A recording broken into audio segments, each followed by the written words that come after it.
be there, so that the, sir, the one more problem in this is, these committees are, this department itself is self-funding department. Government is not spending even any amount on these three institutes. Their studying is independent, the students are being funded by their parents, and the committees are running under the fees collected by the students. When that is the case, the government's interference as much as possible should not be to the long way. It should be allowed, the autonomy of these bodies should be allowed, and the government also interested in allowing the autonomy of these bodies. But on the other hand, backside of the door, they wanted to enter and control all the institutes, which is not correct. Sir, as per the section 20A, register of firms has been made a separate chapter. Of course, that is okay and good. I agree with it. If the name of the firm is registered outside India, then identical or similar name should not be registered in India is the condition. Sir, how do you verify this? I wanted to know from the Honorable Finance Minister in this case, if the name, same name is registered outside India, many a times the Indian people who are wanted to register may not be able to get these names, so that if there is repetition, it will be disqualified. That should not be allowed, and I wanted that section has to be corrected properly. So verification of names registered outside India through one single window agency, which may lead to verification of name, may be very difficult. So we should not put people into trouble just by names. So that is what my request is. Sir, section 19(2) and 20B, in these two, in the register of members, firms inclusion of information pertaining to pendency of actionable cases. Sir, this entry of pendency of actionable complaint or information, the cases should be made only after the member or the firm held guilty by the board of director or disciplinary committee and the final order is passed. Sir, here there is a problem. During the process, if a firm or a person, his name is announced here, he will have the adverse effect. So unless the final order is passed, his name should not be published. That is another request by me. So I am requesting section 21(8) as per the bill, non-withdrawal of the complaint filed with this disciplinary directorate under any circumstances is the condition.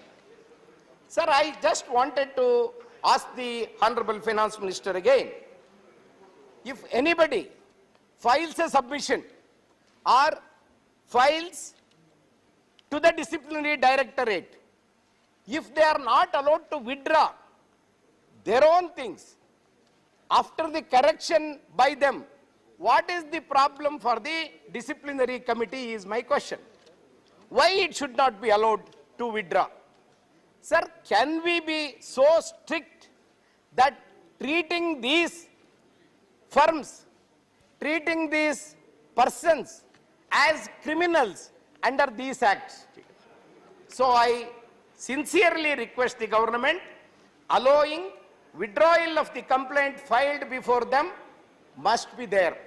It should be there because the person who has filed any complaint, filed his own cases, can be allowed to withdraw. But the bill doesn't say so. That is very, very strict and it should not be there according to me. Sir, section 21(9) says availability of the status of actionable information. Availability of status of actionable information and complaints pending before the disciplinary directorate or the board of directorate or the disciplinary committee. These only after final order is made by the BOD, which I have already said. See, unless Please wind up now. I will do it, sir. Unless the board of directorate or the disciplinary committee are made available in public domain, then the firm will have the adverse effect in the public domain. Afterwards, if the case is going to be in his favor, the firm may not get any business afterwards. He may not be able to practice at all. So that is the reason I request the Honorable Minister, allow these only after the final decision is done by the Board of Director. So these are my submissions under this bill, sir. Thank you. After correcting this bill, this can be passed. Thank you very much. Thank you. Thank you very much. The next speaker is Sri Suresh Prabhu.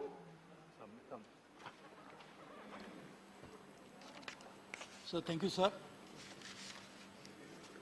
And I know this is in a way a very important piece of legislation, bringing amendments to some of the very important institutions, professional bodies that function in the country. As we know, when we want to accelerate the rate of growth of Indian economy, it is obvious that a main important responsibility will be that of the corporate sector. Because as the finance minister said in a budget speech, as well as reiterated it on a number of other occasions, that we must boost private investment. Besides public investment, which is really now responsible for bringing in a very good, respectable rate of growth for the Indian economy, we must have a corresponding boost from the Indian private sector, which is actually called a corporate sector. There are, of course, non-corporate sector entities as well, but major burden lies on the corporate sector. And the corporate sector's functioning, therefore, becomes very important. How do you ensure that a corporate sector which collects monies from the secondary market, from the primary market, put it back as equity or even loans, they borrow from the banks as well as from others. How do you ensure that this corporate sector functions properly?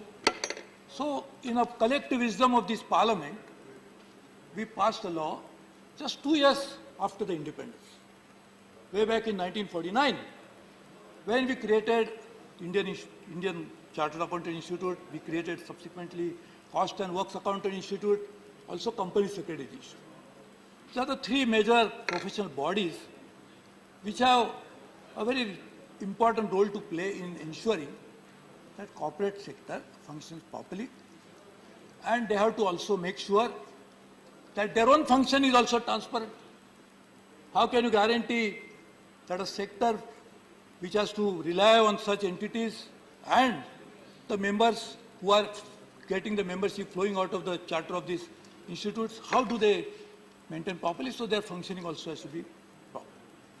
So therefore, this is a very important legislation, I would feel, which are trying to deal with the various aspects related to these two.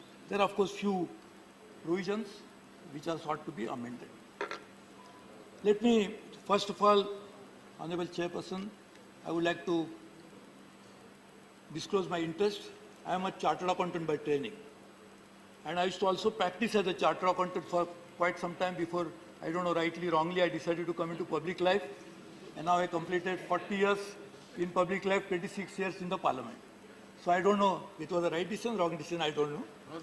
For us, it's a right decision, Mr. Prabhu. I am a chartered accountant by training, that's why I want to disclose that and tell you that in that context I am speaking.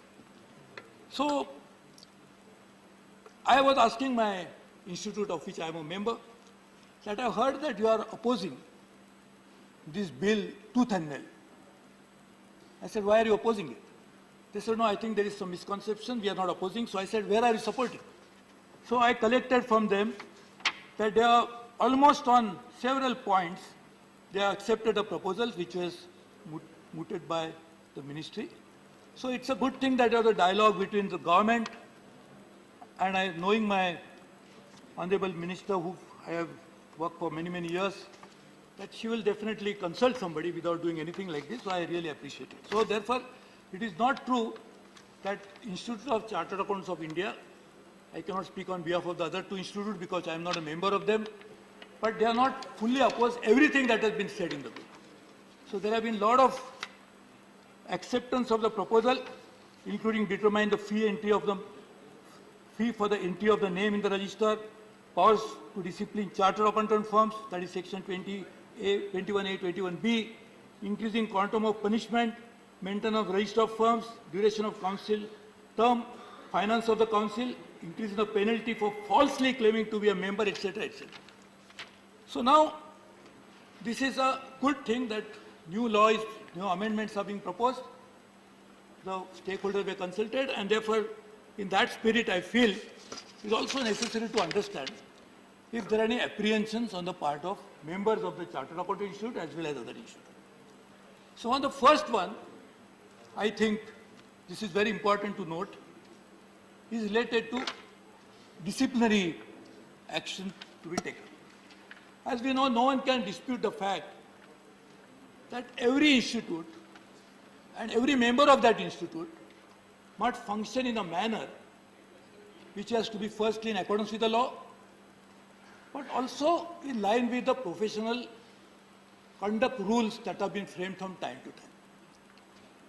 And the regulation of that, ideally, should be self-regulation. In fact, the former president of the institute is also sitting here. So, it should be in regulation, should be such that it should be done in a transparent way, but also must inspire confidence of the society. It is true that some instances that have happened in the last several years, people are questioning about this issue. So I can understand the response, but I will only point out to my the Honorable Minister about the certain issues which are related to this. So number one, the provision related to the constitution of Board of Discipline, which is sought to amend section 21A(1) and section 21B(1). We are trying to propose that there should be 3 non-chartered accountants besides 2 chartered accountants. I would like to just point out one important issue related to this. See, normally, the disciplinary action will be taken when there is a professional misconduct. The professional misconduct will arise out of, normally, most of the professional misconduct. There can be complaints like fighting between the partners of the chartered accountant firm. There could be issues related to certain other issues which are really speaking not professional as such, though related to professional chartered accountant firm, but not professional in that sense of the term.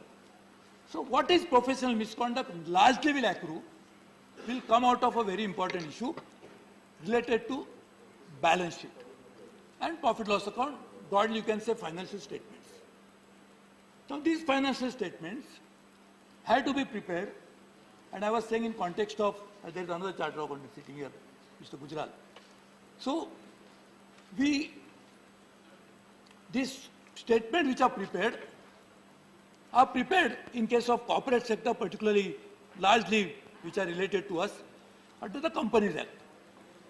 So there was a provision in Companies Act 1956, and when we repealed that act, we replaced it with some other new code. The provision still subsists in the same way. And what does it say? It says an auditor has to certify the balance sheet and profit loss account, the financial statements, to be true and fair. See, very important part. When you say true and fair, it is not even our intention of this legislation, our parliament, because we only passed the law. We only made the provisions about how the auditor should certify. In that we said they should certify that should true and fair. It is fair, the word fair. What is fair is a very subjective term. The fairness, if my son will think I am not fair to him, my son's friend will think his father is fair to him. What is fairness will differ from person to person. A very subjective assessment. Now my point is, if a subjective assessment is the cause of discipline, disciplinary action, in that case, let it be left to the judgment of the professionals. How can you decide the fairness of a financial statement which is so technical in nature when a non-chartered accountant can sit on judgment and decide about it. Let us look at it, sir. If there are normally, in a medical cases also, there are a lot of misconduct possible. The Indian Medical Council goes into it. But suppose if you are looking at a medical procedure, whether it was done rightly or wrongly, can it be decided by a non-medical professional? Can you tell a non-doctor to say that please tell me that whether this surgical procedure was corrected properly or not? And if it comes to judgment like this, what would be the effect of that? Suppose because I am a chartered accountant, I can say I know everything, and if I sit on judgment to decide whether that medical procedure was right or wrong and I give a judgment, what implications it will have? So I am not saying that fairness of a financial statement is important, but the fairness of these proceedings also are important. Therefore, I understand why it is proposed by the government that non-chartered accountant. But will it suffice the purpose for which it is made? Will it achieve the objective? Or it will create some unintended wrong consequences? Because when I am going to sit on judgment and say, oh no, this is wrong, what is my technical competence to decide that? And therefore, this is extremely important. There is another chartered accountant. I discovered he is a chartered accountant recently, Mr. Arun Singh.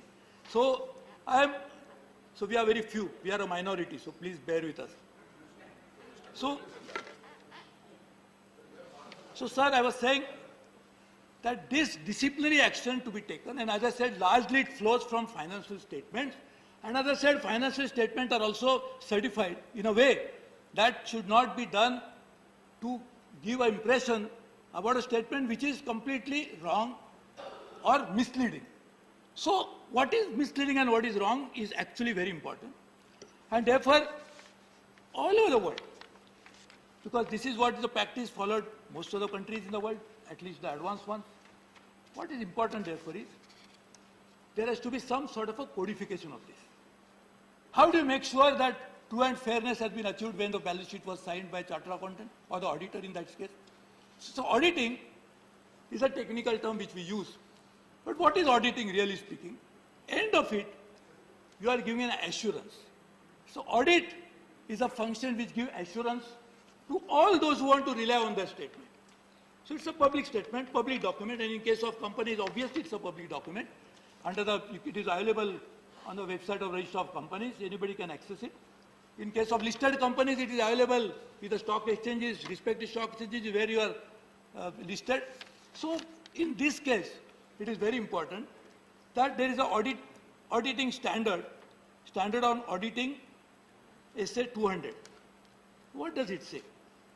Sir, it says, overall objectives of the independent auditor and the conduct of an audit according to standards on auditing is the mother standard of all standards. And it also says that it is an assurance which is given in a way that provides reasonable assurance about the financial statement of the company. Now, what is reasonable is very important. So there is a concept of materiality in auditing. Because when you audit companies, and Indian companies are also now becoming bigger and bigger, we have large companies. So you cannot conduct the audit of those companies unless you use the concept of materiality. Use materiality and find out whether this particular aspect is material in nature, that's why I should report on it, and therefore you can qualify the report. So even though you say it's a true and fair picture of the company, you can qualify your statement as an auditor. In that qualification, you will say something which is material in nature. So my request is, considering all these important aspects of this, while I understand why this government is thinking on these lines, but I personally feel there is a need for a serious rethink about a composition of Constitution of Board of Discipline in which no harm having an outsider. This is absolutely a part of fairness. But the numbers should not be such that we'll have non-chartered accountants outnumbering chartered accountants who are qualified to do that. And I give an example of doctors. Suppose if you sit a medical board in which you get 10 people, of which 8 are non-doctors, what would be the finding of that medical board would mean, end of the day. So I think this is something which I request the Honorable Minister, and I know I've known her for years. She's a most reasonable person, so we will definitely look into it. If not now, I'm not proposing amendment, but I'm sure over a period of time, you will definitely look into this. The second part, which has just been mentioned, and this is something which I was wondering why there should not be, if under section 21(8), anybody can file a complaint against a professional body or a professional member of that body, rightly so. It has to be like that. But when you file a complaint, it should be taken to the logical end. What is logical end? The logical end would mean that the complaint should be heard by appropriate authorities, should be disposed of in a manner after probably giving even judgment on that particular process. But during the pendency of that complaint, it is always possible that you can withdraw the complaint. Sir, even in the courts, if you file a petition, the courts allow you to withdraw. Of course, you need to seek their permission. Here in this house, if I present a bill, I will seek the permission of the house, but then I can withdraw the bill. So I don't know why there should be a provision which does not allow the withdrawal of complaint. Because complaint has to be taken to logical end, I am fully agreeing. But for whatever reason, I decided to file a complaint, and then I realized that probably it was not the way it should have been filed, or the merit of that complaint I was not knowing at that particular time, whatever could be the reason. But I think there is a need to also allow the withdrawal of complaint rather than saying this. Of course, there are provisions which is trying to bring in more coordination between the three bodies. I am told there is already a coordination between the three bodies. Of course, there is a reason to bring it. I only feel that when you decide the terms of reference of these coordination committees, which is going to be chaired by the Secretary of the Corporate Affairs Ministry, should be done in a way that we must realize that there are three distinct bodies dealing with three distinct functions, though related to main sector, corporate sector, but completely different functions. And that's why, in the wisdom of this parliament, we decided to have three different bodies. We never, otherwise we could have made one single body. But we realized that there is need to have three different bodies. And when we have three different bodies, coordination is always a good idea, there's nothing wrong. But making sure that this coordination will happen in a way, keeping in mind the distinct identities as well as the different role of these individual professional bodies. I think that's something, if it is done properly, would really help in a very important way. I also feel that the removal of firms, I think, Madam Minister, I would like to just bring it to your attention, something which again is an important aspect. Ultimately, if you find that a particular professional member has not done a good job and it is finally concluded, so then the end will definitely happen in the removal of his membership, rightly so, because that's the ultimate punishment you can give. Because if you feel that he's not performing his professional duties rightly, what right he has got to continue to be a member, understandable. But there are instances, because we have multiple regulators in the country. There's a capital market regulator, SEBI. There is a banking regulator, Reserve Bank of India. There's an insurance regulator, IRDA. And there are multiple regulators, even for pension fund, we are regulators of different kinds. Suppose if one of the regulators, for whatever reason, points out that there is something wrong and this firm or this member is not done a correct job, you should not then jump to conclusion immediately to remove his name from the register of members. That is what might happen, and that is something which will be unfair and even denial of natural justice. And also, in what context other regulators, because we are now creating even a disciplinary committee here. So let the disciplinary committee deciding about it is understandable and logical. But because of certain adverse findings on some other context by other regulator or other bodies, not necessarily regulators as well, if we are going to finally terminate a membership, it will be very unfair. So I'm sure that is not her intention, and therefore I'm sure you will take note of this eventually. But I know it is not your intention, I'm just pointing out to you that what would be the situation as a result of that. But coming to the very important aspect, sir, this is a time that we have a great opportunity to bring about huge increase in our service exports. So luckily, I succeeded the finance minister as commerce industry minister, and I had known the good work that she had done, and I'm not sure I could carry forward such a good work as she did. But the huge potential for service exports, and our service exports will rise faster than merchandise exports over a period of time. And in service exports, one of the services that we can export in a significant way is this professional service which are coming from these three institutes. Whether chartered accountants, whether cost accountants, or whether company secretary institute and the members can actually bring about a huge increase in their export earnings and also create huge job opportunities. There are many possibilities that you can render these services offshore. Sir, this particular pandemic has shown that most of the work now is carried out from distant places. So just imagine in all these financial services, in auditing, in taxation. Auditing, of course, is a regulator subject because you have to do audit, you have to be registered in that particular jurisdiction. But otherwise, you can carry out such services in a very efficient way, remotely. And there offers a great opportunity for all these three professional bodies. So in that context, we must strengthen them, make them more effective, make them more efficient. And there are a number of young chartered accountants who are now wanting to be chartered accountants, despite the fact that they could see not a good chartered accountant like me, but still they want to become chartered accountants. And I know that this is possible, that we can create huge employment opportunities for these not millions, but few lakh chartered accountants or aspiring chartered accountants. And cost accountant and company secretary, the number will be higher.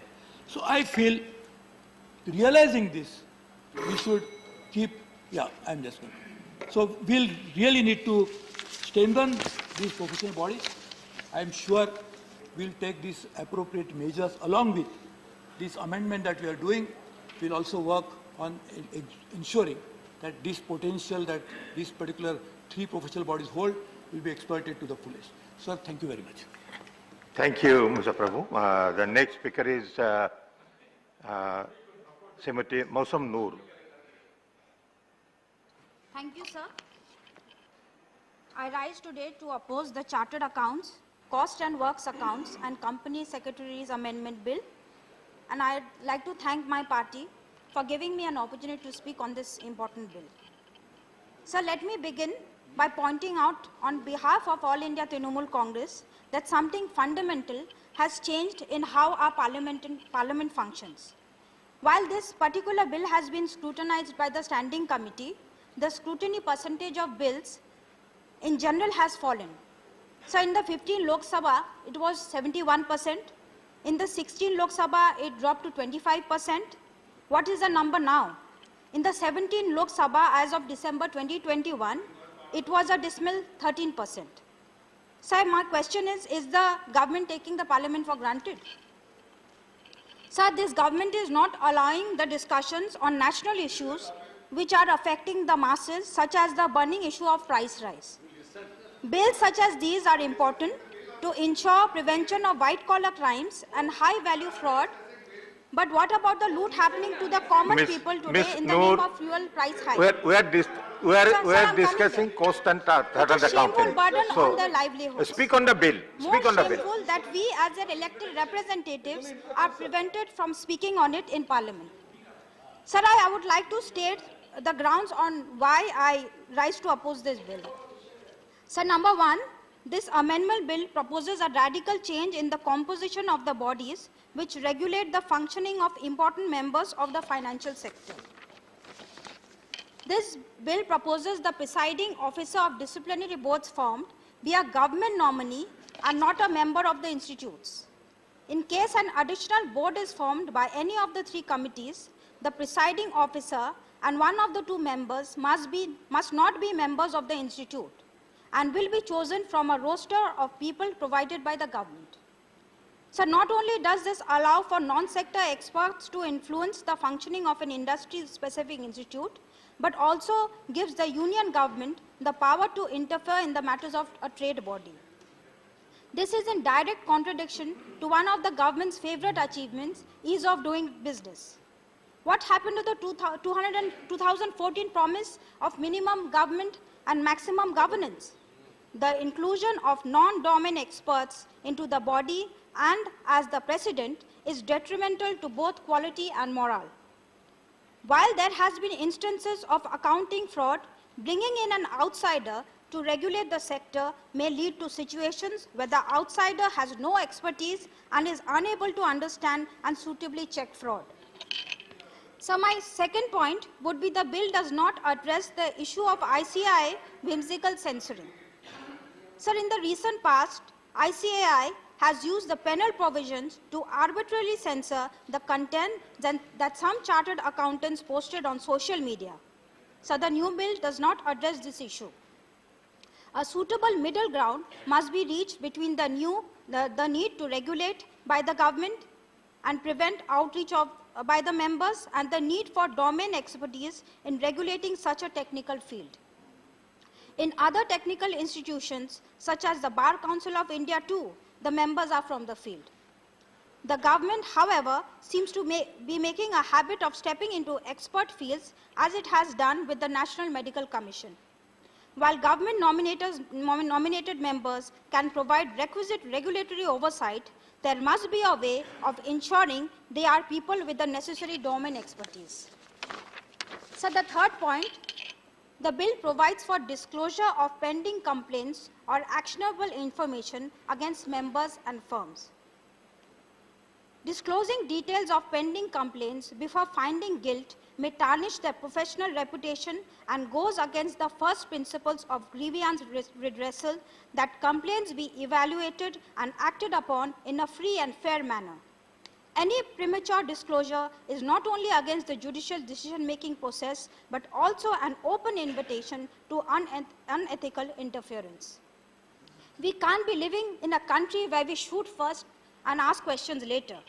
We live with the rule of law, where people are presumed innocent until proven guilty. This should apply in financial cases as much as in criminal cases. Sir, I would like to end with one last comment. The ICAI has criticized the Chartered Accounts Act 1949 for leaving the definition of other misconduct open-ended, calling this terminology vague. The present amendment does not address the ambiguity of this definition. If anything, the proposed changes widen the scope of said ambiguity, as any matter could easily be categorized as misconduct, and now the government's nominees are in the body to nudge it towards taking this interpretation. The absence of clearly defined parameters, coupled with the government's presence within the institute, could set a dangerous precedent for obscure and intrusive functioning. Sir, I conclude by asking the Centre, what really is the policy? Minimum government and maximum governance, or maximum government and zero governance? Thank you, sir. Thank you. The next speaker is Sri P. Wilson. Thank you, Chairman, sir. Sir, I first of all thank that the bill is debated, because whenever a bill is passed without any debate, it is called as a black letter law. The Honorable Chief Justice of India has deprecated these types of practices, that bill being passed without any debate, and therefore I thank you, sir, for debating on this bill. Sir, this bill brings in amendments to 3 principal acts, namely the Chartered Accountants Act 1949, the Cost and Works Accountant Act 1959, the Company Secretaries Act 1980, and the major amendment is the revamping of the Board of Discipline and Disciplinary Committee under these acts. Sir, no doubt I would first of all appreciate Honorable Finance Minister that the intention is to finish the disciplinary proceedings in a time-bound manner. But in this amendment bill, there are a lot of infirmities which I would like to place before this August House.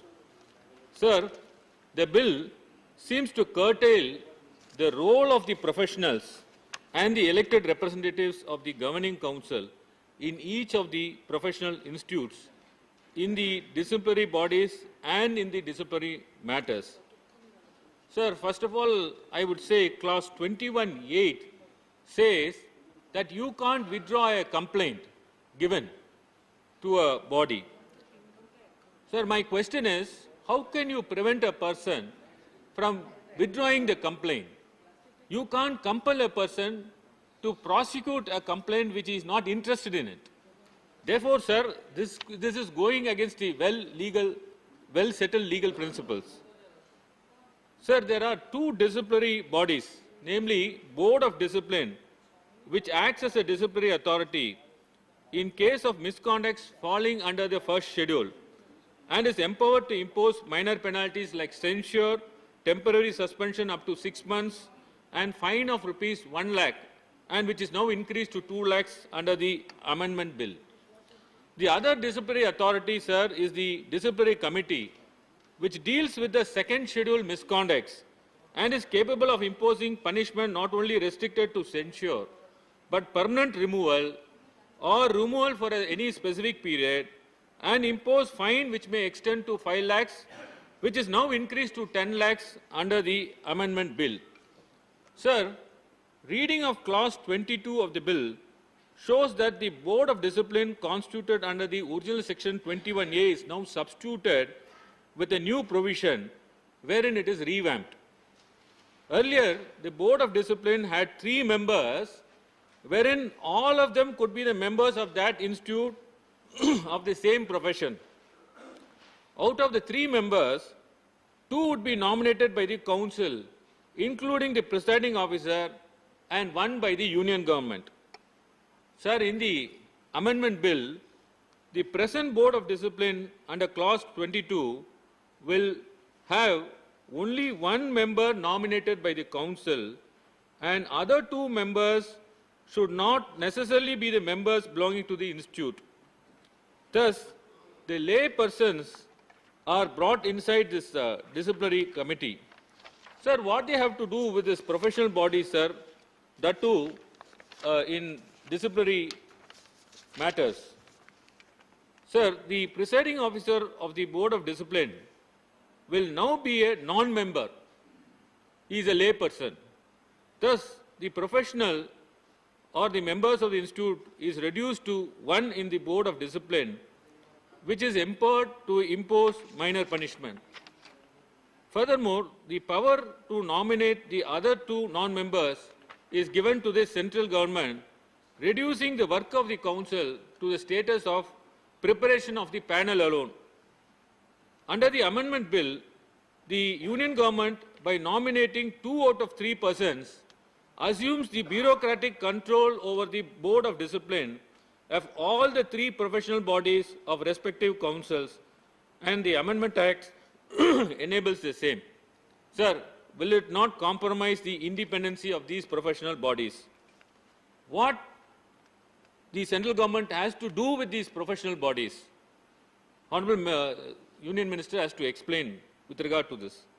Sir, insofar as clause 23 is concerned, it deals with the disciplinary committee. Sir, section 21(b) is now substituted with the new provisions.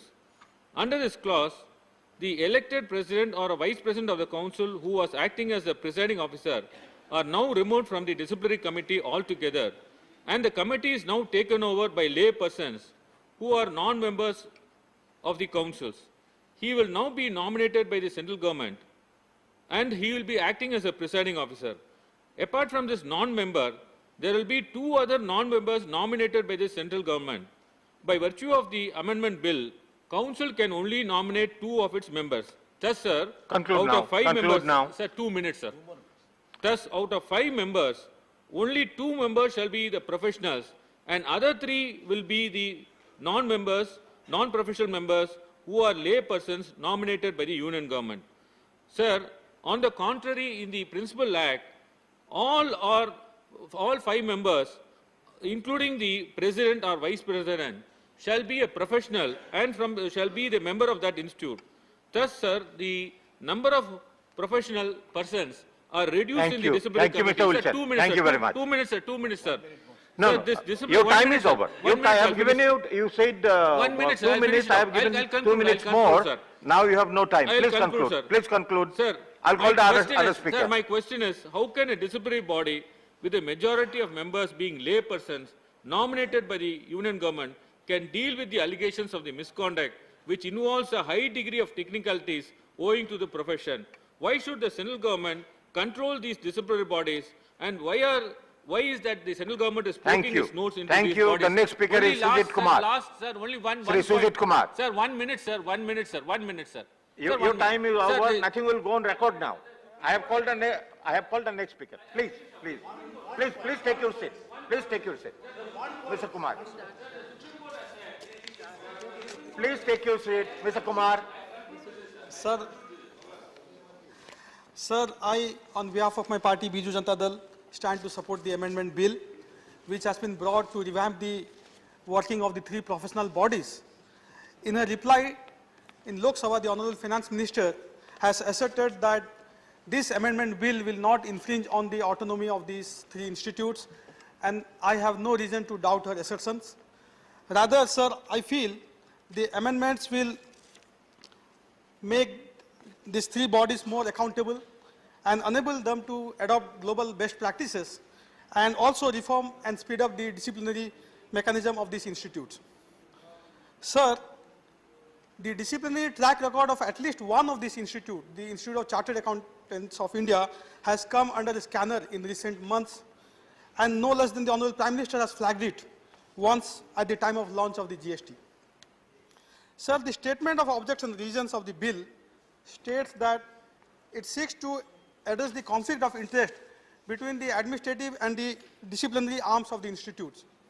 To achieve this, the bill proposes to change the composition of the two disciplinary entities, the disciplinary board and the committee, to allow for more external representation.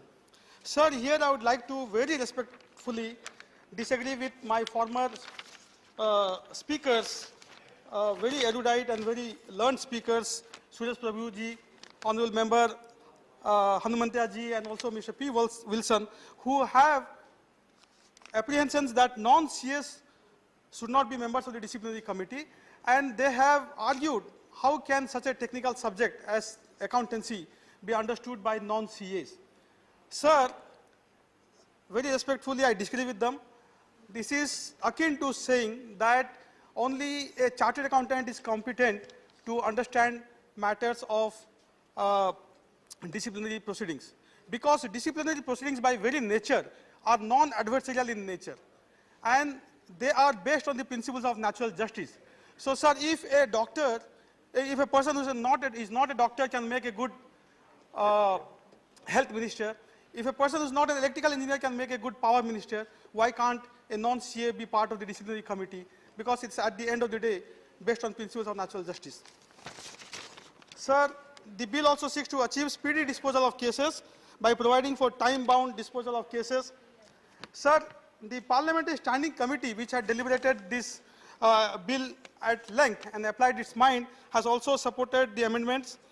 I will thank Honorable Suresh Prabhuji, because we had read in media that the ICAI had raised serious objections to the amendments, but he has clarified that it's not the case. But both ICSI and the Cost Accountants Institute do not have any objection. So the Parliamentary Committee also has suggested setting up of Indian Institutes of Accounting, IIAs, on the lines of the IITs and IIMs. Sir, I think it's an innovative idea which should be explored by the government, because it will end the ICAI's statutory monopoly over certification. It will also, sir, bring in greater competition and also greatly enhance the quality of accounting education in our country. I think this will also make the profession of accounting more inclusive, because more people can join IIAs if they are set up. Sir, the bill increases certain fines under the 3 acts. So now if a partner or an owner of a firm is found repeatedly indulging in some misconduct, then disciplinary action can be taken against the firm. Sir, another welcome step is to change the nomenclature of Cost and Work Accountants Act 1959 to Cost Accountants Act 1959, and also to rename the Institute of Cost and Works Accountant to Institute of Cost Accountants. Sir, I'm not sure why the word work was included in the first place, but anyway, it has been omitted now. Please, Honorable give me Speaker, one more- please Sir, just wind one up more. now. Please wind up. Sir, I'm concluding. Sir, the firms can also now, firms must also now register with the institutes. Sir, this will enable the disciplinary mechanism also for the firms. Sir, I think, sir, these 3 acts were enacted decades ago when the business and the corporate landscape of the country was much different and has transformed quite a bit now. So, sir, I think the need for this amendment is very much there, and also recent corporate events like the ILNFS case has put the profession of chartered accountancy under a serious scrutiny. So, sir, I think this amendment will certainly improve the administrative accountability and governance mechanism, and also help in the ease of doing business process, and also help, sir, in achieving India reach the target of the $5 trillion economy that we have been talking about. So I support the bill. Thank you. Thank you, Sujit Kumarji. The next speaker is Ayodhya Rami Reddy. I believe this bill, the Chartered Accountants, Cost and Work Accountants and Company Secretary Bill 2021, is a blatant attempt to take away the autonomy of these 3 professional institutes. By bringing these amendments, the Centre is setting up a precedent that could negatively impact the independence of other professions as well. Sir, we have few objections on the proposed changes under this bill. Objection number 1, a non-standing committee under section 17 of a similar nature already exists, and measures should be made to make it more formal. Chairmanship by Secretary of Ministry will intrude on autonomy and independent decision making. But Ministry says that the standing committee has no specific terms and is informal. But this committee can be made formal. The other point is the discipline and disciplinary committee. The objection is a non-member will not have understanding, in-depth understanding of the accounting and auditing standards and practices. But I must tell my friend Sujit, where he was telling, see, there are business functions and there are support functions. To support business, I think the support functions like chartered accountants, cost and work accounts, and company secretary must have the basic knowledge at a leadership level as a minister or beyond, or a secretary. There it is different, because there, somebody prepares the notes and everything for you. But here, you have to really get into the details. So for that, certainly business knowledge is essential to support, as a support, CAS and all these are all support functions of the business. So I believe the in-depth knowledge and understanding is a must. So that one point that we have an objection on that. The conduct of professionals should be judged by professionals only, is what we believe.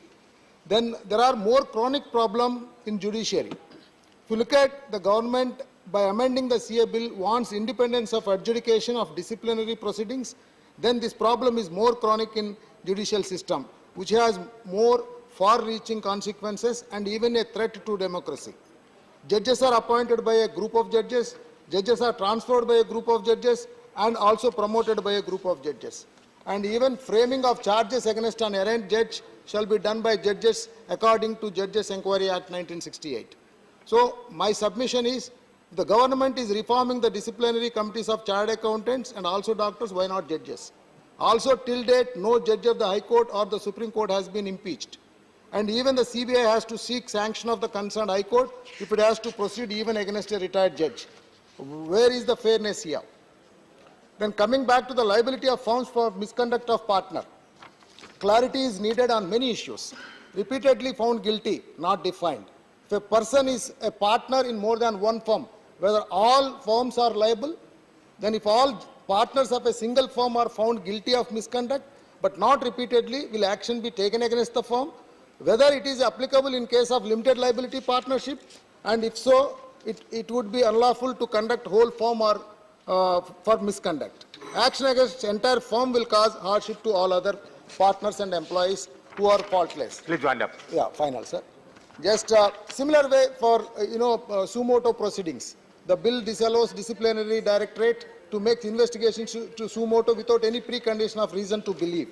So this unfettered power can be abused for ulterior purposes. Disclosure of pending complaints. In the similar way, the bill provides for disclosure. This will harm the reputation of the person if tomorrow it comes to know that he is not found guilty. Member of disciplinary committee. Here also the disciplinary committee consists of external members who are nominated by central government. The disciplinary committee also has non-professional members. You need to look at. Thank you. The conclusion, sir, as a business person who has the knowledge on chartered accountants, company secretary and cost account, I conclude by saying that the CA fraternity is being singled out, whereas other professions with even more glaring problems remain untouched. Thank you, Mr. Reddy. The next speaker is M. Thambuduraji. Thank you, Vice Chairman, sir.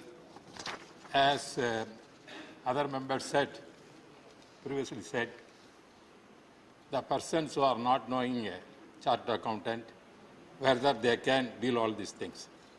Sir, I was also holding this ministry, company affairs, 98, 99. I am not a chartered accountant. But still I am the minister for this concerned department, I know that.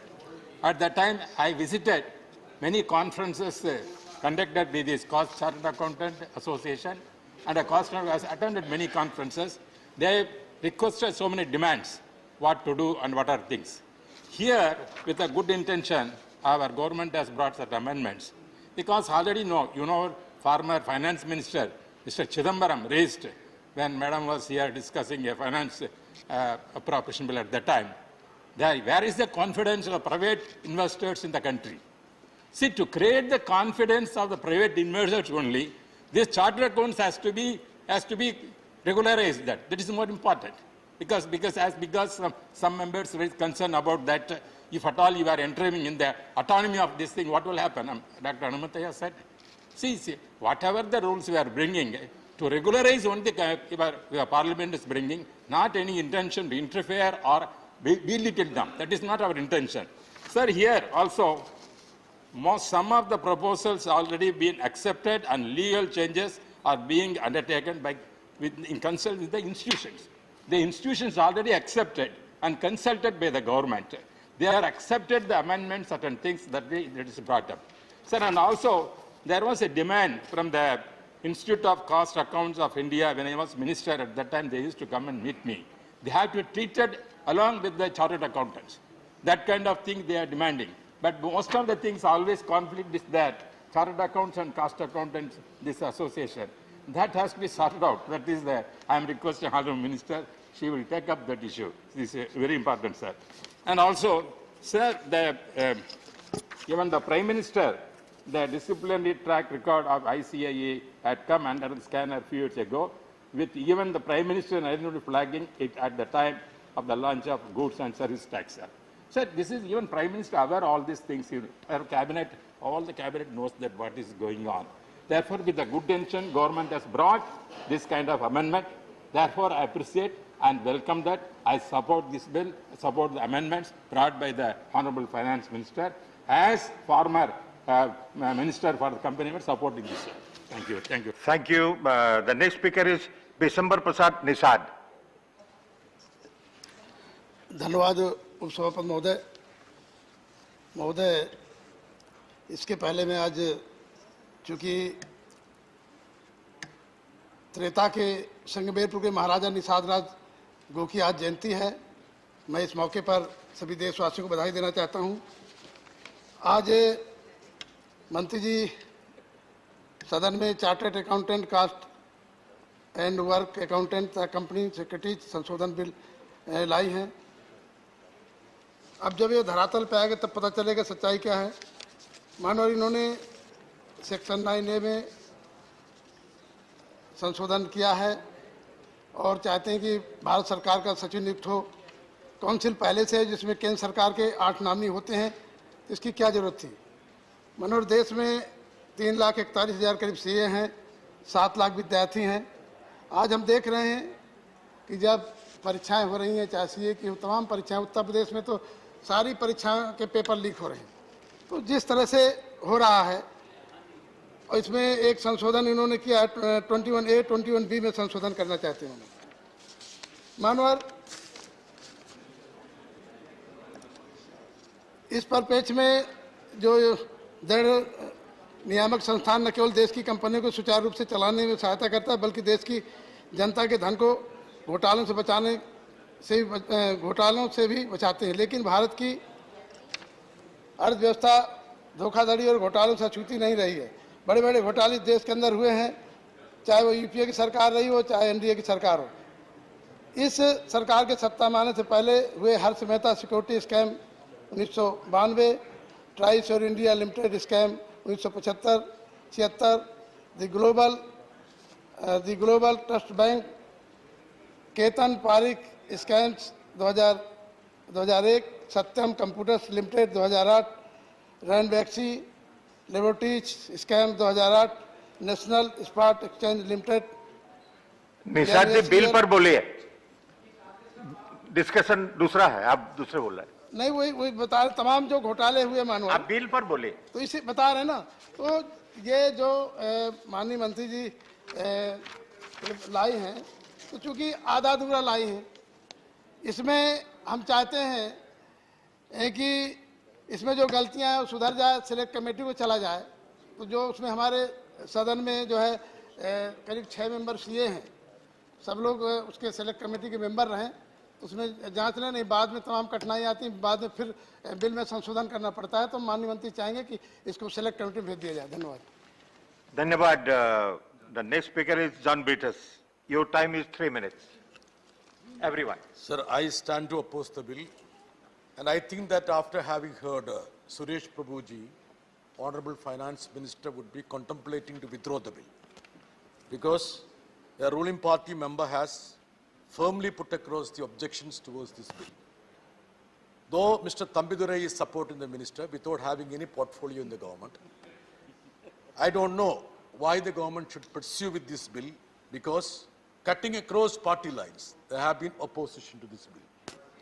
Sir, I have gone through the speech of the Honorable Finance Minister in the Loksabha. There are certain aspects which she tried to emphasize. One is that she wants to make the pillars of corporate governance more important. That is one of her articles in her speech. Second is to in line with the global standards. And she also confides, or rather reiterates, saying that she doesn't even have a faint intent to dilute the autonomy of these institutions.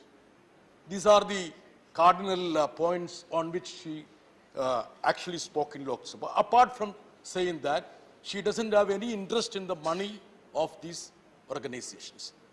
Sir, I feel that there is a method in the action of the government. They want to dilute the autonomy of every organization in this country. Already they have finished off many constitutional institutions. Now, these are institutions, autonomous institutions, which are of repute and functioning more or less properly. But the government wants to control these organizations. I really want to know whether it is to uphold the governance or to ensure the control or interference. So there is a committee that has been made. That is a coordination committee under the chairmanship of the Secretary of MCA. Madam, already in this council, there are 8 members nominated by the government. And I would submit with the finance minister, she should at least ascertain the presence of these government nominees in the present council. Sir, I can even point out that the joint secretary of MCA, his attendance would be less than 10%. So they have not shown any interest to enrich the governance of these bodies. And they think that bringing bureaucrats is a panacea for the ills. That is where the government is going to err. Honorable Finance Minister was a free thinker when she was a student. And I really want her to, look at the, I would say, the opinions that have been expressed from different parties. Sir, There has been a mention about the government not being interested in the money.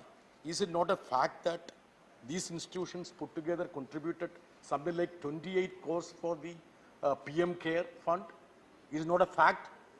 Was there a coercion from the government, from the secretaries? And is it also not a fact that her own department, Income Tax Department, has served a notice Please for wind one of up these now. institutions for diverting 8 crores to PM Care Fund, flouting the norms?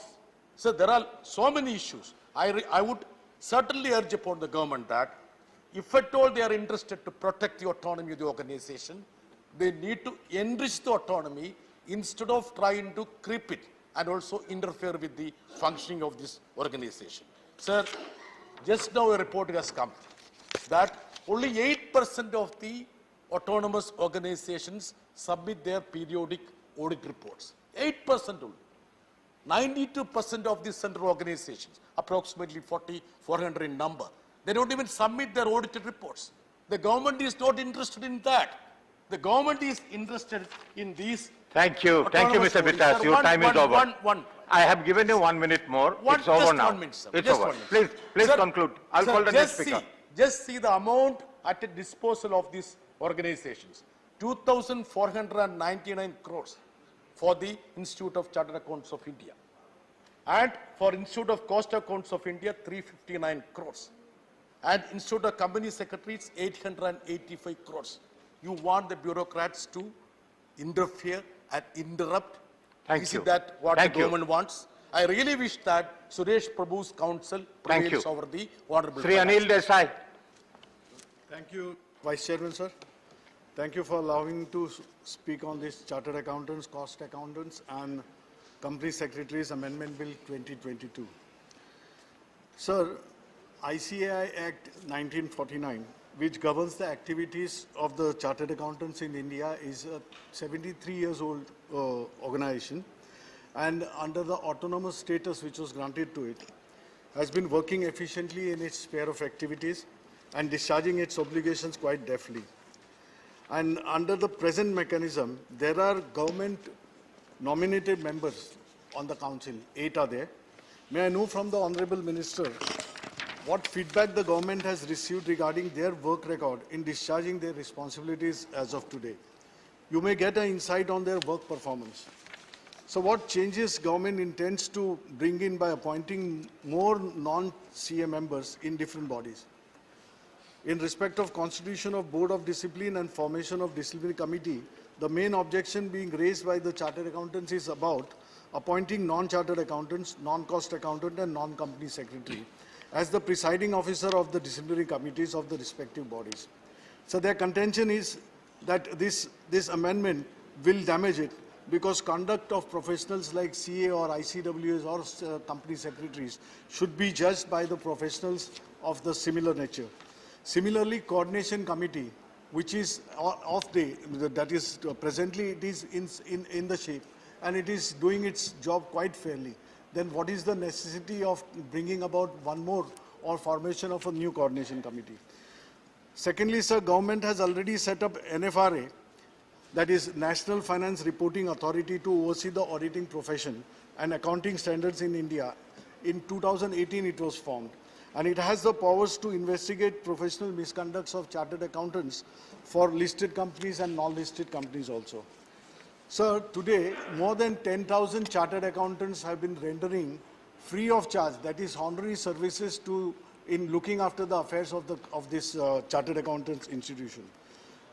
To get into new mode, government will be making it have more expenses for that. Where would the extra expenditure would come? And that would run into crores of rupees. So only an option is that I think by revising the fee structure or registration members, the CA students will be burdened to that to meet this expenditure. So another important aspect of the bill is that proposed setting up of an Indian Institute of Accounting, IIA, in various parts of India. Sir, IIAs will offer 5 years degree course and all that, and they will be given certificate as CAs, CPAs, and they will be given, they will be able to practice like chartered accountants. But what is the logic behind it when we have such a finest of 3 professional institutes like they are autonomous in nature too, then what is the purpose? Will it not create multiple of institutions? Will it not create more confusion? Will it not complicate the whole process? So these are the things, and to set up, IIM like institute 350 crores around that is the expenditure. This is hard-earned money of the taxpayers. So why would we go for this kind of expenditures where already mechanism and infrastructure is there in place? So multiple institutions will definitely create confusion. So Honorable Minister, just 2 minutes I'll take. Please wind up. We have some time constraints. Please understand, Honorable Member. So we have some time Finance constraints. Minister Please had conclude. mentioned in Lok Sabha in a reply that big four international auditors like we have Deloitte, we have KPMG, we have Ernst and EY, we have PwC is there, and we do not have the matching size of our chartered accountants firms at this stage. With this legislation in place, that will Thank you. Let me complete, sir. Thank you. We get some time. Please conclude. If we are not given chance to make our point, I mean, what is the... Please conclude now. Please give me 2 minutes, I'll just finish. I'm sorry, because with this legislation in 3 place, minutes for every speaker. You have already crossed 3 minutes. But we should now not forget please conclude. that in the past, whatever big I'll call the next financial speaker. frauds Please. have taken place, these very firms, these auditors were responsible for it. We do agree that in our system also there are wrongdoers, there are exceptions, but there are provisions in the law which take care of them, which punish them. But it should not be so that just on the suspicion, the chartered accountants or the cost accountants should be taken off their licenses. Thank you. J.K. Vasan. Sir, एक second. Last point. I have called J.K. Vasan. Last. Please sit. Please be seated. I have given you more time. Please, J.K. Vasan. Please. Sir. Yeah, please. It should come. This will not go on record. Please. Sir, it should come on record now, whatever I say. If he talks. On record. Please. Sir.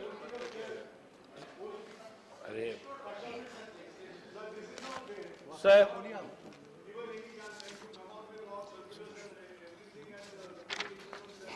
Sir, 3 premier institutions in the country, ICA, ICWAI and ICSI. Professionals from these institutions enjoy a lot of independence and accountancy. However, sir, at the same time, there have been instances when they have come under the influence of their own clients. Hence, the need of this legislation to regulate these professions have become very much necessary. 3 important points, sir, I would like to quote. One, about the amendment. The bill sets out specific time limit for disposal of inquiries by the Board of Discipline and the Disciplinary Committee. Number 2, sir, the second point is about disciplinary action against CA firms. This is accountable for the firms and lapses for their professional misconduct.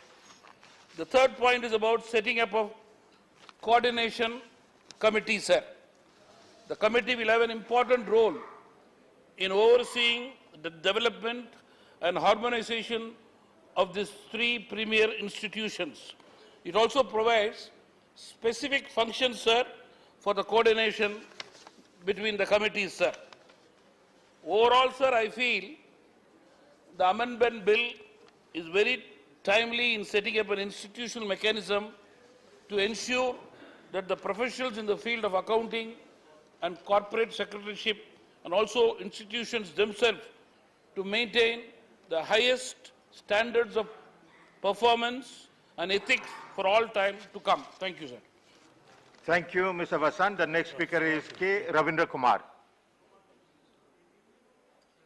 Not present. The next speaker is Naresh Gujral. Sir, the government is rightfully very keen to ensure total transparency and accountability in these 3 institutes. Sir, as our economy has grown in recent years, so have the frauds in the corporate sector, whether it's banks or corporates or exchanges. And there is a view that a lot of these frauds could have been prevented had the chartered accountants been more vigilant, and these auditors are to be blamed. And I fully support the government that those who were responsible for it must get punished expeditiously, and the punishment should be very strong so that it serves as a deterrent to other chartered accountants in this country. Sir, in fact, I feel this should be a wake-up call for the institutes. They have been lax. They have taken a long time in trying to discipline their members, and I do hope that they will now also start looking inwards. Sir, however, it would be wrong to blame only the CAs for the corporate frauds that have taken place. It has been done with the connivance of the board of directors of these companies. I would say in many, many cases, whether it was SEBI or whether it was RBI, the regulatory framework had failed our country, and that also needs to be looked at very, very expeditiously. Sir, obviously, this bill, in order to discipline the CAs and others, is bringing in disciplinary boards. And many of my distinguished colleagues have spoken about it, including Mr. Prabhu. I don't want to be repetitive. All I can say is, sir, that when you have 5 members in this board, I would urge the Honourable Minister to make it a balanced board and make it 6. And the chairman should be somebody who's proficient with the subject, somebody who has domain knowledge of this subject. And I would urge you, madam, that even if you appoint the deputy CAG as a chairman, I think everybody would be satisfied because there will be some domain expertise there. So I hope that the government would relook at it and make sure that, like the medical councils or like the law council, the CAs also receive their due justice. Sir, in the end, I would say that the Honourable Minister has been working very hard to bring in ease of doing business in this country. But one minor point which I have brought up before also has probably escaped her notice, in regard to the company secretaries. Sir, there is a strange law in this country that if you have a company with a paid-up capital of 10 crores, earlier it used to be 5 crores, then whether this can be a holding company, for example, there is a 10 crore company which owns one flat in Delhi or Bangalore or wherever, does no other business, but by law it is supposed to have a company secretary full-time on its rolls. I don't understand the logic behind it. So I do hope that the minister would relook at it and change this and link it with turnover. If the company has a turnover of 10 crores, 50 crores, 100 crores, you can decide. But to have a full-time company secretary sitting idle the whole year makes no sense at all. Thank you very much, sir. Thank you. Thank you, Mr. Gujarat. The next speaker is Narendas Gupta.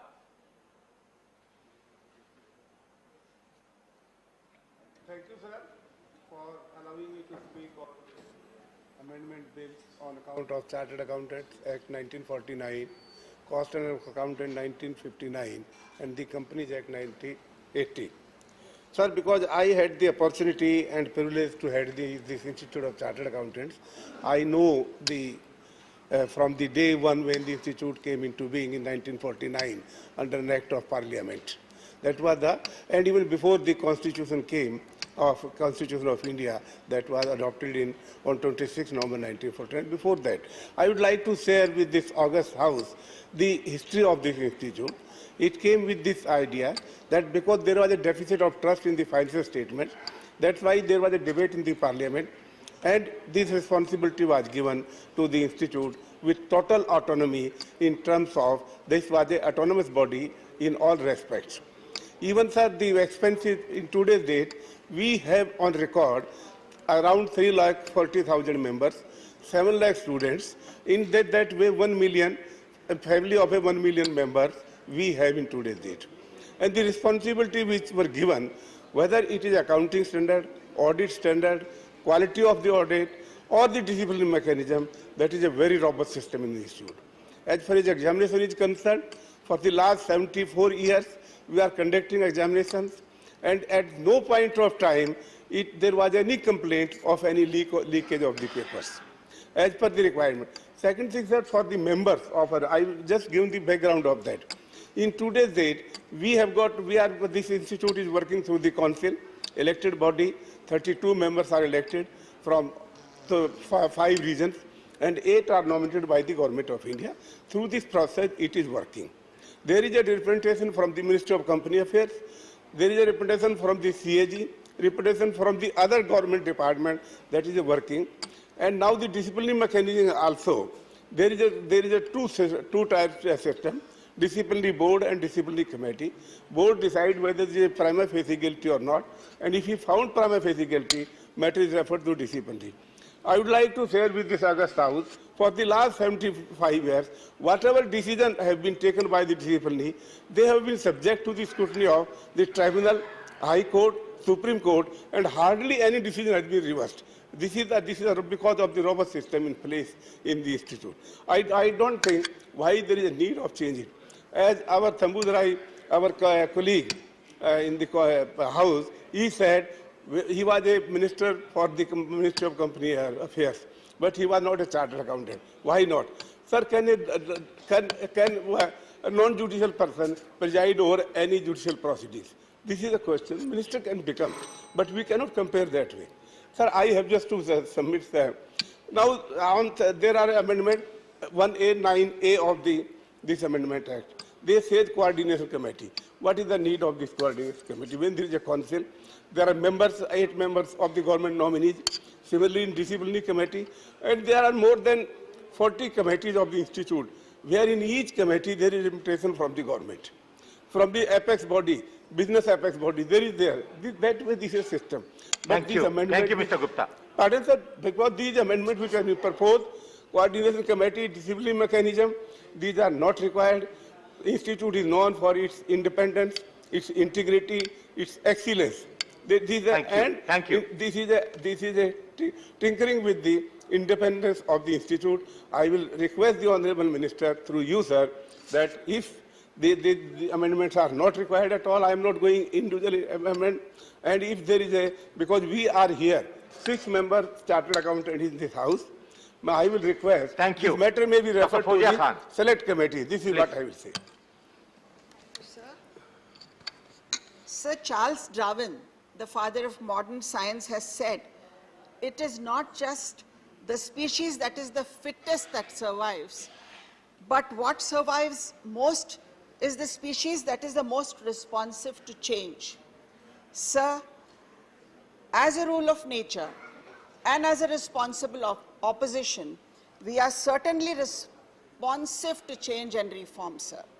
It must be remembered always, and it is also true, that like civilizations, governments and oppositions, laws and legislations also evolve out of the shortcomings that must have remained earlier, or the mistakes that may have been made earlier, or as per needs of the hour. Sir, the intent to reform and to increase accountability is definitely welcome.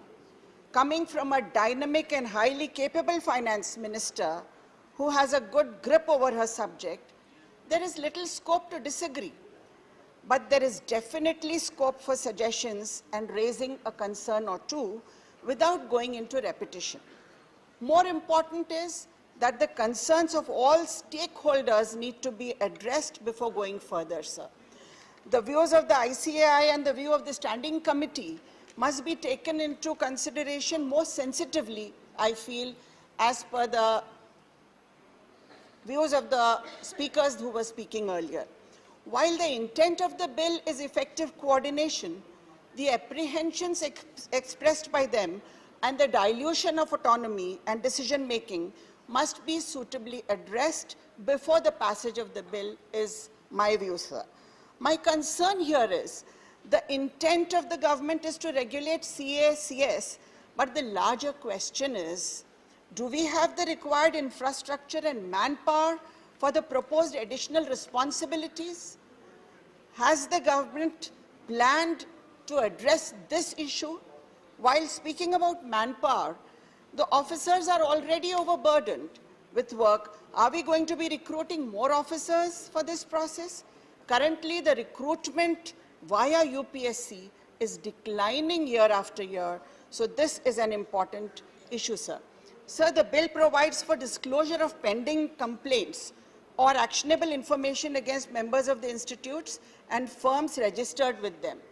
Sir, I would like to ask, recording details of pending complaints in the register of members and register of firms before they are found guilty may adversely impact their reputation. Doesn't it give scope to vendetta politics? How are we assured that disclosure of pending complaints is not going to be selective in nature? Sir, also, while concluding, I would like to request the government, sir, to formulate financial literacy programs for people in general, so that women and men have an idea about issues like investments and taxation. Taxation not just limiting merely to income tax, but also GST, capital gain, and so on, sir. It is time for our public at large to become more financially literate. It is important that they understand, maintain, sir, 1 minute, just half a minute, maintain, file income tax returns, and have the necessary skills to set up and grow businesses. A time must come, sir, when the Janta could act as a regulator. Sir, if you want to reap financial blessings, you must sow financially, it is said. And David Buck, I will end with his quotation, financial education needs to become part of our national curriculum and scoring systems, so that it's not just the rich kids who learn about money, it's all of us. Thank you. Thank you, sir. Thank you. Shri Neeraj Dange.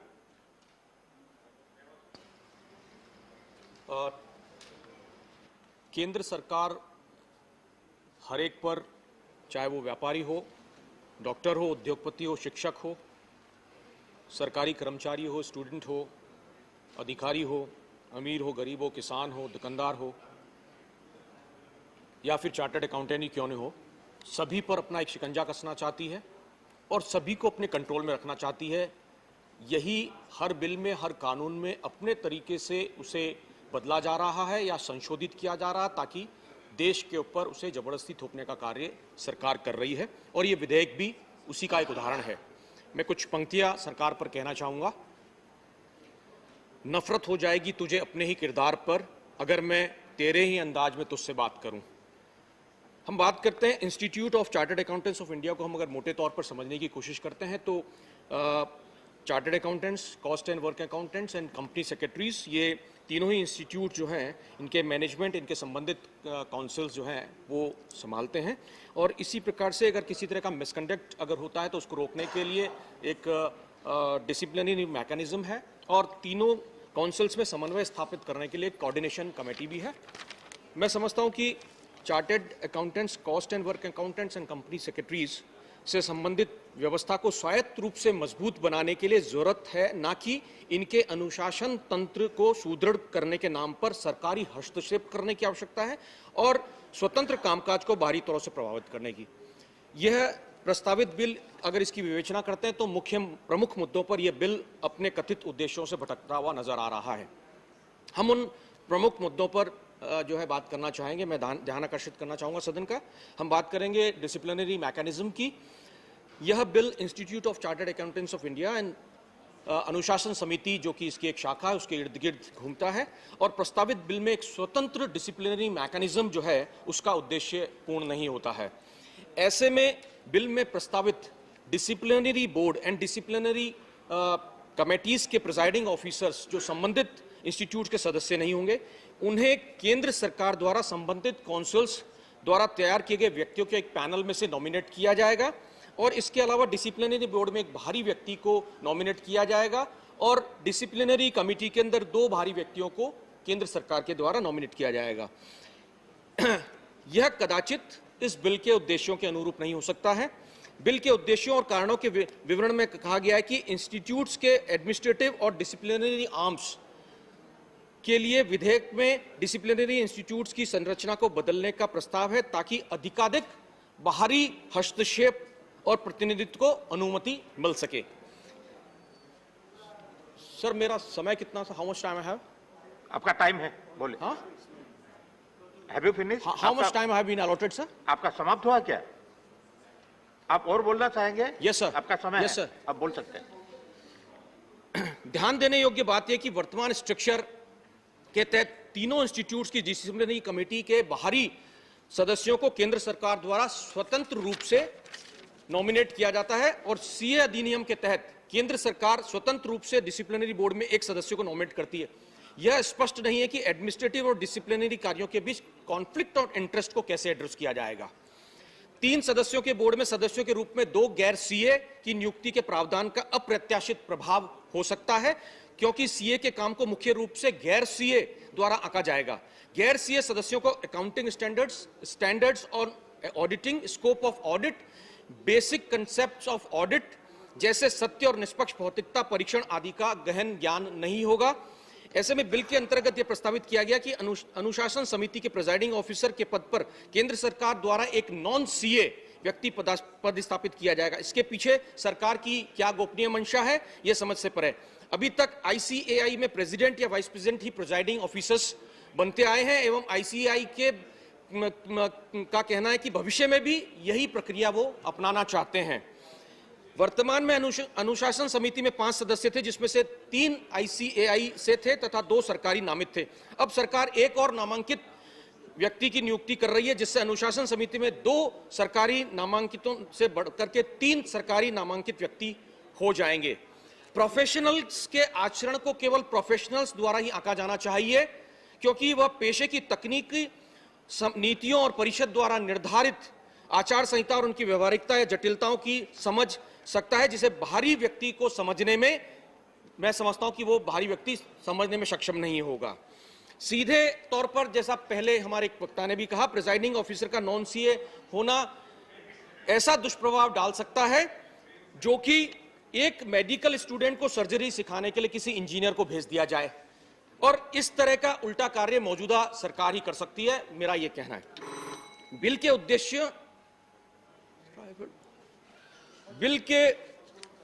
उद्देश्यों और कारणों के विवरण में कहा गया है, तो यह बिल डिसिप्लिनरी मैकेनिज्म को मजबूत करके इंस्टीट्यूट्स के सदस्यों के खिलाफ मामलों में त्वरित निपटान को प्राप्त करना चाहता है, जो क्लियर नहीं है। मैं समझता हूं कि इसमें बदलाव होना चाहिए। बहुत क्लियर है कि if same people will not be available for the parallel meetings, which will definitely hamper the speedy disposal of the pending cases. धन्यवाद। मैं धन्यवाद। सर बस कंक्लूड कर रहा हूं एक लाइन के साथ। अंत में कुछ पंक्तियों के साथ में मैं कहना चाहूंगा कि केंद्र सरकार कितनी भी मनमानी कर ले, कितना भी देश को अपने ढंग से चलाने की कोशिश कर ले, हर गलत निर्णय के अंदर हम लोग जो है विरोध करते रहेंगे और आपको झुकने पर मजबूर करेंगे। धन्यवाद। एक लाइन के साथ सर, सिंगल लाइन सर, हमने दुनिया में मोहब्बत का असर जिंदा किया है, हमने नफरत को गले मिल मिलकर शर्मिंदा किया है। धन्यवाद। जय Hind. Shri Arun Singh. Thank you, sir. By the Chartered Accountant Act, Cost at Work Accountant, Company Secretaries Amendment bill 2021 के समर्थन में बोलने के लिए खड़ा हूँ। मान्यवर, अभी लोगों ने जो कहना शुरू किया कि इस अमेंडमेंट के माध्यम से बहुत ज़्यादा रेडिकल चेंजेस किया जा रहा है। Institute of chartered accountant of India के जो ऑटोनॉमी है उसको भी खतरा है, उसको भी समाप्त किया जा रहा है। सरकार इसको कंट्रोल में लेना चाहती है और धीरे धीरे इस प्रोफेशन को समाप्त भी करने की कोशिश कर रही है, ऐसा विपक्ष के लोगों ने कहा। इन अमेंडमेंट के माध्यम से कैसे इंस्टीट्यूट की ऑटोनॉमी समाप्त हो सकती है, इसलिए लोगों को गुमराह नहीं करना चाहिए। आज भी जो सीए इंस्टीट्यूट है, किस प्रकार का कोर्स डिजाइन करना है, स्टूडेंट को कैसे एंट्री देना है, एग्जाम लेने का अधिकार, मेंबर को एनरोलमेंट करने का अधिकार, उनको ट्रेनिंग समय समय पे देने का अधिकार, वो तो सीए इंस्टीट्यूट के पास ही रहेगा। तो इस प्रकार से बातें करना मुझको नहीं लगता कि कहीं भी तथ्य से संबंधित है, इसलिए इसको मैं खारिज करता हूं। समय समय पर अमेंडमेंट आया, कोई पहली बार तो आया नहीं है। सीए एक्ट में अमेंडमेंट 1959 में आया, उसके बाद 2006 में आया, उसके बाद 2011 में आया, फिर आज 2021 में ले आया जा रहा है। ये समय की परिस्थिति के हिसाब से जैसे हमारी अर्थव्यवस्था चल रही है, जो सुधार हो रहा है, उसको देखते हुए लोगों का और विश्वास इस प्रोफेशन पे कैसे हो, और उसको ध्यान में लिया करके यह अमेंडमेंट ले आया गया है। इसलिए मैं इसका स्वागत करता हूं। आज जो सीए जो प्रोफेशन है, अगर देखा जाए तो करीब 7 लाख से अधिक इसमें स्टूडेंट रजिस्टर्ड है और 3.4 लाख जो चार्टर्ड अकाउंटेंट हैं। 164 ब्रांचेज पूरे देश भर में है और पूरे विदेश में 44 फॉरेन कंट्रीज में यहाँ के चार्टर्ड अकाउंटेंट जो है उनका चैप्टर है, और फॉरेन रिप्रेजेंटेटिव जो है 31 कंट्रीज में है। मतलब कह सकते हैं कि यहाँ के चार्टर्ड अकाउंटेंट जो है उनका प्रेजेंस पूरे ग्लोब में है, पूरे विश्व भर में है। और तो और अगर मिडल ईस्टर्न कंट्रीज देखेंगे तो उसमें 70-80% उनके जो फाइनेंस को हेड करने वाले हैं वो यहाँ के पढ़े लिखे चार्टर्ड अकाउंटेंट ही हैं, वही वहाँ की भी इकोनॉमी और वहाँ की कंपनियों को संभाल रहे हैं। 23 कंट्री ऐसी हैं विश्व की जिनके साथ हमारा MOU हुआ है या MRA है, तो यहाँ के लोग जाकर वहाँ भी प्रैक्टिस कर सकते, 1-2 परीक्षा दे करके, वहाँ के लोग यहाँ के भी आकर के परीक्षा दे करके वो प्रैक्टिस कर सकते हैं 23 कंट्रीज में। और यहाँ तक कि जो global accounting, international global accounting body है, जिनका बहुत पूरे विश्व भर में जिसके आधार पे पूरे फाइनेंशियल स्टेटमेंट बनाए जाते हैं, ऑडिटिंग होती है, IFAC, कापा, CAPA कापा और SAF साफा, ये तीनों जो इंटरनेशनल ग्लोबल बॉडी है, मैं बताते हुए हर्ष हो रहा है कि तीनों के फाउंडिंग मेंबर है, उसमें यहाँ institute of chartered accountant of India उसका एक सदस्य है। बहुत बड़ी बात है। तो इसलिए अब उनका विश्वास जो यहाँ के सीएज हैं उन पे रहना चाहिए। जो दोषी हैं उनको सजा मिलनी चाहिए। अब पहले क्या होता, 2 साल, 4 साल, 5 साल, 6 साल, 7 साल लग जाता था। तो दोषी जो है उसको सजा तुरंत मिलनी चाहिए, और जो निर्दोष है वो 6 साल, 5 साल क्यों इसके लिए अपना केस का इंतजार करे। इसके लिए सरकार ने सोचा है कि एक जो कमेटी है और डिसिप्लिनरी मैकेनिज्म अनुशासन समिति है, उसमें सुधार लिया है। इसलिए सुधार का मैं तारीफ भी करूंगा कि जो निर्दोष है उसको जल्दी न्याय मिल जाएगा, नहीं तो 6-7 साल उसको इंतजार करना पड़ता था। अब सेपरेट एक तरीके से डायरेक्टरेट होगा, 2 ज्वाइंट डायरेक्टर होंगे, वह जो केस आएगा उसको इवेल्युएट करेंगे, इस केस पे एक्शनेबल है कि नहीं एक्शनेबल है, वह निर्णय उसको तुरंत उसको कर लेंगे।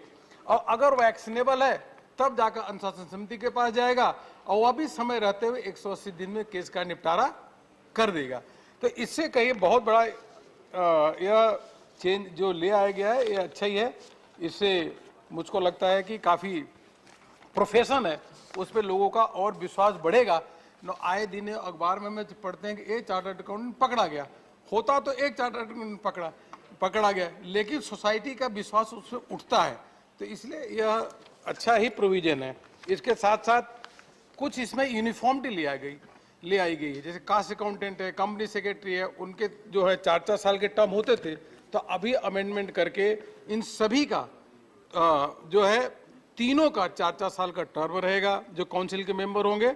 और उनका पहले 3 साल का टर्म था, तो अब 3 बार का टर्म था, अब 2 बार हो जाएगा। तो इसमें भी एक यूनिफॉर्मिटी आ जाएगी।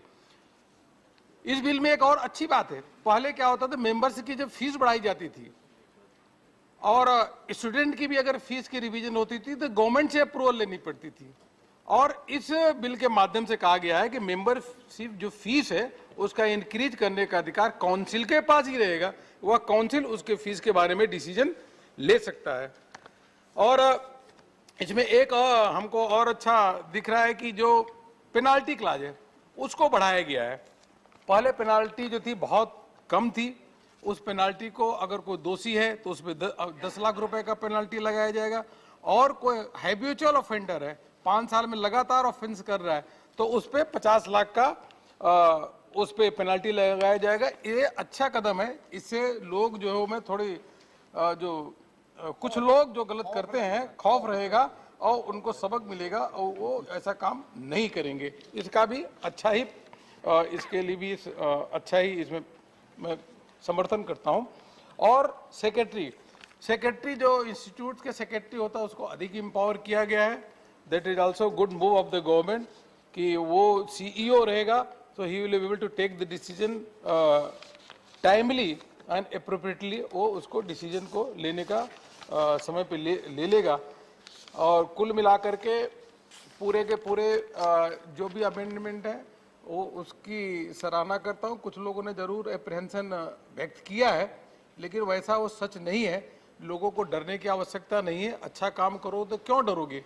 और दूसरी बात क्या है, कोई सीधे अनुशासन समिति में तो केस आ नहीं जाएगा, पहले केस का इवैल्यूएशन होगा। इवैल्यूएशन के बाद अगर एक्शनेबल है कि नहीं है फिर उसको आगे बढ़ाएंगे, और इसलिए इसकी चिंता नहीं करनी चाहिए।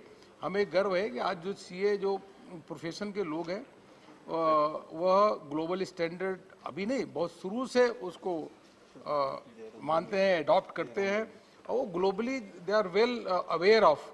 और इस प्रोफेशन के लोग भी बहुत अच्छी अच्छी जगहों पे बैठे हैं। कई बैंकों के जो शुरू से लेके इस पोजीशन पे HDFC जैसे बैंक को ले जाने वाले भी CA थे, और even dean of Harvard business school के भी अगर उसका डीन है हार्वर्ड बिजनेस स्कूल का, तो वो अभी CA है।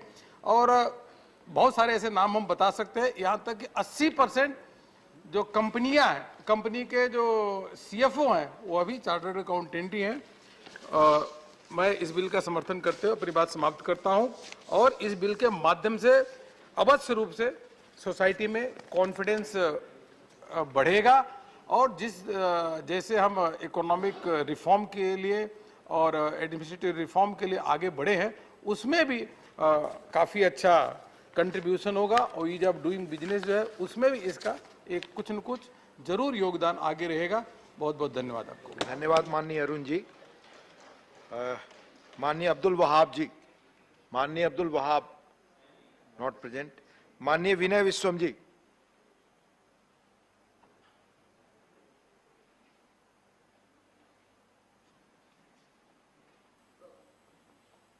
It's a saying that we all know, an old saying.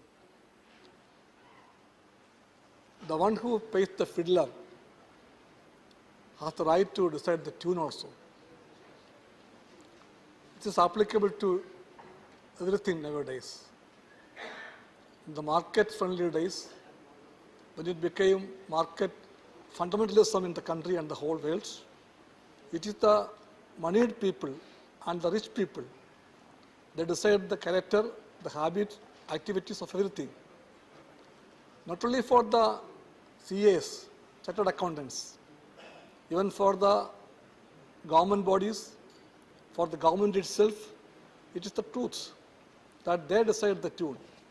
In that background, the move of the government to bring certain amendments and regulations in the matter of the chartered accountancy is to be viewed.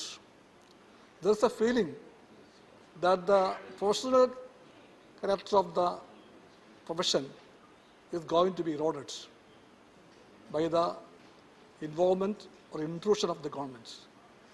The government is trying to put its hand on every activities of the chartered accountancy.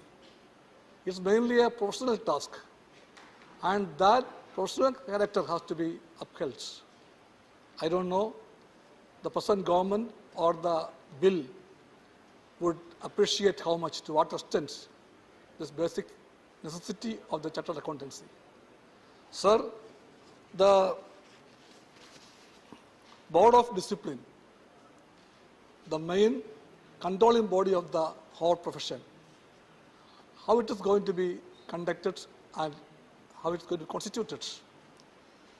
Majority of them seems to be are drawn from the profession. They are there, but only for namesake. Politicians and the government nominees are going to control it. That means the government wants to control everything. Every walks of life has to be run only by the government is not an appreciable approach that we can support. The same way, the bill talks about a disciplinary committee. Discipline to any profession is a must. Please conclude. We know it. But a professional task, a professional job should be judged by professionals only, not by politicians, not by bureaucrats. But the government wants to control that also. Thank that you. kind of, no sir, one sentence. This kind of overhandedness of the government is going to affect the profession in a very bad way. That's why I am. Thank you. I am constrained to oppose the bill. Thank you, Vinay Visham ji. Maanniya Kanak Medla Ravindra Kumar ji. Sir, thank you, sir, for giving this opportunity to speak on these bills. At the outset, I raise my objection. The way of the bill has been presented. And sir, the proposed amendments in the present bill pertains to different statutes dealing and different with distinct institutes and was enacted in different years. In order to amend them, the government has brought single bill before the Parliament. The bill mainly focuses on the constituting disciplinary committees of 3 institutes. Sir, audit and accounting require highly specialized skills which are aligned to a common man, and if the majority of the bench members are laymen who are non-CAs, the decision can turn out to be based on expectations of public perception rather than merit. The government nominees in the present bench generally don't understand the intricacies of compliances with the standards of auditing, accounting standards, law governing the audit, either Companies Act or Income Tax Act or other statutes under the audit to carry it out. The conduct of the professionals should be judged by the professionals only. The National Medical Commission Act 2019 envisages a disciplinary mechanism for the failure of the doctors by the majority of the doctors. Similarly, the situation with the Bar Council of India established by the Parliament under Advocates Act 1961 and also Architects Act 1972. None of these bodies are confronted with the issue of conflict of interest. One can imagine a situation where the failure of a doctor is primarily judged by an engineer and vice versa. Can a lawyer's failure be judged by a chartered accountant? Why this vital, and that at the disciplinary committee level, the issue is judged based on the facts of the case and the larger question of law not settled at the initial level. Sir, the question of law largely taken up to the High Court, where the appeal against the decision of the disciplinary committee appellate authority lies. Therefore, it is essential that the failure of the professional should be judged by a professional who has got in-depth knowledge of the intricacies issue related to the profession and domain expertise. With these submissions, I request the Honourable Minister to consider these main important objections and make necessary changes in the Act. Thank you. Dr. Narendra Jadhav ji. Thank you, Deputy Chairman, sir. I rise to wholeheartedly support this bill on Chartered Accountants, the Cost and Works Accountants, and the Company Secretaries Amendment Bill 2022. The bill proposes to strengthen the disciplinary mechanism under the existing acts and provide for a time-bound program, time-bound disposal of cases against members of the 3 institutes. Sir, I commend the bill for prescribing timelines for completion of disciplinary proceedings involving misconduct by the members of the respective professions. The bill also empowers the 3 reputed councils to constitute multiple boards of discipline and disciplinary committees. However, the bill allows central government to nominate the same persons as presiding officer or members across different boards of discipline and disciplinary committees. This may be incompatible with the objective of speedy disposal of cases against some members. Sir, appointing the same set of people on multiple boards of discipline may prevent these entities from hearing cases of misconduct simultaneously, thereby leading to delay in disposal of cases. This may hinder speedy disposal of disciplinary cases. With these remarks, Deputy Chairman, sir, I commend the bill for passage wholeheartedly. Thank you. Thank you, Narendra Jadhav ji. Mani Abdul Wahab ji. Thank you very much.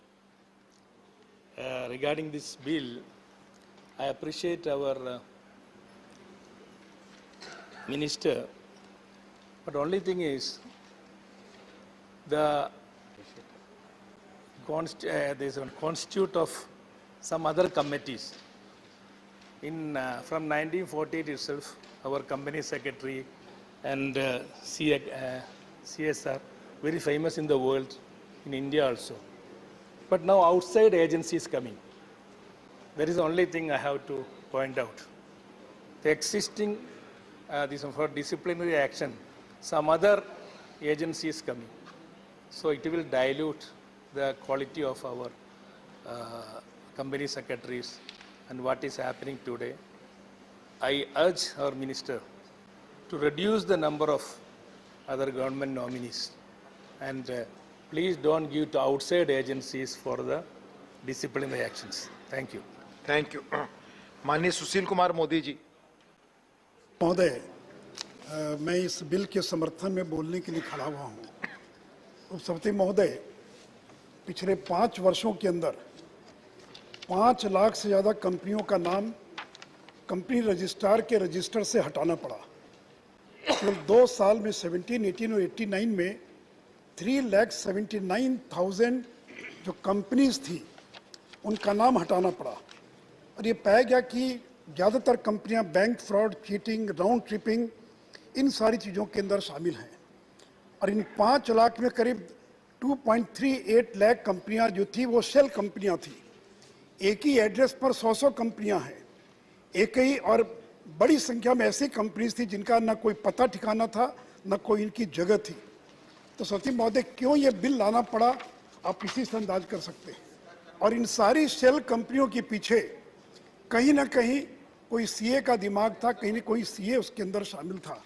इतना ही नहीं सचिव महोदय, मैं पिछले दिनों ED arrest CA in Hyderabad for adding shell companies launder funds to Hong Kong. ED arrest Delhi CA in money laundering case linked to fertilizer scam. 8 chartered accountants arrested for GST fraud. Sati Mahoday, 16 for gambling arrested, 3 chartered accountants arrested. CGST official and 2 CAs arrested on charge of extortion. Sati Mahoday, ये जो पिछले 5 साल के अंदर जो बड़े पैमाने पर ये पाया गया कि जो चार्टर्ड अकाउंटेंट्स है वो कहीं ना कहीं, और उसमें कुछ लोग हैं, वो सारे लोग नहीं है, कुछ लोग हैं जो इस प्रकार के शेल कंपनी और इस प्रकार के और भ्रष्टाचार के खिलाफ में हैं और इसलिए सरकार को मजबूरन इस बिल को लाना पड़ा है। सती महोदय, जैसा मेरे पूर्व के सदस्य ने कहा, हम उनकी परीक्षा में कोई हस्तक्षेप नहीं कर रहे हैं। उनके एग्जाम में, उनके करिकुलम में, उनके रिजल्ट में, उनके लाइसेंस के अंदर, उन सारी चीजों में उनको स्वायत्तता है। केवल एक जगह जहां सरकार हस्तक्षेप नहीं बल्कि उसको मजबूत करना चाहती है वह डिसिप्लिनरी कमेटी के बारे में। और मैं सदन को बताना चाहूंगा अभी क्या थी स्थिति होती महोदय, 4 कमेटी है डिसिप्लिनरी कमेटी और 3 के चेयरमैन कौन है, तो आईसीआई के जो प्रेसिडेंट होते हैं वो 3 कमेटी के चेयरमैन हैं और एक कमेटी के एक जोन के चेयरमैन कौन है, तो जो वाइस प्रेसिडेंट हैं वो 4थे जोन के डिसिप्लिनरी कमेटी के चेयरमैन है। सती महोदय, तो इसीलिए चूंकि कन्फ्लिक्ट ऑफ इंटरेस्ट है, जो चेयरमैन होता है चुनाव जीत कर आता है, लाखों रुपया करोड़ रुपया खर्च होते तब वो चेयरमैन बनता है और इसलिए वो अपने मेंबर्स के खिलाफ कोई कार्रवाई नहीं कर पाता है। और इसलिए पिछले वर्षों में पाया गया कि सैकड़ों की संख्या में केसेस पेंडिंग है, वर्षों तक कोई कार्रवाई नहीं हुई, दबा के रखा गया, फ्लिम्सी ग्राउंड पर उसको रिजेक्ट कर दिया गया। यहाँ तक कि सीबीआई, ईडी और सरकार ने जो कंप्लेन रेकमेंड किया था उस पर भी वर्षों तक कोई कार्रवाई नहीं हुई। और सचिव महोदय, जो लोग कहते हैं कि उनको एक्सपर्टाइज नहीं है, सीए होना चाहिए, मैं उनको बताना चाहूँगा कि जो डायरेक्टर डिसिप्लिन का जो पोस्ट, डायरेक्टर डिसिप्लिन, वो सीए होगा और 22 लोग रहते हैं उसके अंदर कमेटी में, डायरेक्टोरेट में, उसमें 11 सीए होंगे और वही लोग पूरा केस तैयार करके और डायरेक्टोरेट के सामने प्रेजेंट करेंगे। और सती महोदय, जहाँ तक कमेटी की बात है, कंपोजिशन की बात है, केवल सरकार ने ये किया है कि जो प्रिजाइडिंग ऑफिसर होगा वो नॉन सीए होगा। और सती महोदय, मैं सवाल पूछना चाहता हूँ, आप कहते कि एक्सपर्टाइज नहीं है, कल डिसिप्लिनरी कमेटी का जो निर्णय होता था वो अपील में कहाँ जाता था? ट्रिब्यूनल में जाता था, वहाँ तो कोई सीए नहीं है। ट्रिब्यूनल के निर्णय के खिलाफ कोर्ट में जाते हैं, वहाँ तो कोई सीए नहीं है। हाईकोर्ट के निर्णय के खिलाफ सुप्रीम कोर्ट में जाते हैं, वहाँ तो कोई सीए नहीं है।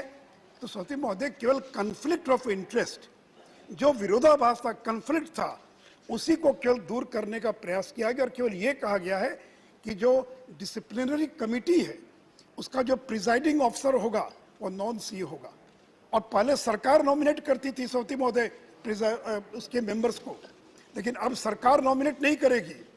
जो सीए की काउंसिल है वो एक पैनल तैयार करेगी और उसी पैनल में से सरकार जो नामों का चयन करेगी। तो जो राज्य केंद्र सरकार को नॉमिनेट करने का अधिकार था वो भी इसमें से समाप्त हो गया। आप पैनल बनाइए प्रिजाइडिंग ऑफिसर्स का, सरकार उसमें से चयन करेगी। आप मेंबर्स का पैनल बनाइए, सरकार उसमें से चयन करेगी। इसलिए सती महोदय, मुझे इसलिए इसमें कहीं कोई इस प्रकार की बात नहीं है सती महोदय। और फिर ले मेंबर्स का experience in the field of law, economics, business, finance, accountancy, तो कोई क्या वित्त मंत्री बनने के लिए और हार्वर्ड से पास होना जरूरी है क्या? या स्वास्थ्य मंत्री मंडाविया सब इतना अच्छा काम कर रहे हैं, वो क्या एमबीबीएस डॉक्टर हैं क्या? तो सती महोदय, एक्सपर्टाइज की जरूरत नहीं है, हाँ, लेकिन उस फील्ड का ज्ञान जरूर उसको होना चाहिए सती महोदय। तीसरी बात सती महोदय कि इसका जो फंड्स है 2500 करोड़ रुपए से ज्यादा का आईसीआई के पास फंड इकट्ठा है और इसे सरकार ने ये नहीं कहा कि उस फंड पर हम कोई उस फंड को लेने जा रहे हैं। केवल ये कहा कि जो सीएजी है वो सीएजी के जो ऑडिटर्स का पैनल है उसमें से आप नाम तय कीजिए और आप जो नाम तय करेंगे वही ऑडिट करेगा, सरकार या सीएजी ऑडिट करने नहीं जा रही है। और सती महोदय, पिछले दिनों कई प्रकार के मामले आए, समय नहीं है। एक समय में आईडीबीआई का टियर 2 का जो बॉन्ड था उसमें करीब 800 करोड़ का इन्वेस्ट कर दिया गया जो उसके रेगुलेशन के खिलाफ में था। बैंकों में पैसा जमा करने की होड़ मची रहती है और लोगों को मालूम है कि अगर किसी बैंक में पैसा जमा करेंगे तो उसके बदले में क्या मिलता है सती महोदय। तो सती महोदय, केवल जो डिसिप्लिनरी कमिटी है उसको स्ट्रेंथन करने का काम किया गया है। और सती महोदय, मैं एक बात और बताना चाहूँगा, दुनिया के अधिकांश देशों में, चाहे यूएसए हो, यूके हो, ऑस्ट्रेलिया हो, कनाडा हो, साउथ अफ्रीका हो, दुनिया के सभी देशों के अंदर जो अकाउंटिंग जो संस्थाएं हैं उनके जो डिसिप्लिनरी कमिटी है उसके अंदर नॉन सीए जो हैं वही उसके मेंबर्स होते हैं, ताकि कन्फ्लिक्ट ऑफ इंटरेस्ट ना रहे। Separation of elected bodies members from investigation and disciplinary process. America में तो सती महोदय 56 बोर्ड्स है, या तो भारत में एक केवल आईसीआई है जो सीए की डिग्री प्रदान करता है। अमेरिका में 56 बोर्ड्स है और उस बोर्ड्स के जो भी अपॉइंटमेंट होता है वो सरकार करती है। साउथ अफ्रीका में, ऑस्ट्रेलिया में, कनाडा में, यहाँ तक कि इंटरनेशनल फेडरेशन ऑफ अकाउंटेंट्स उसके 175 मेंबर हैं, 130 देशों के लोग उसके मेंबर हैं। उसकी अनुशंसा है कि डिसिप्लिनरी कमिटी के अंदर नॉन जो अकाउंटिंग के लोग हैं वही उसके मेंबर होना चाहिए, ताकि वो दूध का दूध और पानी का पानी कर सके, और नहीं तो उस कन्फ्लिक्ट ऑफ इंटरेस्ट के कारण वो उसमें नहीं कर पाएंगे। सती महोदय, एक और विरोध किया जा रहा है कोऑर्डिनेशन कमेटी की क्या आवश्यकता है। सती महोदय, 3 संस्थान हैं और अगर तीनों 2000 में एक एमओयू साइन किया इन लोगों ने और उस एमओयू में यह प्रावधान था कि मिलकर कोऑर्डिनेशन करेंगे। 16 साल हो गया, एक बैठक नहीं हुई, बैठक का एजेंडा पता नहीं, क्या निर्णय लिया गया। अब सरकार ने कहा कि तीनों जो संस्थाएं हैं उसके लिए कोऑर्डिनेशन कमेटी होगी जिसको प्रिजाइड करेंगे कंपनी सेक्रेटरीज के, जो कंपनी अफेयर्स के जो सेक्रेटरी हैं, और तीनों संस्थाओं के प्रेसिडेंट, वाइस प्रेसिडेंट और सेक्रेटरी उसके मेंबर होंगे। इसमें क्या आपत्ति सती महोदय, इसका भी विरोध किया जा रहा है। और सती महोदय, जो एक सबसे महत्व की बात है, अभी तक केवल कार्रवाई करने का अधिकार था चार्टर्ड अकाउंटेंट पर, लेकिन जो चार्टर्ड अकाउंटेंट फर्म्स है उन पर कार्रवाई करने का चार्टर्ड अकाउंटेंट इंस्टीट्यूट को अधिकार नहीं था। और ये सदन सत्यम स्कैंडल के बारे में जानता है, 7100 करोड़ से ज्यादा का आईटी का फ्रॉड हुआ था सती महोदय, और उसके बाद आईसीआई ने खुद जो है रेकमेंड किया कि जो कॉर्पोरेट जो फर्म्स हैं चार्टर्ड अकाउंटेंट के, उन पर भी कार्रवाई करने का अधिकार दिया जाए। तो सती महोदय, इस बिल के द्वारा केवल मेंबर्स नहीं, अगर कोई मेंबर जो किसी फर्म का सदस्य है और लगातार 5 साल तक शिकायत अगर मिल रही है तो वैसी स्थिति में अधिकतम 25 लाख रुपया तक उस पर जुर्माना लगाया जा सकता है और उसके मेंबर को या उसको डिबार किया जा सकता है। और सती महोदय, पहले कोई टाइमलाइन नहीं था कितने दिनों में प्रोसीडिंग पूरी होगी। अब इसमें प्रावधान किया गया है कि 365 दिनों के अंदर प्रोसीडिंग पूरी हो जाएगी। पहले प्रावधान था कि कोई भी विड्रॉ कर सकता है, आपने कंप्लेंट फाइल किया और मिल गए और कुछ अंडर हैंड डील हो गया, विड्रॉ कर लिया गया। अब इसमें प्रावधान किया गया कि कोई भी विड्रॉल कंप्लेंट नॉट परमिसिबल, कोई भी इसके अंदर कोई और इसको कंप्लेंट को विड्रॉ नहीं कर सकता है।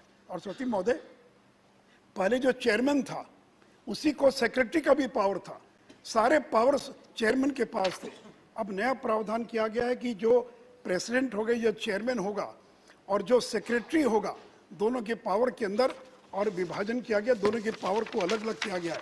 और सती महोदय, इतना ही नहीं तो साथ ही साथ मैं सदन को ये भी बताना चाहूँगा, जो NFRA बना है, नेशनल फाइनेंशियल रिपोर्टिंग अथॉरिटी, तो अब उसमें यह प्रावधान किया गया है कि जो लिस्टेड कंपनीज हैं, जो अनलिस्टेड कंपनीज है 500 करोड़ रुपए से ज़्यादा जिनका टर्नओवर है, जो बैंक्स है, जो इंश्योरेंस है, उनके अकाउंटिंग स्टैंडर्ड जो है वो NFRA और निर्धारित करेगी। इसलिए सभापति महोदय, मैं सदन के माध्यम से अपने चार्टर्ड अकाउंटेंट्स को भी आश्वस्त करना चाहूँगा, बड़ी स्ट्रांग लॉबी है, एक एक मेंबर के पास जाते हैं, लोगों को समझाने का प्रयास करते हैं। लेकिन मैं आदरणीय प्रधानमंत्री जी को धन्यवाद देना चाहूँगा जिन्होंने भ्रष्टाचार के खिलाफ जो संघर्ष, जो ऐलान किया है, उसको परिणति तक पहुँचाने के लिए आवश्यक था कि जो चार्टर्ड अकाउंटेंट्स की जो बॉडी है, इसके जो डिसिप्लिनरी, इसमें जो डिसिप्लिनरी कमिटी है उसको और स्ट्रेंथन किया जाए। और ऐसा नहीं सोती महोदय कि सारे के सारे लोग गड़बड़ है। अभी मैं गया था अबू धाबी, एक संसदीय प्रतिनिधि मंडल के अंदर, अबू धाबी में 800 से ज़्यादा चार्टर्ड अकाउंटेंट केवल अबू धाबी में, केवल दुबई के अंदर 1500 से ज़्यादा चार्टर्ड अकाउंटेंट है। हमारे चार्टर्ड अकाउंटेंट ने पूरे दुनिया में भारत का नाम रोशन किया है। और जब कोई कहता है कि मैं CA हूँ, तो हमारी उसकी प्रतिष्ठा समाज के अंदर तुरंत बढ़ जाती है। IAS है या IPS है, ये चार्टर्ड अकाउंटेंट। तो अधिकांश चार्टर्ड अकाउंटेंट ईमानदारी से काम करते हैं। और जैसा PM ने कहा, ICI के सम्मेलन में भाषण देते हुए कहा कि क्लाइंट के लिए काम मत करो, देश के लिए काम करो। क्लाइंट के लिए काम करना अलग बात है और देश के लिए काम करना अलग बात है। इसलिए सभापति महोदय, मैं निर्मला सीतारमण जी को और आदरणीय प्रधानमंत्री जी को धन्यवाद देना चाहूँगा कि जिनकी प्रेरणा से ये बिल इस सदन के अंदर आया है। और मैं ये विश्वास दिलाता हूँ कि कोई हस्तक्षेप नहीं होगा, कोई इनकी ऑटोनॉमी को प्रभावित नहीं किया जाएगा। केवल जो गलत लोग हैं, जो मिसकंडक्ट करने वाले जो लोग हैं, उन्हीं पर कार्रवाई करने के लिए इसके अंदर कड़े प्रावधान किए गए। धन्यवाद। धन्यवाद सुशील मोदी जी। माननीय मंत्री जी का रिप्लाई। धन्यवाद sir. So I thank all the 21 honorable members who have participated in this discussion today. This is a very important step being taken. There is one bill which is now passed through the Loksabha, aiming to bring in certain amendments to the three acts, which are the Chartered Accountants Act, the Cost and Works Accountants, and the Company Secretaries Act. Amendments are being brought in through one legislation so that all the three can be brought in with the same kind of amendments.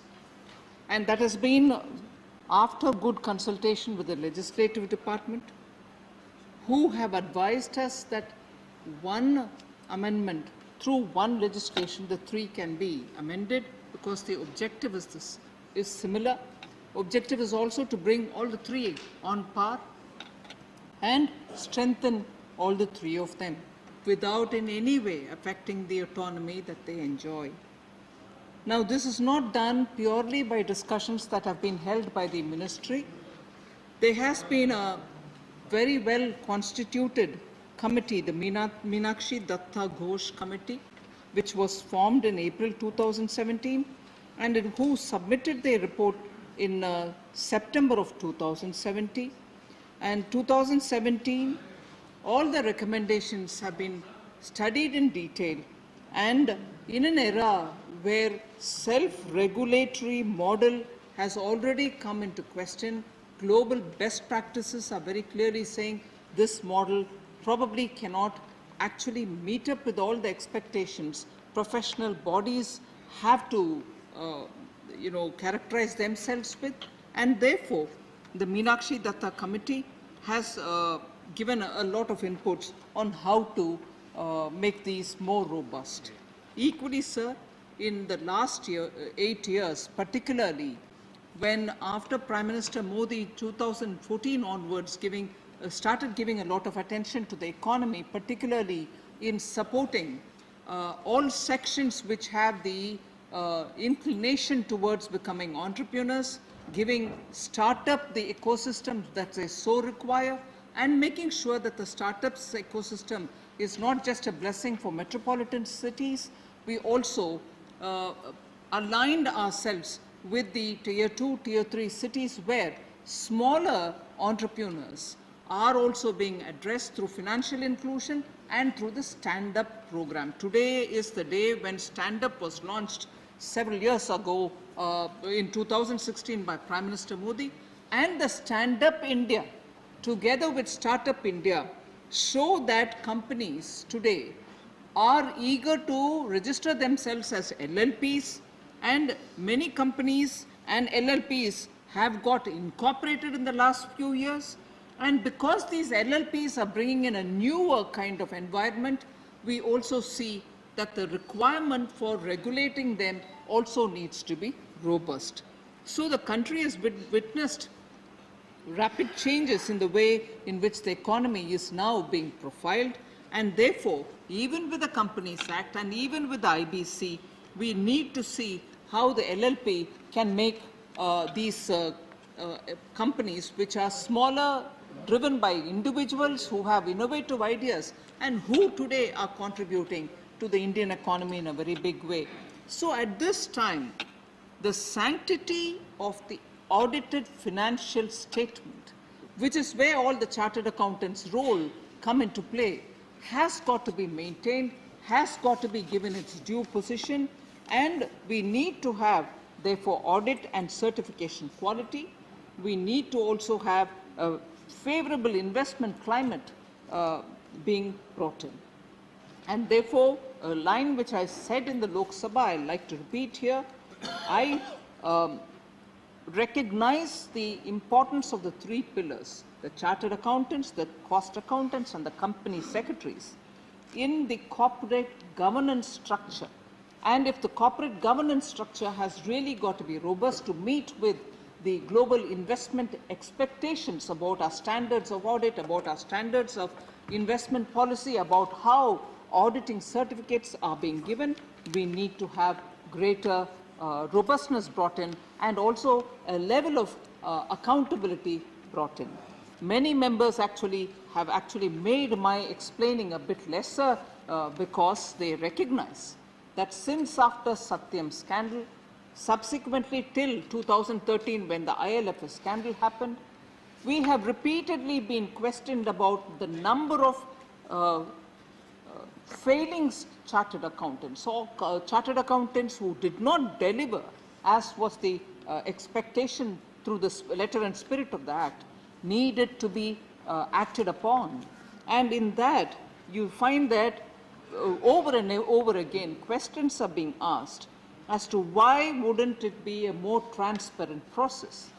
With these concerns, a lot of consultations have been held, stakeholders have been repeatedly met, and also even a standing committee once earlier, sir, had gone through these issues, and at that time, it was felt, and it was in fact recommended by the standing committee then, that we need to have a greater transparency in the mechanism, and that is where from that standing committee, we've had this voice for greater transparency to be brought in. Now, there was also a question as to why there should be only one act. Will it mean that the three institutions are now going to be governed by this one act? I would like to dispel any doubts that honourable members might have. Those three acts are there. They are going to continue. They will govern the functioning of the three institutions. But this one act, which is now going to have an impact on each of the three acts, is only to the limited extent of bringing in greater transparency in the disciplinary processes with which these institutions function. And therefore, the three institutes governed by their respective acts will continue to have the responsibility for the functions which have been with them always, whether it is for qualifying people, licensing people, regulation of their conduct. All this will continue to be with them. And even as regards students, the institutes had earlier also full powers, and that shall not be interfered with. That will continue to be with them. So whether it is a question of thinking about increasing the fee or registration of members and even certification of practice, they are all now, as is before, as it was earlier, they continue to be, and this Act has nothing to do with that at all. The Council will have full powers to fix the fees and certifying the members. So there were references made to Section 18 of the Act saying administering funds of the institutions. They will continue to be as per the provisions of Section 18 of the Act.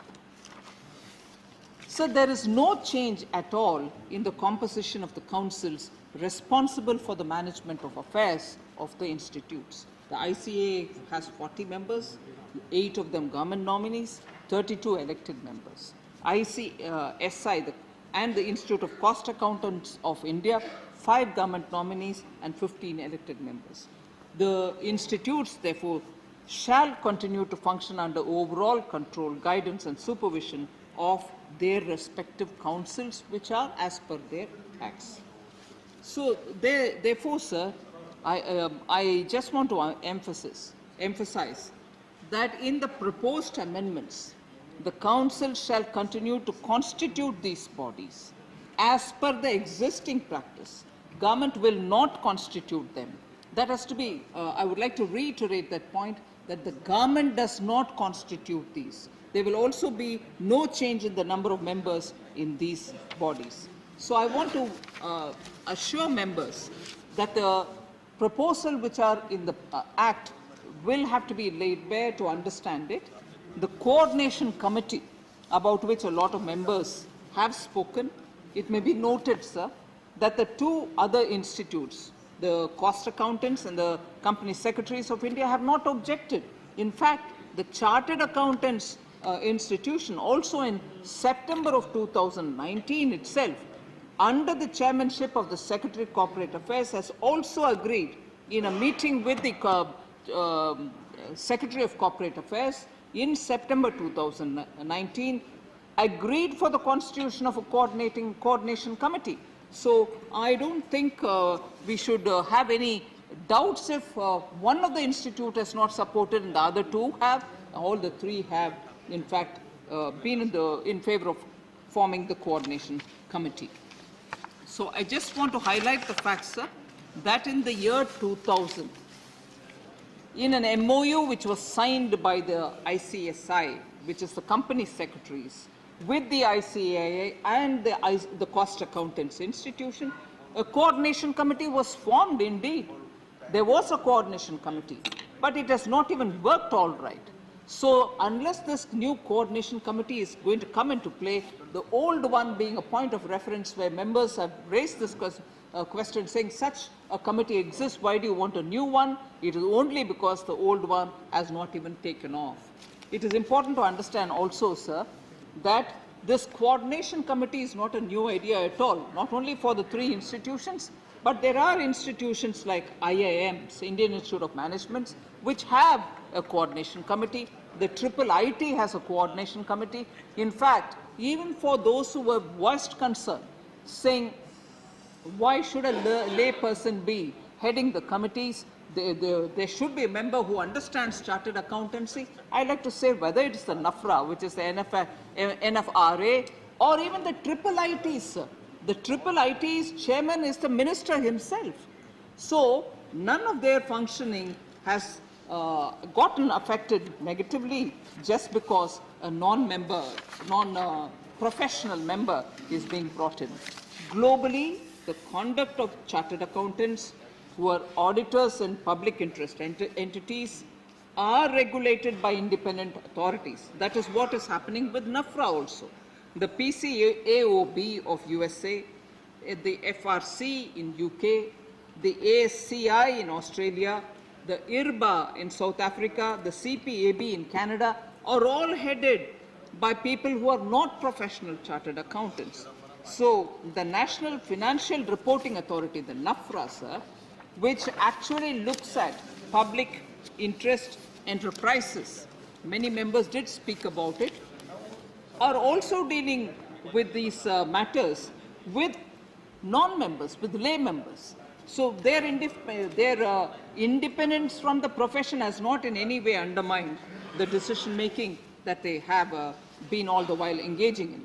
So, and also the proposed amendments are very much in line with the core principles which have been given by the Independent Audit Regulators, which is a global body, International Forum of Independent Audit Regulators, which is normally the body to which all the chartered accountants do refer for guidelines as regards best practices. And also the International Federation of Accountants, which also periodically gives independent, which is a non-governmental body, sir, it's an international body, that also gives a lot of these guidelines. The Institute of Chartered Accountants of India is a member of this International Federation of Accountants. So if they have given guidelines, why would they be in discord with the existing institutions? The standing committee that I was referring to earlier, which had already gone through this matter in 2004-5, in its 11th report, sir, very clearly, which was given in 2003, said that it recommends strongly majority of lay members in the disciplinary board. And I like to put on the record a word which is a paragraph which I'd like to take from that standing committee's report. And I quote, sir, the committee recommends that such a body should be headed by a person not below the rank of joint secretary belonging to the legislative service. 2 members should be from the council and 2 should be outside experts from the field of law or accountancy, unquote. So the standing committee then in 2003 has actually looked into it and recommended similarly. Whether it is the UK, the USA or South Africa, and in particular the state California, have all got lay members, and the current standing committee has also gone through this bill, and therefore any suggestion that a select committee reference be made would be only superfluous because members of the Rajya Sabha are also members in that standing committee which has actually looked into the details. The current standing committee gave it and then submitted in the Loksabha post which I have come here, sir. I am referring to 2003, but even now, the current standing committee has gone through it, not 2003, and 2003.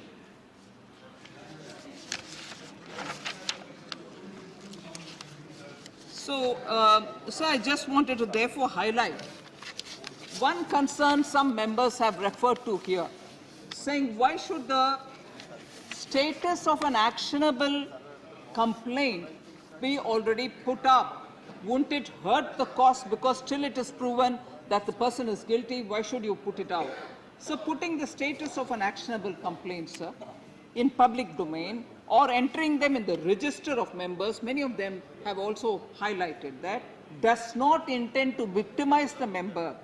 On the contrary, the manner and the interval of putting out such information in public domain and entering it in the register of members shall be in accordance with the regulations framed by the council itself. So there's no way in which somebody is going to pick and choose, saying, choose to put this in public and not somebody else's name. So there is a system and a protocol decided by the council itself which will govern it. So, sir, the 2 institutes have not objected to putting out names such as this. So, largely, I think, sir, the points that have been raised by all the members have been addressed. I just want to underline the fact that it is a global best practices which have governed many of the features of this bill, which is now before us, it is necessary that we appreciate that without touching the independence of the autonomy of these institutions, we'd like to bring in these changes.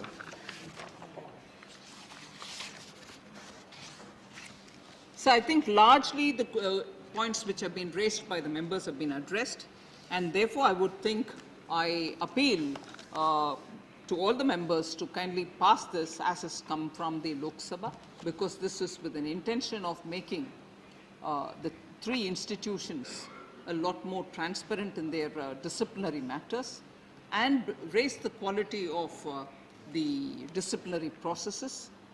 Above all, I think this would also facilitate India to be able to support institutions and firms which can be encouraged by the Council to create something similar to the Big Four, which we periodically talk about, but completely of Indian origin. If the quality and if their strengths are being encouraged through this, I would think it is possible sooner to have institutions of that size which can meet up with the global demands. Thank you very much, sir. Thank you, Honorable Minister. I shall now put the motion moved by Srimati Nirmala Sitharaman to vote. The question is that the Chartered Accountants, the Cost Works Accountants and the Company Secretaries Amendment Bill 2022 as passed by Lok Sabha be taken into consideration. Those in favor will please say aye. Aye. Those against will please say no. I think the ayes have it, the ayes have it, the ayes have it. The motion is adopted. Announcement regarding notice of amendments. Honorable members, I have to inform that the Speaker Lok Sabha in the Chartered Accountants, the Cost and Works Accountants and the Company Secretaries Amendment Bill 2022 as passed by Lok Sabha has treated certain consequential changes pertaining to the change of year from 2021 to 2022 as patent errors in clause 10, 25, 60 and 93. Accordingly, the relevant amendments proposed by Sri John Brittas, member at serial number 10, 57, 58, 108, 109, 159 and 160 have become infructuous and therefore are not to be moved. We shall now take up clause by clause consideration of the bill. Clause 2 stands part of the bill. Those in favor will please say aye. Aye. Those against will please say no. I think the ayes have it, the ayes have it, the ayes have it. Clause 2 is adopted. Clause 3 stands part of the bill. There are two amendments, number 2 and 3 by Sri John Brittas. Are you moving? Okay. Amendments moved. Those in favor will please say aye. Aye. Those against will please say no. No. I think the noes have it, the noes have it, the noes have it. The amendments are negative. I shall now put clause 3 to vote. Those in favor will please say aye. Aye. Those against will please say no. I think the ayes have it, the ayes have it, the ayes have it. Clause 3 is adopted. Clause 4 stands part of the bill. There is one amendment, number 4 by Sri John Brittas. Amendment moved. Those in favor will please say aye. Aye. Those against will please say no. I think the noes have it, the noes have it, the noes have it. The amendment is negative. I shall now put clause 4 to vote. Those in favor will please say aye. Aye. Those against will please say no. I think the ayes have it, the ayes have it, the ayes have it. Clause 4 is adopted.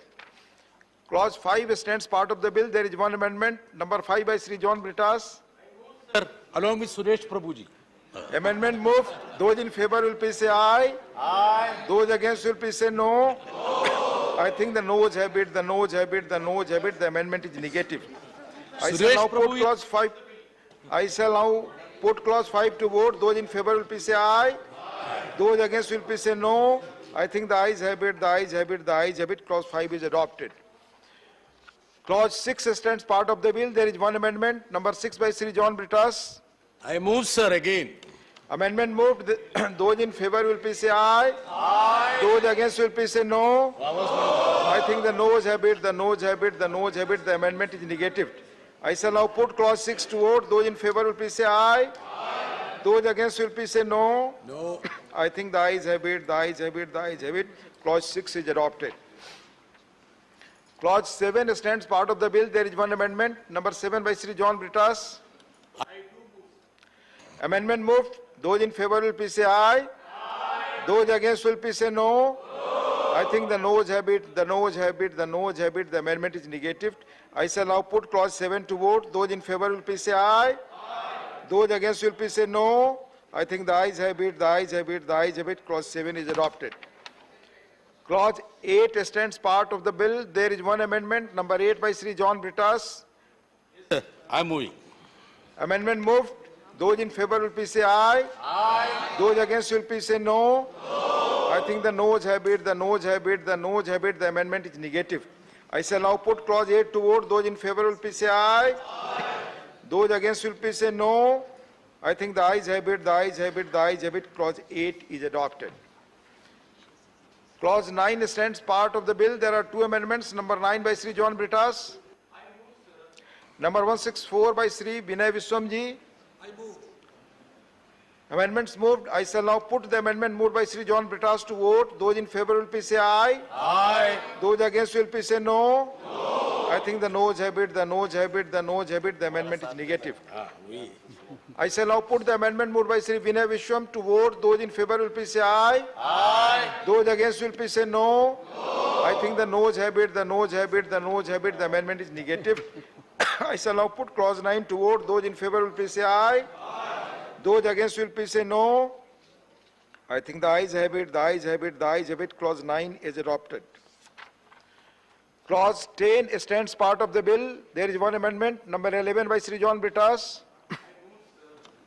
Amendment moved. Those in favor will please say aye. Aye. Those against will please say no. I think the noes have it, the noes have it, the noes have it. The amendment is negative. I shall now put clause 10 to vote. Those in favor will please say aye. Those against will please say no. I think the ayes have it, the ayes have it, the ayes have it. Clause 10 is adopted. Clause 1 stands part of the bill. There are two amendments, number 12 and 13 by Sri John Britas. I move, sir. Amendments moved. Those in favor will please say aye. Aye. Those against will please say no. I think the noes have it, the noes have it, the noes have it. The amendments are negative. I shall now put clause 11 to vote. Those in favor will please say aye. Those against will please say no. I think the ayes have it, the ayes have it, the ayes have it. Clause 11 is adopted. Clause 12 stands part of the bill. There is favor. Those in favor will please say aye. Those against will please say no. I think the ayes have it, the ayes have it, the ayes have it. Clause 12 is adopted. Clause 13 stands part of the bill. There is one amendment, number 14 by Sri John Britas. I move, sir. Amendment moved. Those in favor will please say aye. Those against will please say no. I think the noes have it, the noes have it, the noes have it. The amendment is negative. I shall now put clause 13 to vote. Those in favor will please say aye. Those against will please say no. I think the ayes have it, the ayes have it, the ayes have it. Clause 13 is adopted. Clause 14 stands part of the bill. There is one amendment, number 15 by Sri John Britas. Amendment moved. Those in favor will please say aye. Those against will please say no. I think the noes have it, the noes have it, the noes have it. The amendment is negative. I shall now put clause 14 to vote. Those in favor will please say aye. Those against will please say no. I think the ayes have it, the ayes have it, the ayes have it. Clause 14 is adopted. Clause 15 stands part of the bill. Those in favor will please say aye. Those against will please say no. I think the ayes have it, the ayes have it, the ayes have it. Clause 15 is adopted. Clause 16 stands part of the bill. There are two amendments, number 16 and 17 by Sri John Britas. I move, sir. Amendments moved. Those in favor will please say aye. Aye. Those against will please say no. I think the noes have it, the noes have it, the noes have it. The amendments are negative. I shall now put clause 16 to vote. Those in favor will please say aye. Those against will please say no. I think the ayes have it, the ayes have it, the ayes have it. Clause 16 is adopted. Clause 17 stands part of the bill. There are three amendments, number 18 to 20 by Sri John Britas. I move, sir. Amendments moved. Those in favor will please say aye. Aye. Those against will please say no. I think the noes have it, the noes have it, the noes have it. The amendments are negative.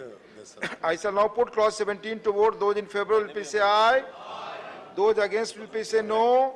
I think the ayes have it, the ayes have it, the ayes have it. Clause 17 is adopted. Clause 18 stands part of the bill. There are two amendments. Number 21 by Sri John Britas. I move, sir. Number 165 by Sri Binay Vishwam. Amendments moved. I shall first put the amendment moved by Sri John Britas to vote. Those in favor will please say aye. Aye. Those against will please say no. I think the noes have it, the noes have it, the noes have it. The amendment is negative.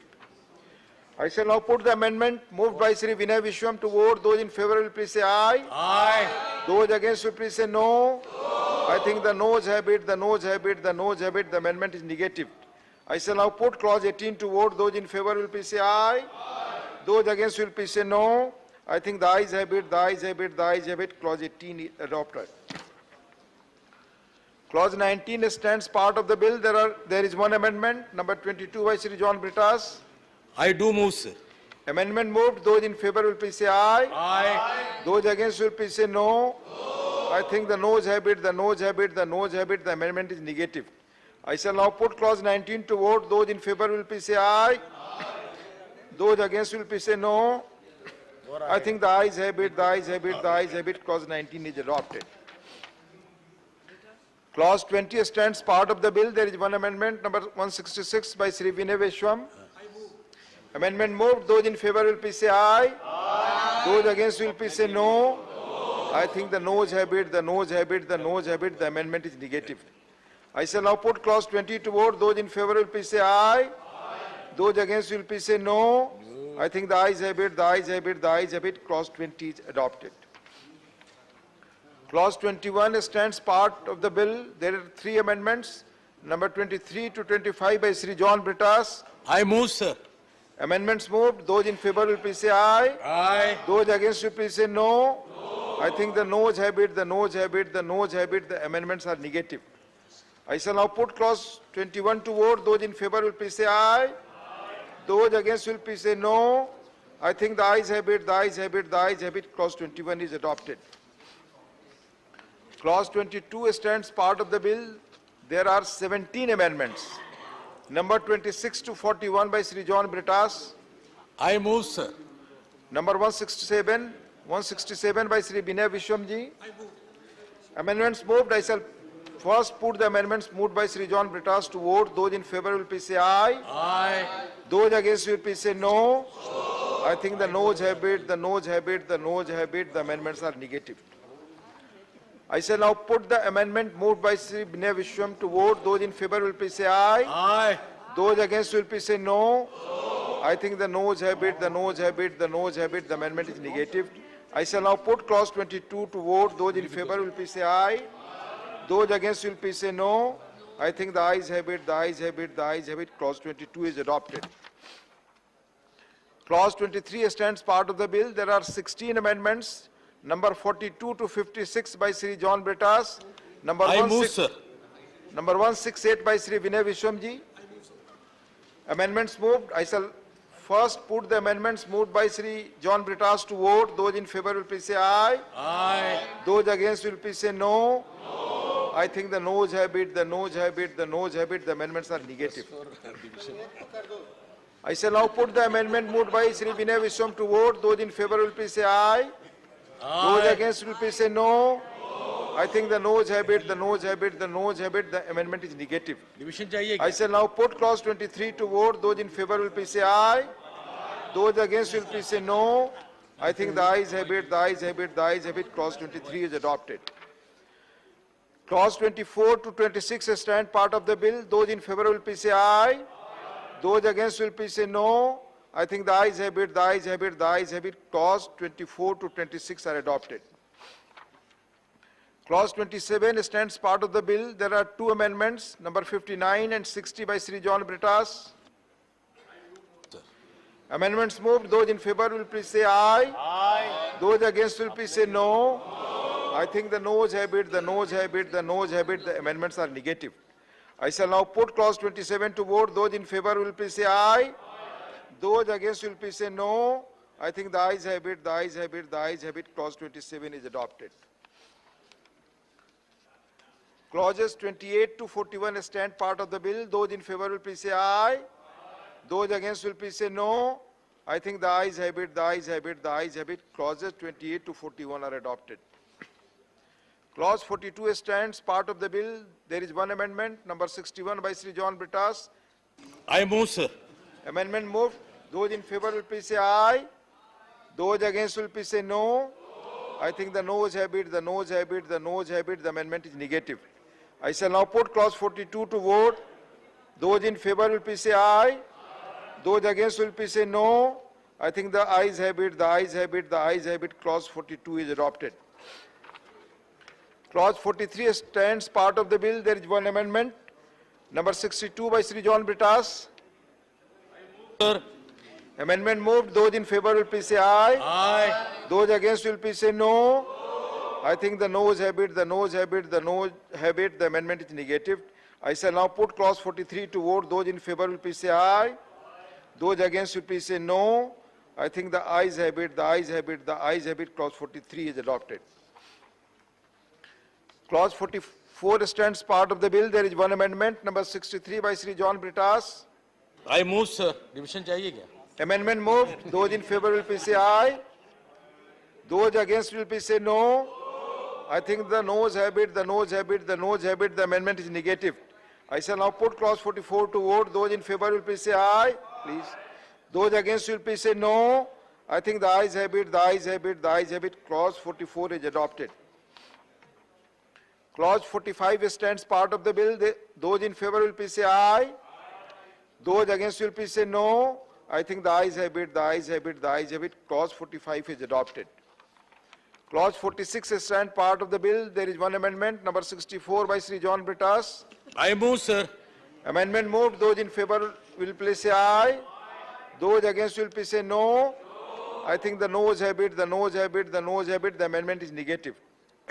I shall now put clause 46 to vote. Those in favor will please say aye. Those against will please say no. I think the ayes have it, the ayes have it, the ayes have it. Clause 46 is adopted.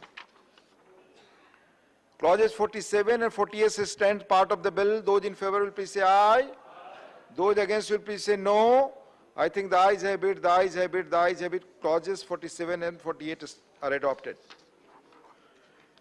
Clause 49 stands part of the bill. There is one amendment, number 65 by Sri John Britas. I do move, sir. Amendment moved. Those in favor will please say aye. Those against will please say no.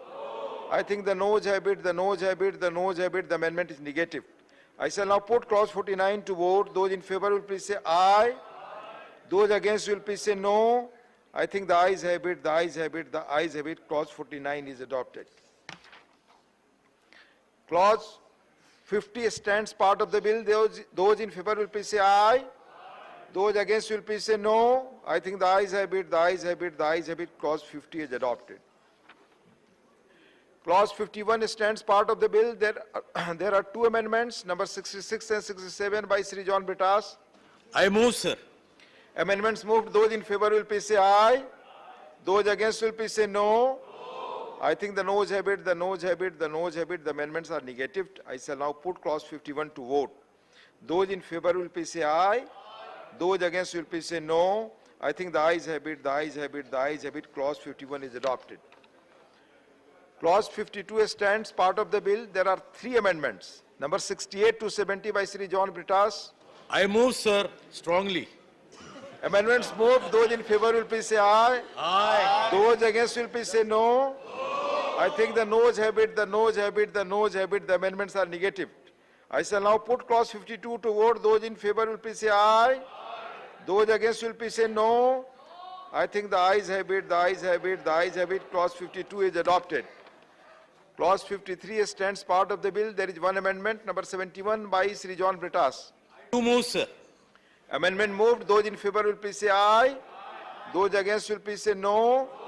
I think the noes have it, the noes have it, the noes have it. The amendment is negative. I shall now put clause 53 to vote. Those in favor will please say aye. Those against will please say no. I think the ayes have it, the ayes have it, the ayes have it. Clause 53 is adopted. Clause 54 stands part of the bill. There is one amendment, number 72 by Sri John Britas. I move, sir, strongly. Amendment moved. Those in favor will please say aye. Aye. Those against will please say no. I think the noes have it, the noes have it, the noes have it. The amendment is negative. I shall now put clause 54 to vote. Those in favor will please say aye. Those against will please say no. I think the ayes have it, the ayes have it, the ayes have it. Clause 54 is adopted.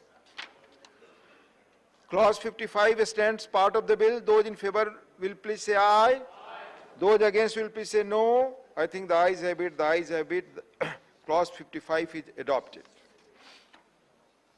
Clause 56 stands part of the bill. There are 4 amendments, number 73 to 76 by Sri John Britas.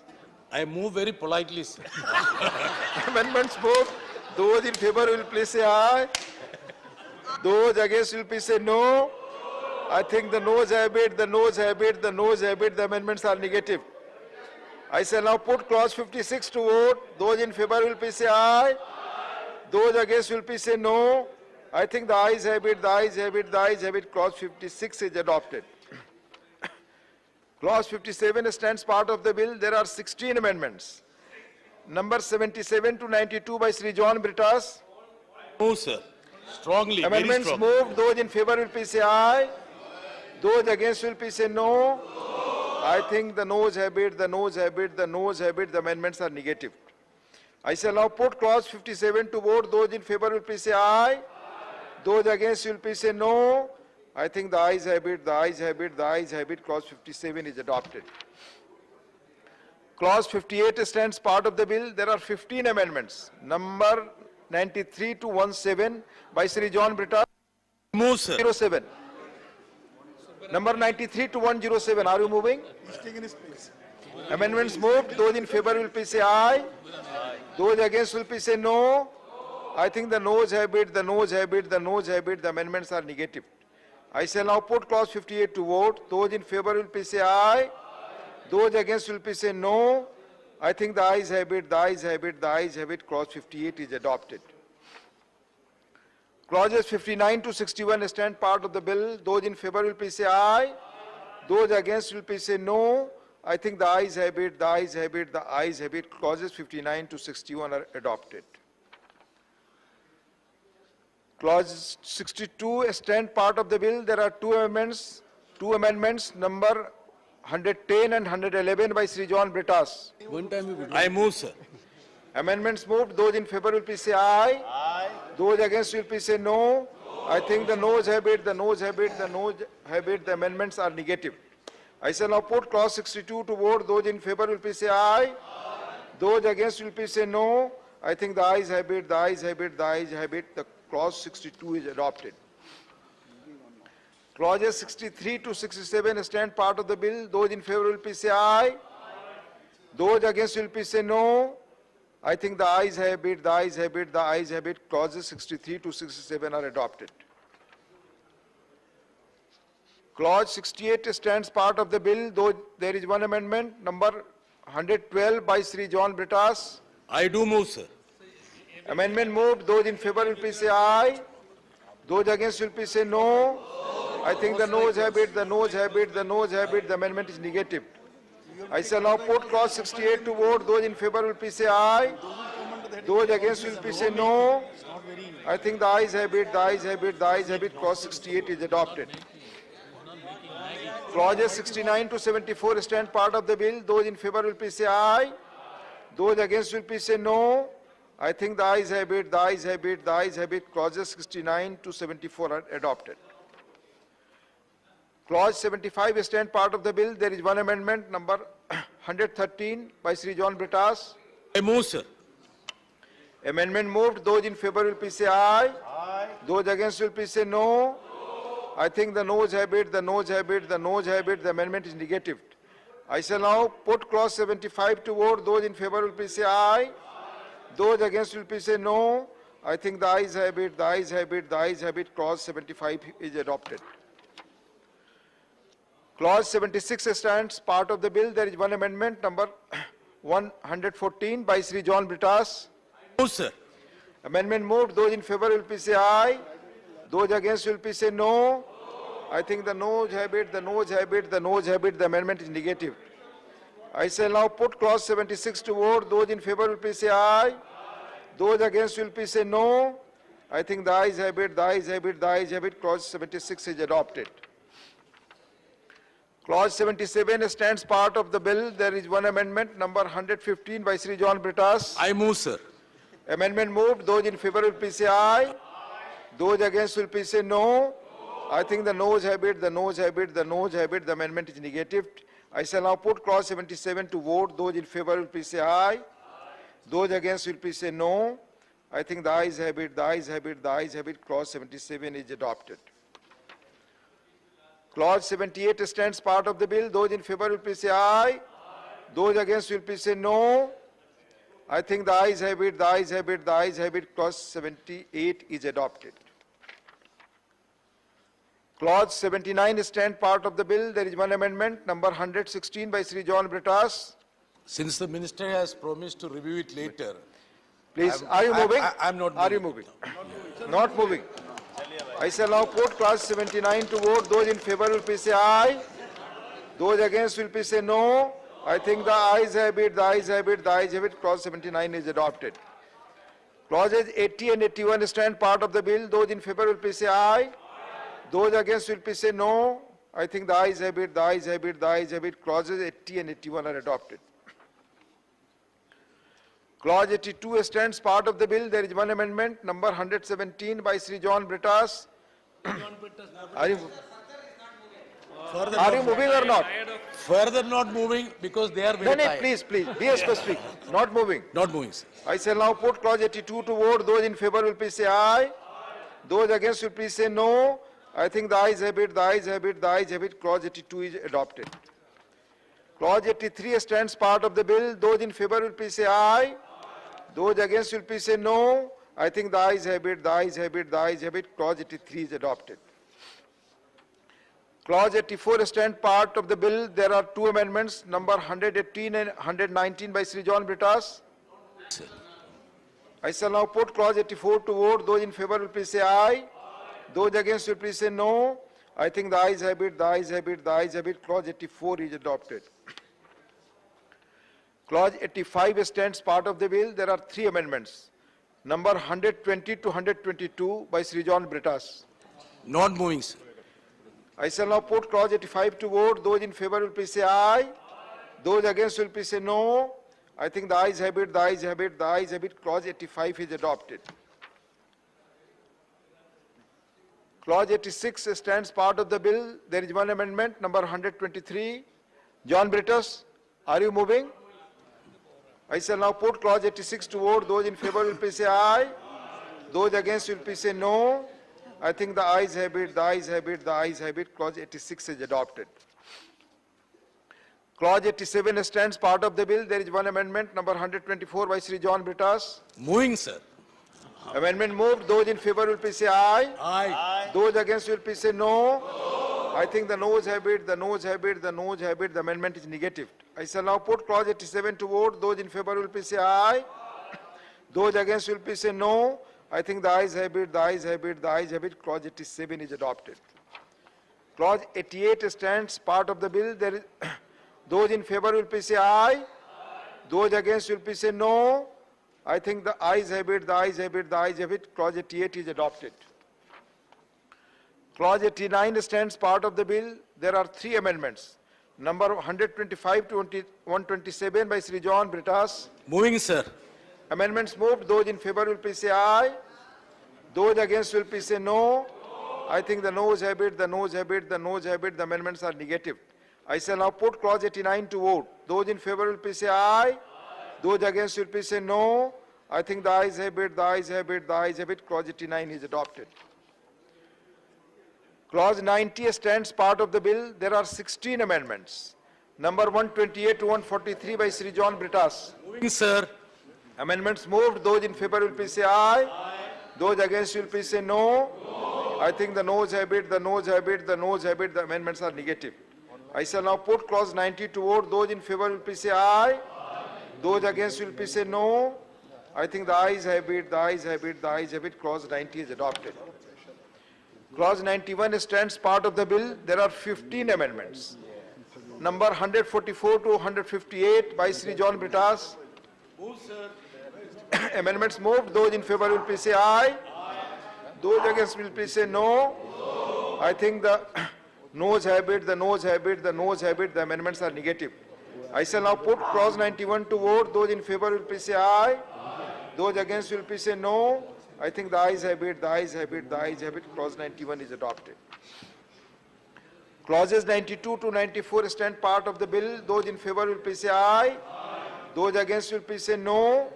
I think the ayes have it, the ayes have it, the ayes have it. Clauses 92 to 94 are adopted. Clause 95 stands part of the bill. There are two amendments. Number 161 and 162 by Sri John Britas. Amendments moved. Those in favor will please say aye. Those against will please say no. I think the noes have it, the noes have it, the noes have it. The amendments are negative. I shall now put clause 95 to vote. Those in favor will please say aye. Those against will please say no. I think the ayes have it, the ayes have it, the ayes have it. Clause 95 is adopted. Clauses 96 to 100 stands part of the bill. Those in favor will please say aye. Those against will please say no. I think the ayes have it, the ayes have it, the ayes have it. Clauses 96 to 100 are adopted. Clause 101 stands part of the bill. There is one amendment, number 163 by Sri John Britas. Move, sir.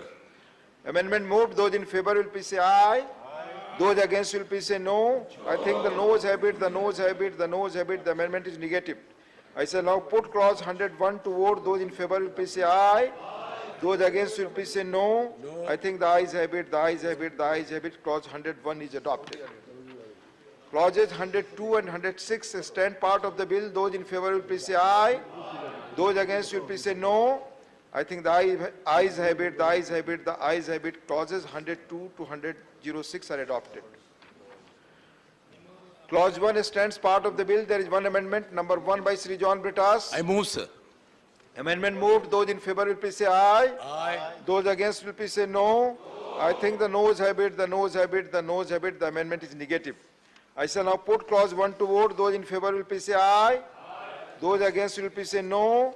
I think the ayes have it, the ayes have it, the ayes have it. Clause 1 is adopted. The enacting formula and the title stand part of the bill. Those in favor will please say aye. Those against will please say no. I think the ayes have it, the ayes have it, the ayes have it. The enacting formula and the title are adopted. Srimati Nirmala Sitharaman to move that the bill be passed. Sir, I rise to move that the bill be passed. Motion moved that the bill be passed. The question is that the bill be passed. Those in favor will please say aye. Those against will please say no. I think the ayes have it, the ayes have it, the ayes have it. The bill is passed.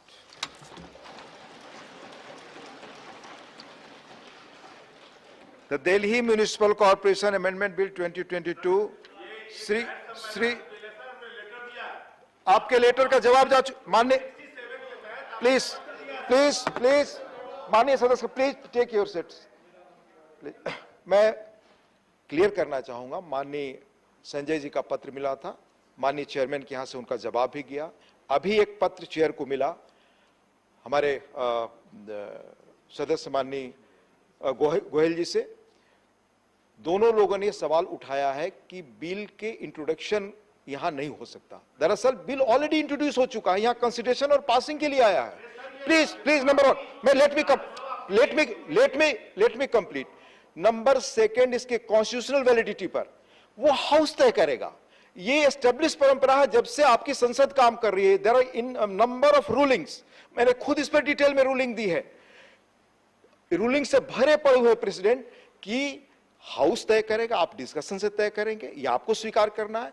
और उसके legal scrutiny का आप सवाल उठाते हैं तो judiciary तय करेगा, नॉट चेयर कोई अधिकार नहीं।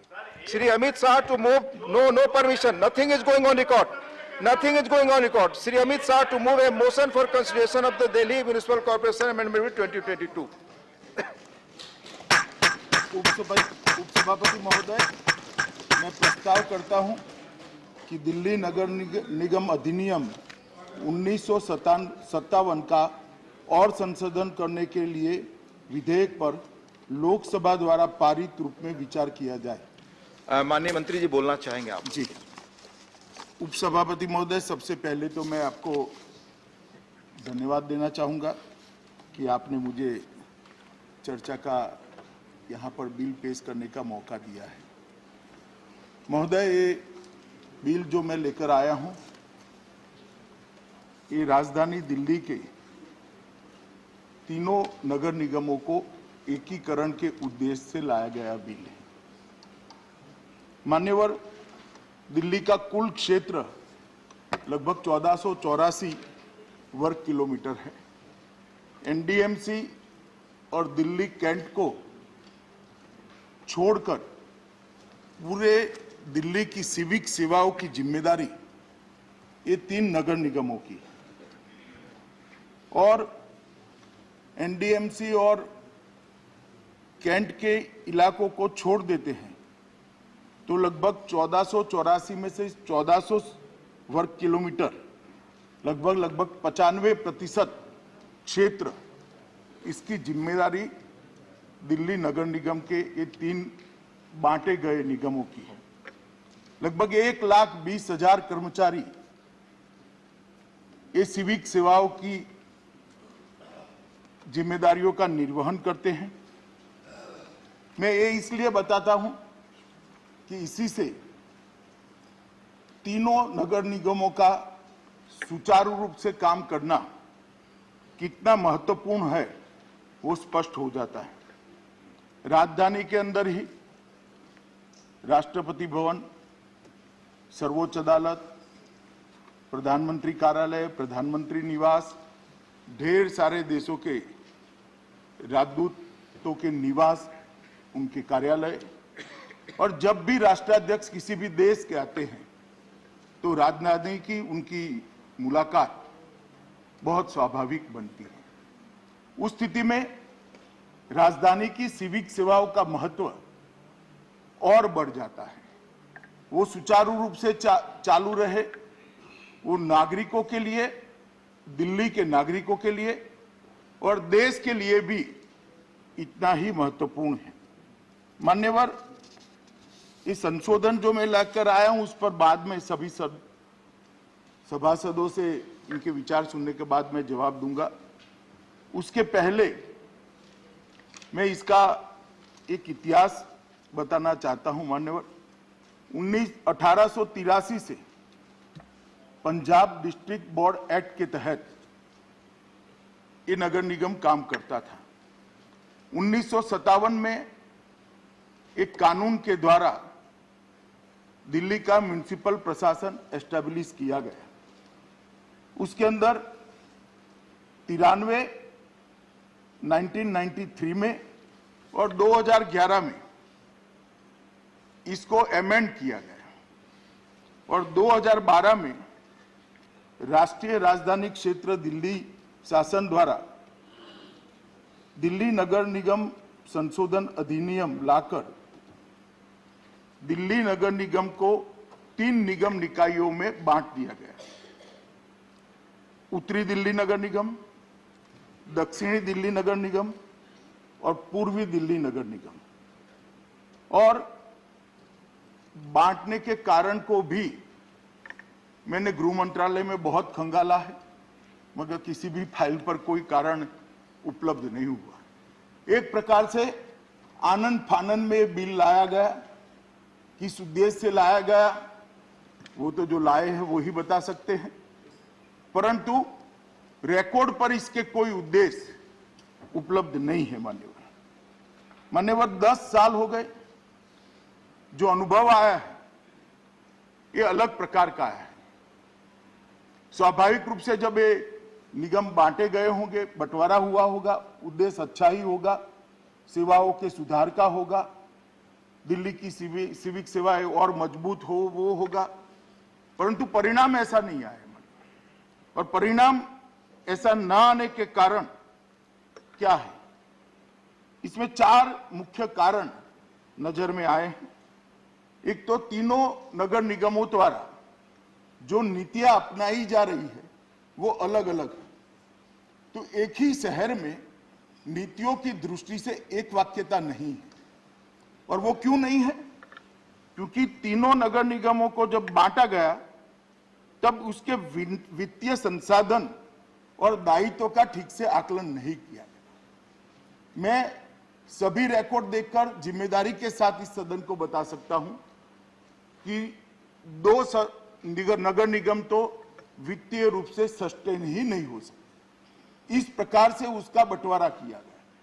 अब जब वित्तीय रूप से सस्टेन नहीं हो सकते हैं, वो अपना काम नहीं कर सकते हैं, तो उनको टैक्स को रिस्ट्रक्चर करना पड़ेगा, नीतियों में भी बदलाव लाना पड़ेगा, क्योंकि अपने आप को रोज चलाना है। तो एक ही शहर में अलग अलग प्रकार के नीति नियमों से तीनों निगम चलते हैं। कार्मिकों की सेवा की स्थितियों में भी असमानता है। इसके कारण बहुत गहरा असंतोष तीनों निगम के कार्मिकों के बीच में है। और मैं कहना चाहूंगा मान्यवर कि ये अच्छी स्थिति नहीं है। और चौथा कारण भी कहना चाहता हूं, दिल्ली सरकार का सौतेली मां जैसा व्यवहार ये तीनों नगर निगमों को काम करने से अच्छे से संजय जी, आपको चेयर से अनुमति है, आपकी बात रिकॉर्ड पे नहीं जा रही। आप क्यों बोल रहे हैं? प्लीज, आपकी बात रिकॉर्ड पे नहीं जा रही है। आप बिना अनुमति के चेयर से ना बोलें, प्लीज। माननीय अध्यक्ष जी, स्वाभाविक है उनका विरोध, और मैं भी अपेक्षा करता हूं ऐसा ही होगा, करना भी चाहिए उनको। परंतु जब मैं बोलता हूं तो मैं इसके ठोस कारण दूंगा, और मेरा इनसे विनती है कि वो भी जवाब में बताएं कि सौतेली मां जैसा व्यवहार किया है या नहीं किया है। मैं आंकड़ों के साथ इस सदन के पटल पर रखूंगा, क्योंकि राजनीतिक उद्देश्य से अगर राज्य की सरकारें स्थानीय निकायों के साथ सौतेला व्यवहार करेगी तो ना पंचायती राज सफल होगा, ना अर्बन डेवलपमेंट के सारे निकाय सफल होंगे। इसको राजनीतिक दायरे से ऊपर उठकर जिसका जो अधिकार बनता है वो देना पड़ेगा। हम भी कई सारे राज्यों में सत्ता में हैं, कई सारे राज्यों में अलग विचारधारा की, अलग पार्टी की नीचे सत्ता है, कई म्युनिसिपल कॉर्पोरेशन में, कई जिला पंचायत में, कई म्युनिसिपालिटी में। कहीं पर भी हमने ऐसा व्यवहार नहीं देखा है। मान्यवर, मैं 16 साल की आयु से सार्वजनिक जीवन में, ढेर सारे आंकड़े मैंने भी स्टडी किए हैं, मगर मैं जब आंकड़े बताऊंगा, मैं चाहता हूं कि जिसको भी उस पर ऑब्जेक्शन हो मेरे स्टेटमेंट पर, वो सभी ने वास्तविकता सदन के पटल पर रखनी चाहिए। और इसके कारण लगभग 250 से ज्यादा बड़ी हड़तालें हुई है मान्यवर, 250 से ज्यादा। इसके पहले के 10 साल ले लेते हैं तो 2 बड़ी हड़तालें। क्यों, क्या हो गया? 10 साल के 2 अंतराल में कहां 2 हड़तालें और कहां 250 हड़तालें? क्या हुआ है? प्लीज मान्यवर, मगर 15 साल से राज्य सरकार हमारी नहीं थी, प्लीज ये 10 साल से ही प्रॉब्लम हुआ है। आप संजय जी, आपकी बात रिकॉर्ड पे नहीं जा रही है। आप बिना अनुमति के ना बोले, प्लीज। बीच में इस तरह से आप प्लीज कर रहे हैं कहने के लिए 15 साल में तो हम थे ही, अगले 5 साल में हड़ताल नहीं पड़ती थी। आप पार्टी की सरकार ने सौतेला व्यवहार करने के कारण ये हड़तालों की संख्या बढ़ी है। प्लीज मैंने संजय, आपकी बात रिकॉर्ड पे नहीं जा रही। मान्यवर, बिना चेयर की अनुमति के ना बोले, प्लीज। वो हल्ले से प्लीज बैठ नहीं, आलोच please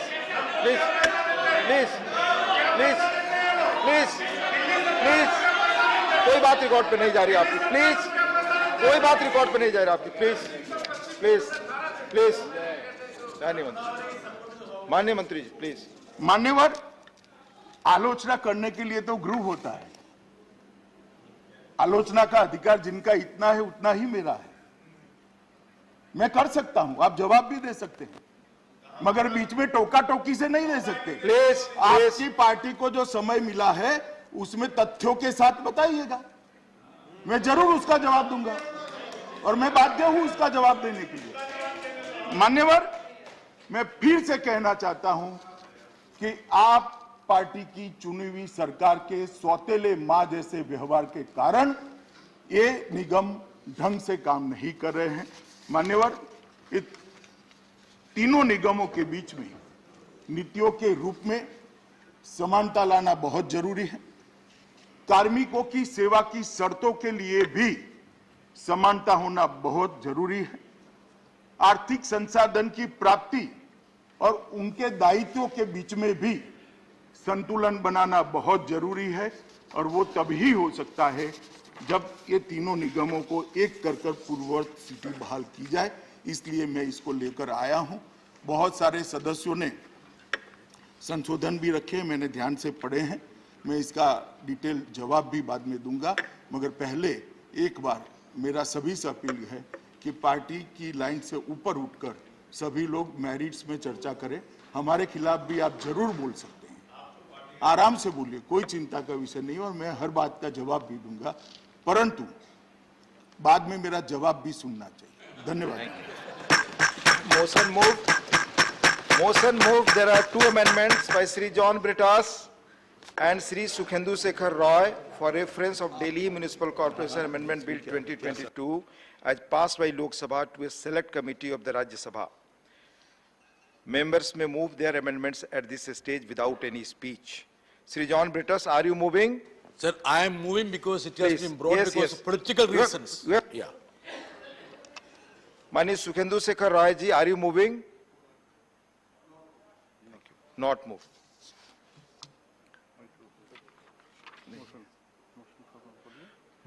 The motion for consideration of the bill and the amendments moved thereto are now open for discussion. Abhishek Manu Singhvi ji.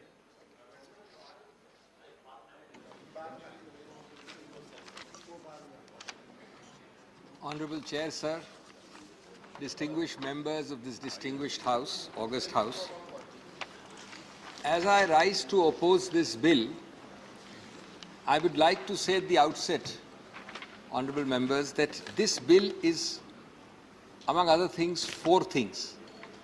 It is constitutionally suspect, it is legally untenable, it is administratively blunderous, and it is politically hypocritical. And I will make good each of these four heads shortly. But let me say at the outset also, with deep respect to honorable members, that this bill is about control, and more control by a control freak sarkar. It is nothing to do with the improvement of the plight of the citizens of Delhi or its hapless citizens. This is a dangerous politics of delay through delimitation, going to lead to disorder, disorganization and disaster. And unfortunately, the ruling party, which is moving this bill, wants to rampage amongst the MCDs, in addition to the above 3 Ds, to create also the 3 Cs: control, chaos and corruption. Now friends, let me make my 4 heads good one by one. Why is it constitutionally suspect? Let me concede in favor of the ruling party, the Honorable Home Minister is here, that 239AA of the Constitution, which this bill invokes, gives special powers to Parliament. No doubt about it. Even though you must remember that Delhi is the only entity in India which is constitutionally given a legislature. None other, not Puducherry, not earlier Goa, etc., etc. I will further concede that for 3 subjects, Delhi NCT can make no laws at all, as we know. Land, law and order, etc. They can't touch it. It's beyond their jurisdiction. And I will further concede that in the other areas other than these 3, if Delhi makes a law, then the central government, if it acts on the same field, will override. Subject, of course, to presidential assent, which in view of the central government recommendation will never be given. So, I concede these 3 points in favor of the central government. But now, why is this bill constitutionally suspect, indeed unconstitutional? Why?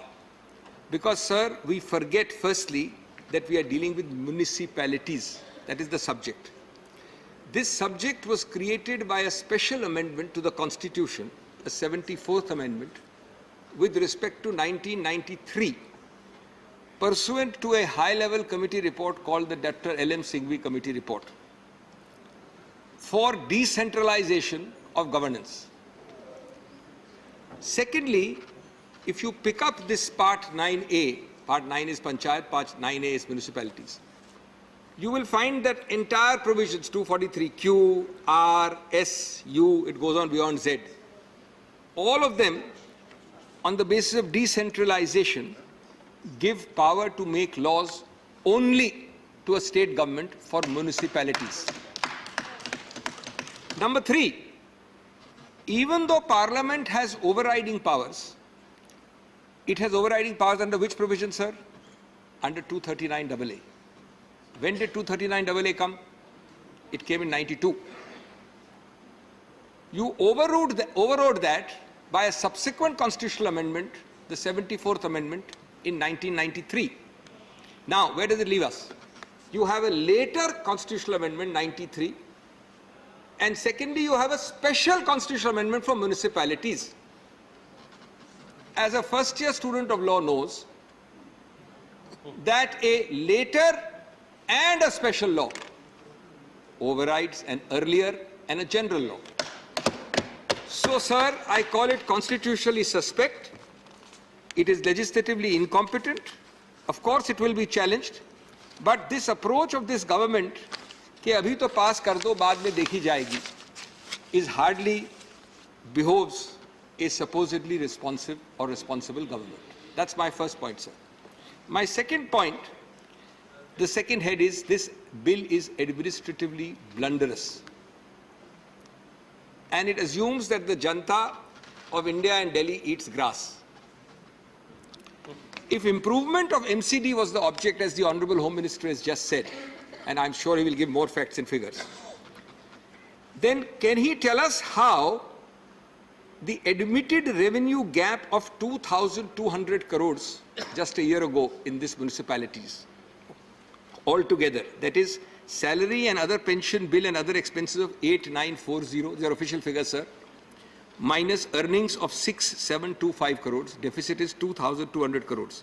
How will it be bridged by this bill? Is there a single provision in this bill, any policy which will improve this?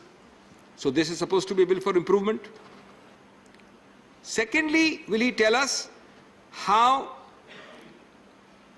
Own Finance Commission of the central government has recommended a devolution of 488 rupees per person per year for every municipality in India.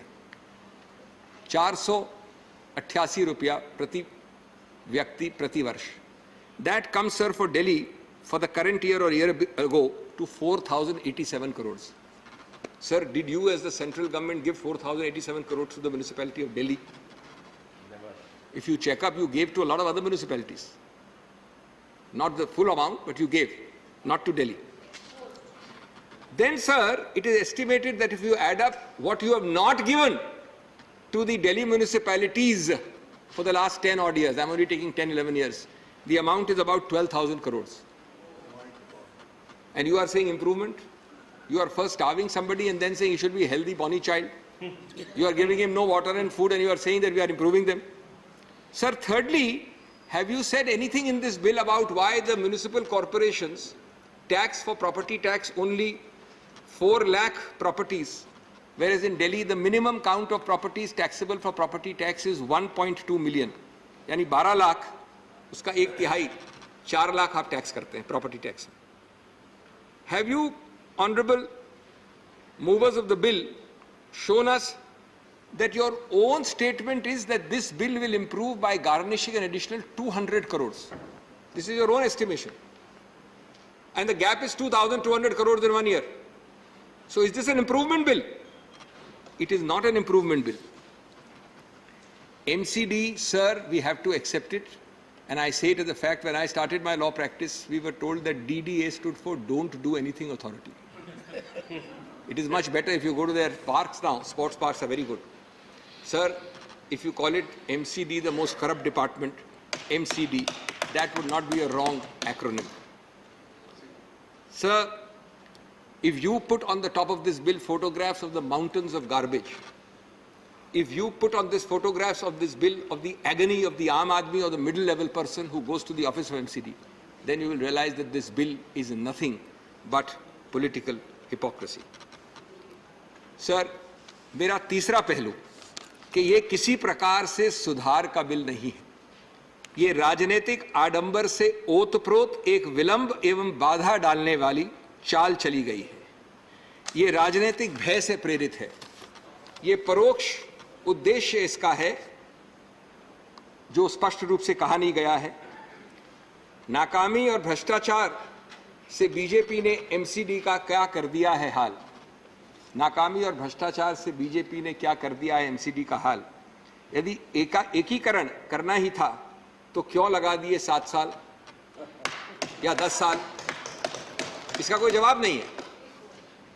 जिस दिन प्रदेश के चुनाव आयोग ने घोषणा कर दी कि इस वक्त इस दिन हम घोषणा करने वाले हैं चुनाव की, उसके एक दिन पहले किस विशेष दुष्प्रभाव से आपने उनको एक और घोषणा करवा दी कि हम स्थगित करते हैं सब कुछ?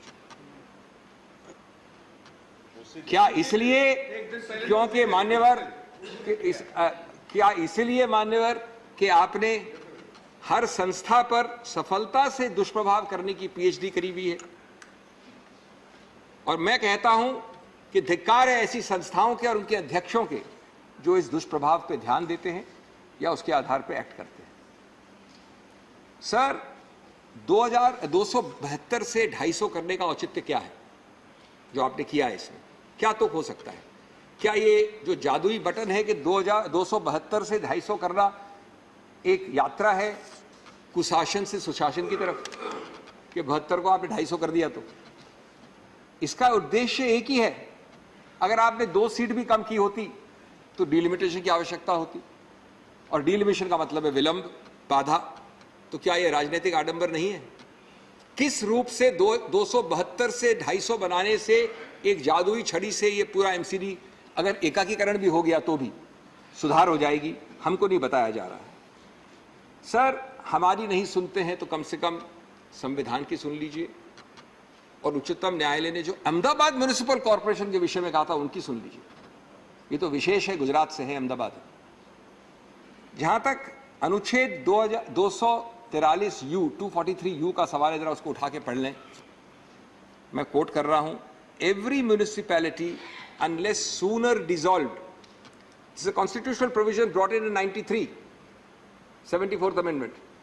Every municipal corporation unless sooner dissolved shall continue for 5 years from the date appointed for its first meeting and no longer. और दूसरा, ये तो डिसोल्यूशन का है, आपका केस डिसोल्यूशन का नहीं है। दूसरा, an election to constitute a municipality shall be completed before the expiry of its duration specified above.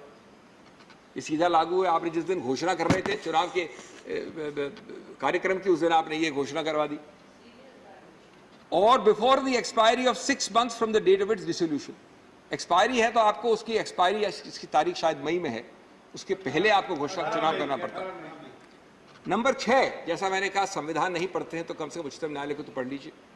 2006 में एक निर्णय है किशन सिंह तोमर, जो निर्णय है अहमदाबाद म्युनिसिपल कॉर्पोरेशन के विषय में, और उसमें कहा है कि ये 243U जो मैंने पढ़ा है, ये प्रावधान उच्चतम न्यायालय ने कहा है ये इसलिए बनाया गया है कि विलंब को हटाने के लिए बनाया गया है। संविधान में चुनाव नहीं होते थे एमसीडी में, उनको करवाने के लिए बनाया गया है। और फिर कहा कि एक ही अपवाद होता है इसका, कोई गंभीर और व्यापक प्राकृतिक विपदा, प्राकृतिक विकृति, और फिर उसके आगे का है, मैं नहीं बोल रहा हूं, सुप्रीम कोर्ट बोल रहा है, भूकंप, कोई बहुत बड़ी बाढ़ इत्यादि, और ये भी व्यापक और गंभीर होने चाहिए। And the supreme court said, quote unquote, it's a constitutional imperative to have elections on time. आप ये कर रहे हैं। मान्यवर, आप सब जानते हैं कि आप 243U को संशोधित नहीं कर रहे हैं, कर सकते हैं आसानी से। आप ये भी जानते हैं कि 7 वर्ष से आपने पुनर्निर्माण करने का या 10 वर्ष से एमसीडीज में कोई काम नहीं किया। आप ये भी जानते हैं कि आपने एकाकीकरण का नाम भी नहीं लिया इतने सालों से। इसलिए आपने चुनाव के 1 महीने पहले, 1.5 महीने पहले ये जादुई छड़ी घुमा दी। ये क्या राजनीतिक आडंबर नहीं है जो मेरा तीसरा हेड है? मुझे याद आता है बाबा साहब ने, अंबेडकर साहब ने जो लिखा था एक बड़ी फेमस किताब, grammar of anarchy, and I quote, sir, I do feel, however good a constitution may be, it is sure to turn out to be bad because those who are called to work it happen to be a bad lot, unquote. क्या आप इतिहास के bad lot में जाना चाहते हैं? मैं समझता हूं कि कोई भी जिम्मेवार सरकार नहीं चाहेगी। एमसीडी का एकाकीकरण तो सब सिर्फ बहाना है। दरअसल भाजपा को खुद की एंटी इनकम्बेंसी से बचाना है। इसलिए ये गलत नहीं होगा अगर आप इसको बीएनपी पार्टी कहें, भारतीय जनता पार्टी की जगह भारतीय नियंत्रण पार्टी, कंट्रोल फ्रीक पार्टी। येन केन प्रकारेण किसी तरह से सत्ता में रहना है, संविधान का हनन हो या न हो।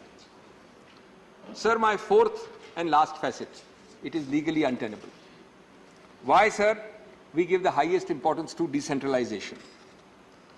We give, in fact, decentralization is another name for federalism.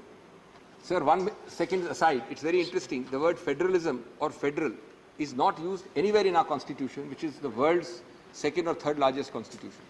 There is a word federal used for federal court, but not federalism as you संघीय ढांचे की बात नहीं है, not a single word. And yet it is interesting that without using federalism or the word federal, the Supreme Court has held federalism to be part of our basic structure. Basic structure means that if you buy a constitutional amendment, take away federalism, you can't do it even then. Now, sir, I am asking this question that Parliament enacts 9 for panchayats, 9A for municipalities in 93 by the 73rd and 74th amendments. It gives a huge impetus for decentralization, local self-governance, pursuant to the LM Singhvi report on this issue. Para after para, 2018 judgment of the Supreme Court, Constitution Bench, 5 judges. I don't have the time to read you the paras. I'll give you the para numbers, those who are interested, 49, 52, 54, 56. They say, I'm quoting, the main purpose of representative government is to represent the public will, perception and the popular sentiment, unquote. Then they say, representative democracy, it is necessary that elected reps develop a sense of belonging with the constituents. Sir, by contrast, have you not driven a coach and 4 through this? Have you not decimated the spirit and the letter of Part 9 and 9A of the Constitution? You are governing Delhi's municipalities, the bottom level. Delhi has no panchayats as such, it's an urban. So the lowest level of governance, you are governing with a hukumnama from Delhi, farman from a distant emperor, with no regard to ground realities of decentralized governance. You are excluding the government, whosoever the government may be of Delhi, from participatory governance. And then, sir, why I said legally untenable, there is a very nice clause here in this bill you have got, sir. 2B, 2 bracket B. It says government everywhere shall mean central government. मैंने कहा था control freak याद है आपको? Control freak सरकार. Central government, and you know this clause which you have put says it applies to 19 provisions I counted. It says this government used in 19 provisions shall mean central government. 3A, 5, 55, 56, 193, कौन से प्रावधान हैं? These are those provisions, sir, which provide for creation and division of wards, creation and division of zones, complete control over the commissioner, his own salaries, loans, general superintendence regarding building plans. These are words of government there. आपने कहा सब जगह उसको central government पढ़िए. This is decentralization. This is part 9 and 9A of the 74th, 73rd Constitutional Amendment. This is devolution of powers. And sir, before you abuse the late lamented Sheila Dikshit, remember, there was an India which was born and thought and acted before the BJP came to power. There was an India which born and thought and acted. This trifurcation, most people have not noticed this. The Balakrishnan committee recommended trifurcation in 1987, sir. जो आप जिसको knee jerk reaction समझते हैं किसी सरकार का, in 1980, I'm sorry, not 1987, 1989, the Balakrishnan committee. Then a Virendra Prakash committee recommended in its report of February 2001 splitting into 4 corporations. Then in 2011, a group of ministers of the central government recommended splitting into 5. That may be right or wrong, but it was not a knee-jerk reaction, and it has stood the test of time. Sir, my time is limited. Let me wind up by saying, with all these background, the statement of objects of this bill uses almost Alice in Wonderland language. It's long on rhetoric and short on substance. I've given you the amount of money you have deprived and starved the MCDs of. I've given you the fact that all municipalities require central government funds. And yet, what your SOR, your statement of objects says, after roughly 10 years of your governance in the MCDs or 8 years, you are the people there. You are able to say with a straight face in the SOR of this bill, which you are asked to pass, I quote, there was a huge gap in resources available to 3 corporations. And then you say, this gap has widened, increasing the financial difficulties of the MCD. ये तो बड़ी Alice in Wonderland बात है कि केंद्र सरकार भी आपकी है, MCD में भी आप हैं. फाइनेंस कमीशन कहता है कि 488 रुपीस पर पर्सन पर ईयर देना है. सर, जस्ट 1 मिनट मोर.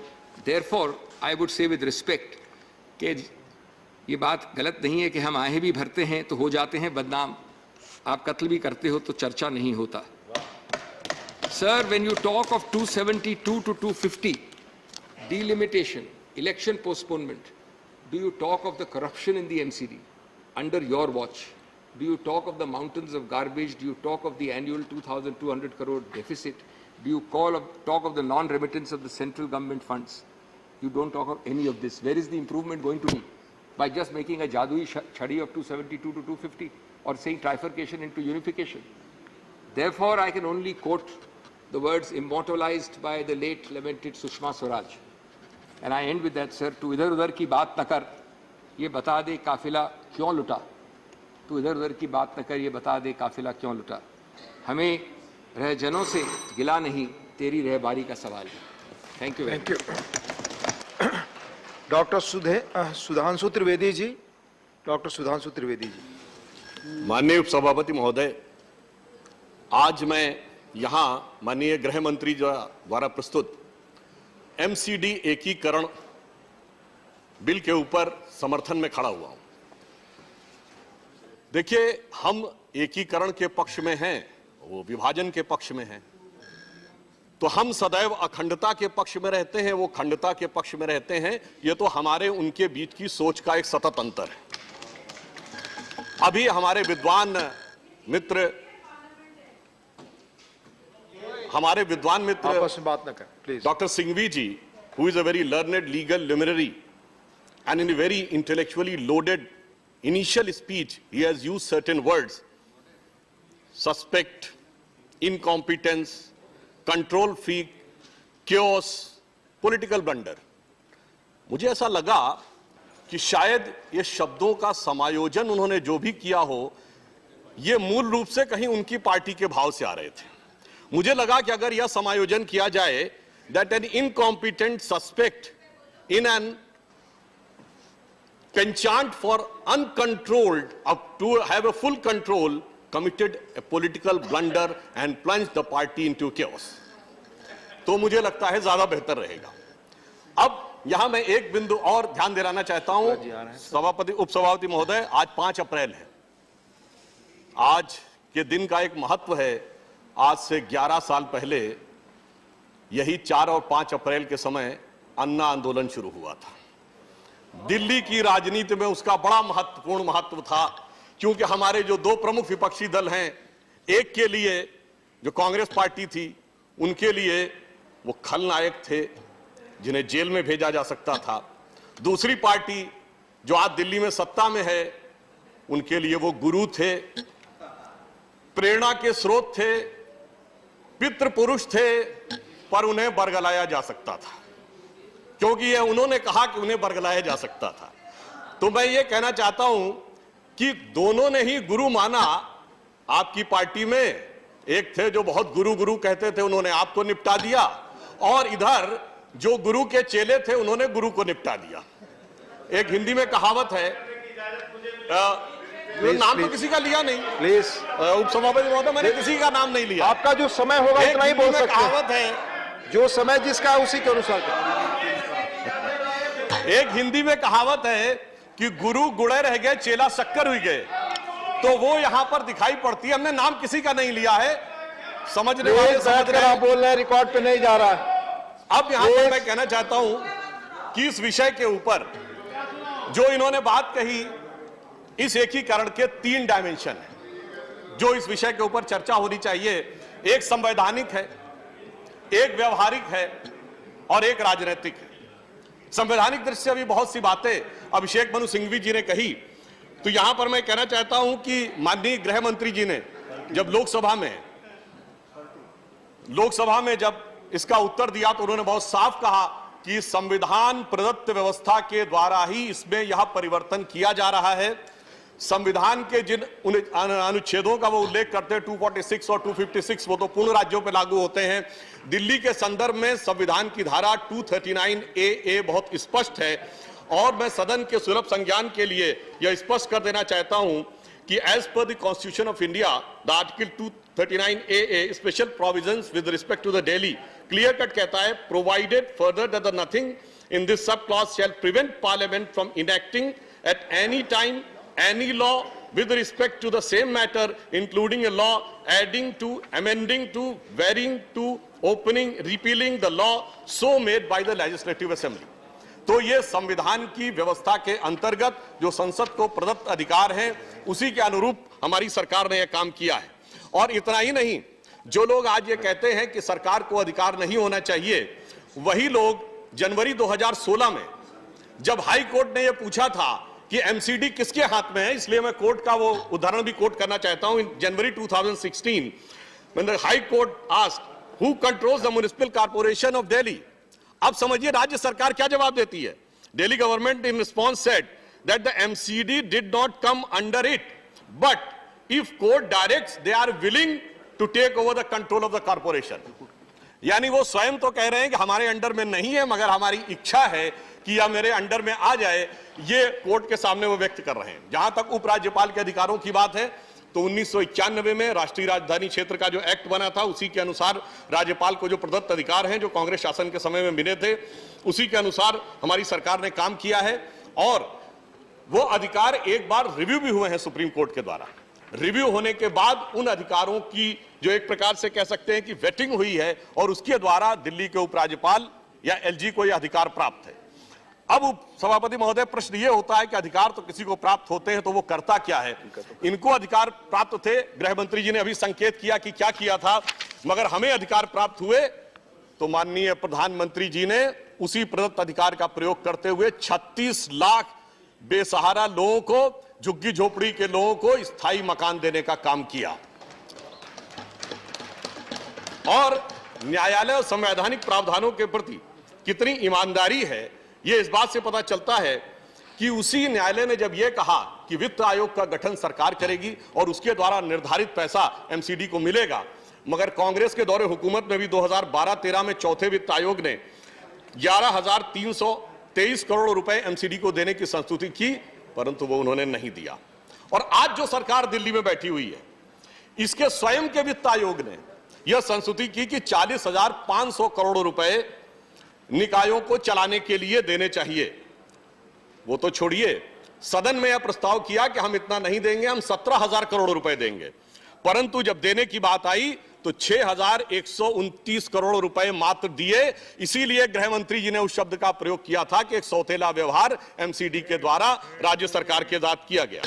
और इतना ही नहीं, जब यह विषय हाई कोर्ट में गया तो हाई कोर्ट ने स्पष्ट निर्देश दिया कि सरकार ने स्वयं अपने वित्त आयोग से जो निर्धारित किया है राशि वह उन्हें देनी चाहिए।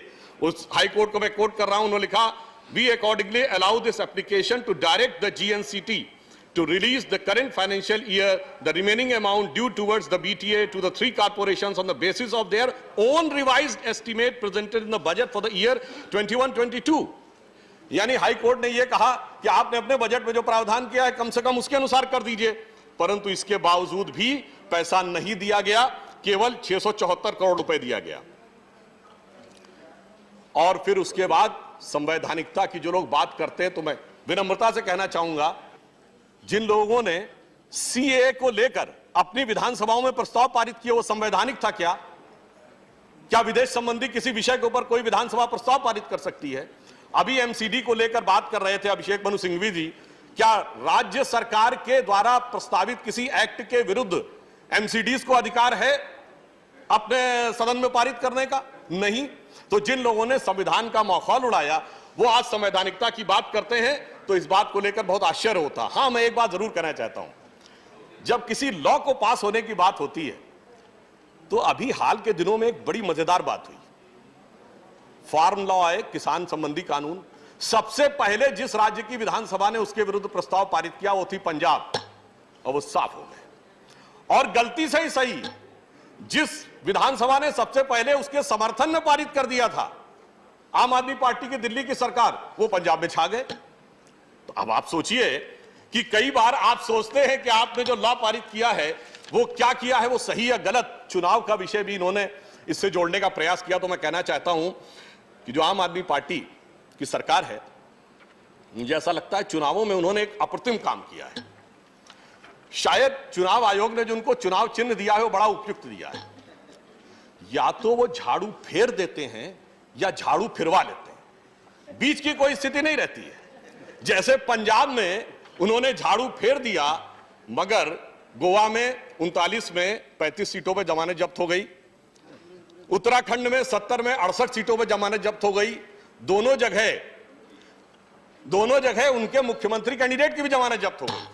और उत्तर प्रदेश में तो जितनी सीटों पे लड़े सब पे जमानत ही नहीं जब्त हुई। उपसभापति महोदय, 0.35% वोट मिला, जो नोटा से भी कम था। तो मुझे यह लगता है, अरे भाई, चुनाव का विषय बिल के संदर्भ में इनकी पार्टी के द्वारा लाया गया। प्लीज संजय जी, माननीय संजय जी, प्लीज। देखिए, बिल्कुल हम बता रहे हैं, ऐसा लगता है कि इनके चुनाव का विषय इनकी पार्टी की तरफ से लाया गया है कि आप चुनाव को टाल रहे हैं। चुनाव शब्द इनकी पार्टी के द्वारा लाया गया, हमारे द्वारा नहीं लाया गया, इसलिए मैं चुनाव शब्द पे जवाब दे रहा हूं। क्योंकि हकीकत क्या है कि लगता है उत्तर प्रदेश में सपा बसपा पर तो बुलडोजर चला, इन पे तो वैक्यूम क्लीनर चल गया एकदम, पता नहीं कहां पे जो रह गए थे वो भी निकल के बाहर आ गया। अब मैं ये कहना चाहता हूं कि जब हमने एकीकरण का यह प्रयास किया है तो क्यों किया? आज भारत दुनिया की एक उभरती हुई वैश्विक महाशक्ति है। हमारी राष्ट्रीय राजधानी में हम शायद कोई और उदाहरण हमारे विद्वान सदस्य बताएं, क्या दुनिया में कोई दूसरा देश है जिसकी राष्ट्रीय राजधानी में कोई एक मेयर नहीं है? हमारे यहां 3 मेयर। कभी अगर आवश्यकता पड़े तो दिल्ली का रिप्रेजेंटेशन अंतर्राष्ट्रीय स्तर पर कैसे होगा? मैं कांग्रेस के लोगों को याद दिलाना चाहता हूं कि 2007 का वर्ष था, यूनाइटेड नेशंस में दिल्ली के मेयर के रूप में प्रतिनिधित्व करने के लिए गए, तब हमारी पार्टी की मेयर थी।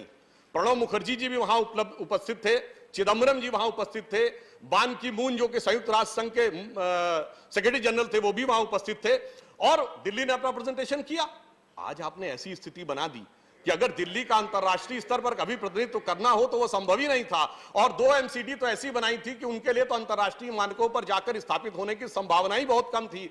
इसलिए मैं बधाई देना चाहता हूं गृह मंत्री जी को कि अब तीनों का एकीकरण करके भारत की वैश्विक क्षमता के अनुरूप दिल्ली का भविष्य में अंतर्राष्ट्रीय स्तर पर उपस्थिति का मार्ग प्रशस्त किया है।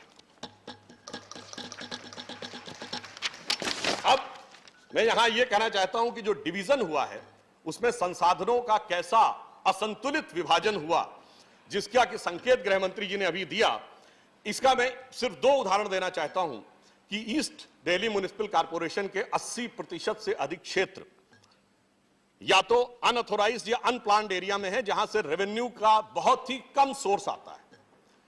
तो एक ऐसा क्षेत्र बन गया जिसके पास बहुत कम राजस्व आएगा, तो उसके लिए सस्टेन करना ही मुश्किल है। दूसरी तरफ नॉर्थ MCD में लगभग सभी बड़े प्रमुख जो है MCD के हॉस्पिटल थे, 5 हॉस्पिटल्स आ गए, तो उनको कैपिटल रेवेन्यू बहुत उसके ऊपर खर्च करना पड़ेगा, जबकि उनके पास उसके उपयुक्त आय का स्रोत नहीं है। क्योंकि जब एक दिल्ली थी तो यह विचार करके नहीं बनाया गया था कि ये हॉस्पिटल्स भी अलग अलग क्षेत्र में होने चाहिए और यह भी अलग अलग क्षेत्र में होने चाहिए। इसलिए मैं कह रहा हूं, और देखिए टैक्स पेयर्स की ढंग से देखें तो ईस्ट दिल्ली में टैक्स पेयर्स की संख्या है 2,88,000, नॉर्थ में है 3,35,000 और साउथ में है 4,75,000।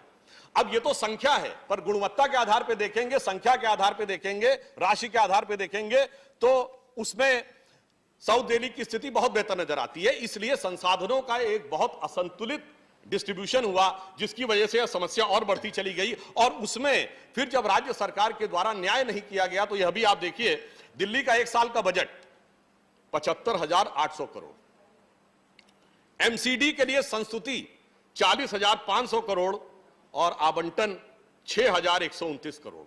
बस यह संख्या अपने आप में पर्याप्त है बताने के लिए कि एमसीडी के लिए किस प्रकार का न्याय किया गया और क्यों एमसीडी के एकीकरण की आज आवश्यकता थी।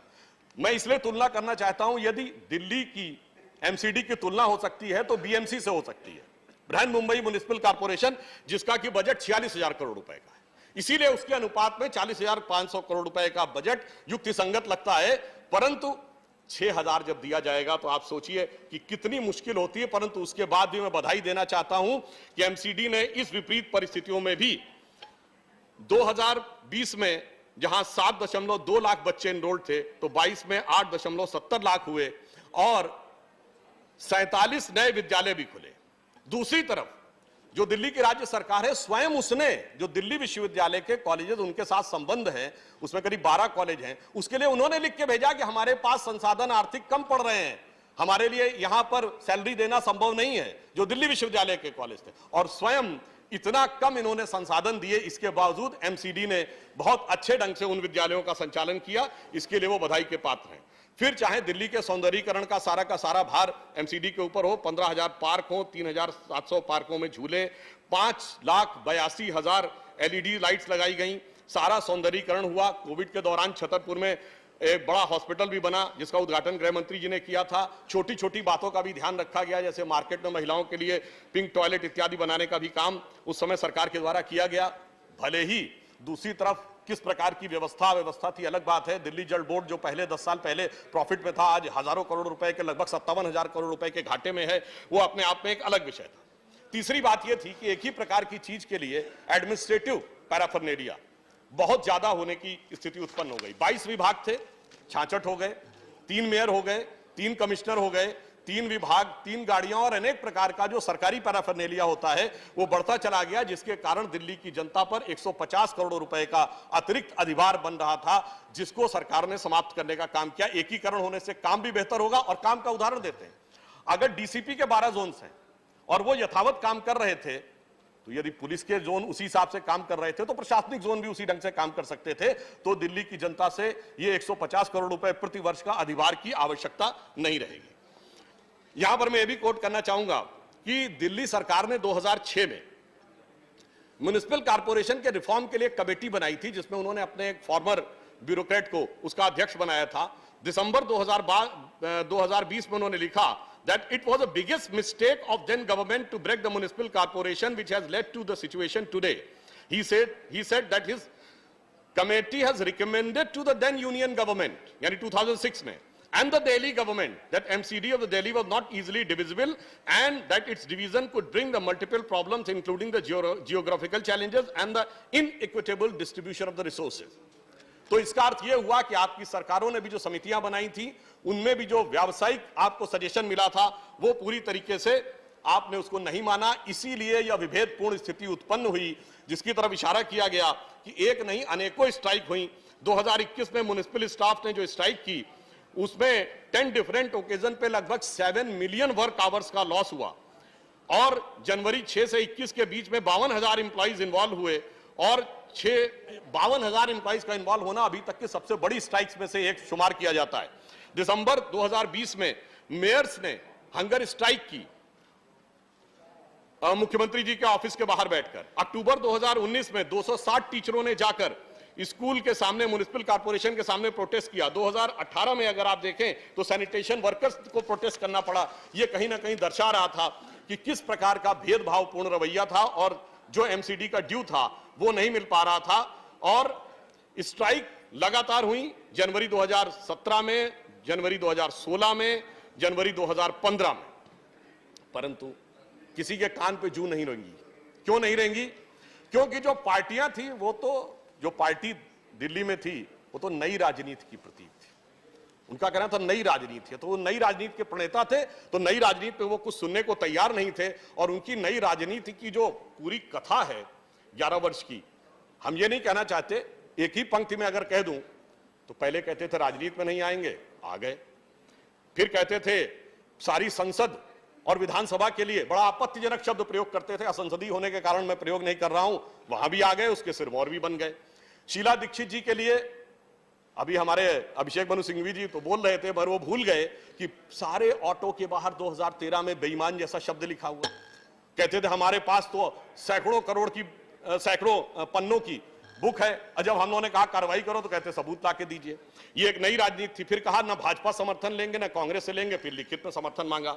फिर कहते थे जन लोकपाल लाएंगे, जन लोकपाल तो छोड़िए, अपनी पार्टी में एक लोकपाल थे उनके एडमिरल साहब, उनको भी समाप्त कर दिया। फिर कहते थे सीएम आवास नहीं लेंगे, वो भी लिया, सुरक्षा नहीं लेंगे, वो भी लिया, अब वो वैगन आर कार भी नजर नहीं आती है, और चार्टर्ड प्लेन की भी आवश्यकता पड़ी, कोई बात नहीं। कहते थे नो वीआईपी कल्चर। याद करिए 2015 में 26 जनवरी का दिन, जिस दिन बराक ओबामा आए थे, उस दिन बाकायदा उनकी पार्टी की तरफ से यह कहा गया कि पूर्व मुख्यमंत्री के रूप में जो वीआईपी सीट मिलनी चाहिए थी वो नहीं मिली।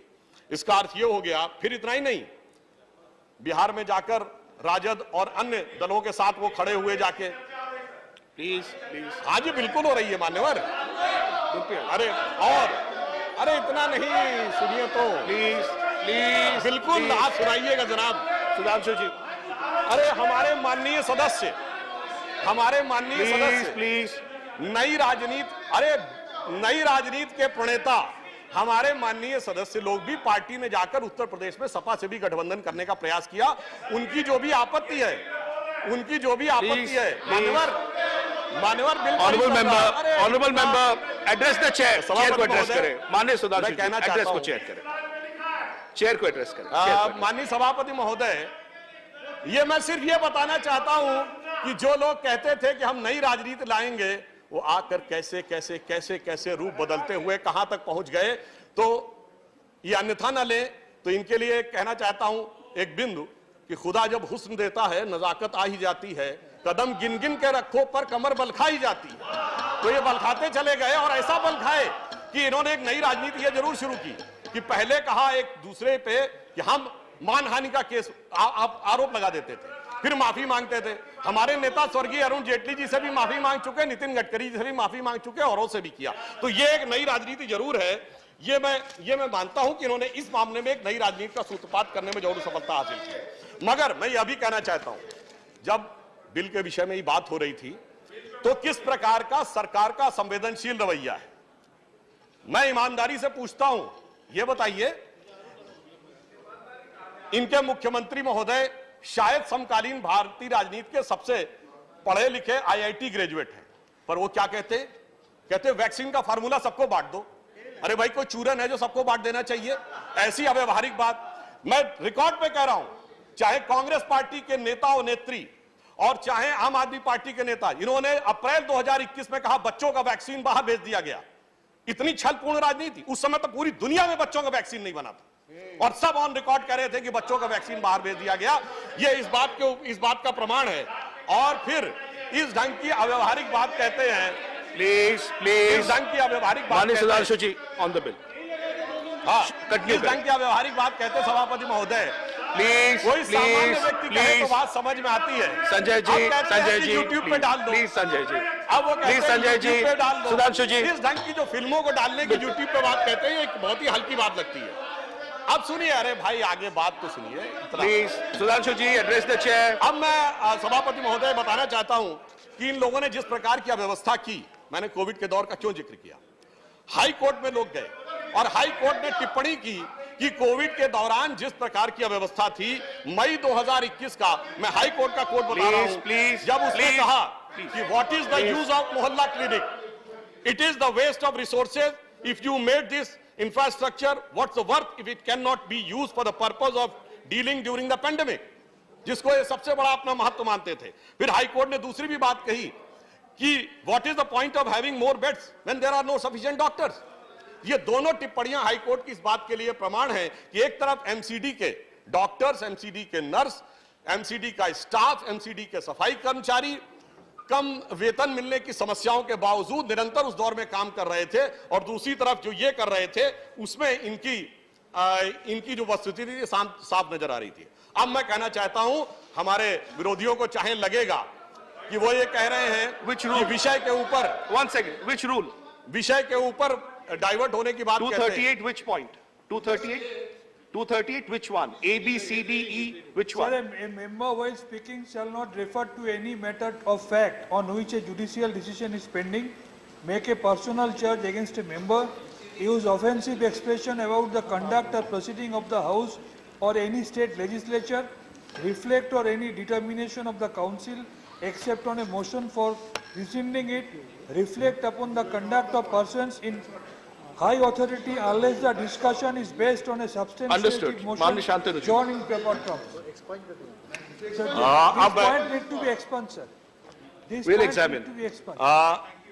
अब मैं आगे बताना चाहता हूं, देखिए टिप्पणी सुनना भी कितना कठिन प्रतीत होता है सभापति महोदय, यह इस बात को दर्शाता है। कोई बात नहीं, देखिए ये किस बात को दर्शाता है सभापति महोदय। बिल पे आते। जी बिल्कुल, नहीं अब मैं इस विषय पे भी आ रहा हूं। सारे बिंदु मैंने बिंदुवार गिनाए हैं, ये डर को दर्शाता है। प्लीज सभापति महोदय, आपका पॉइंट ऑफ ऑर्डर मैंने लिया। Now let's listen please, I have allowed your point of order please. सभापति महोदय, ये वो लोग कह रहे हैं जो कहते थे कि हम डर गए, और अब यदि कोर्ट की टिप्पणियों का विषय आए तो कौन डर रहा है यह साफ नजर आता है। मैं सभापति महोदय कहना चाहता हूं कि जब इस विषय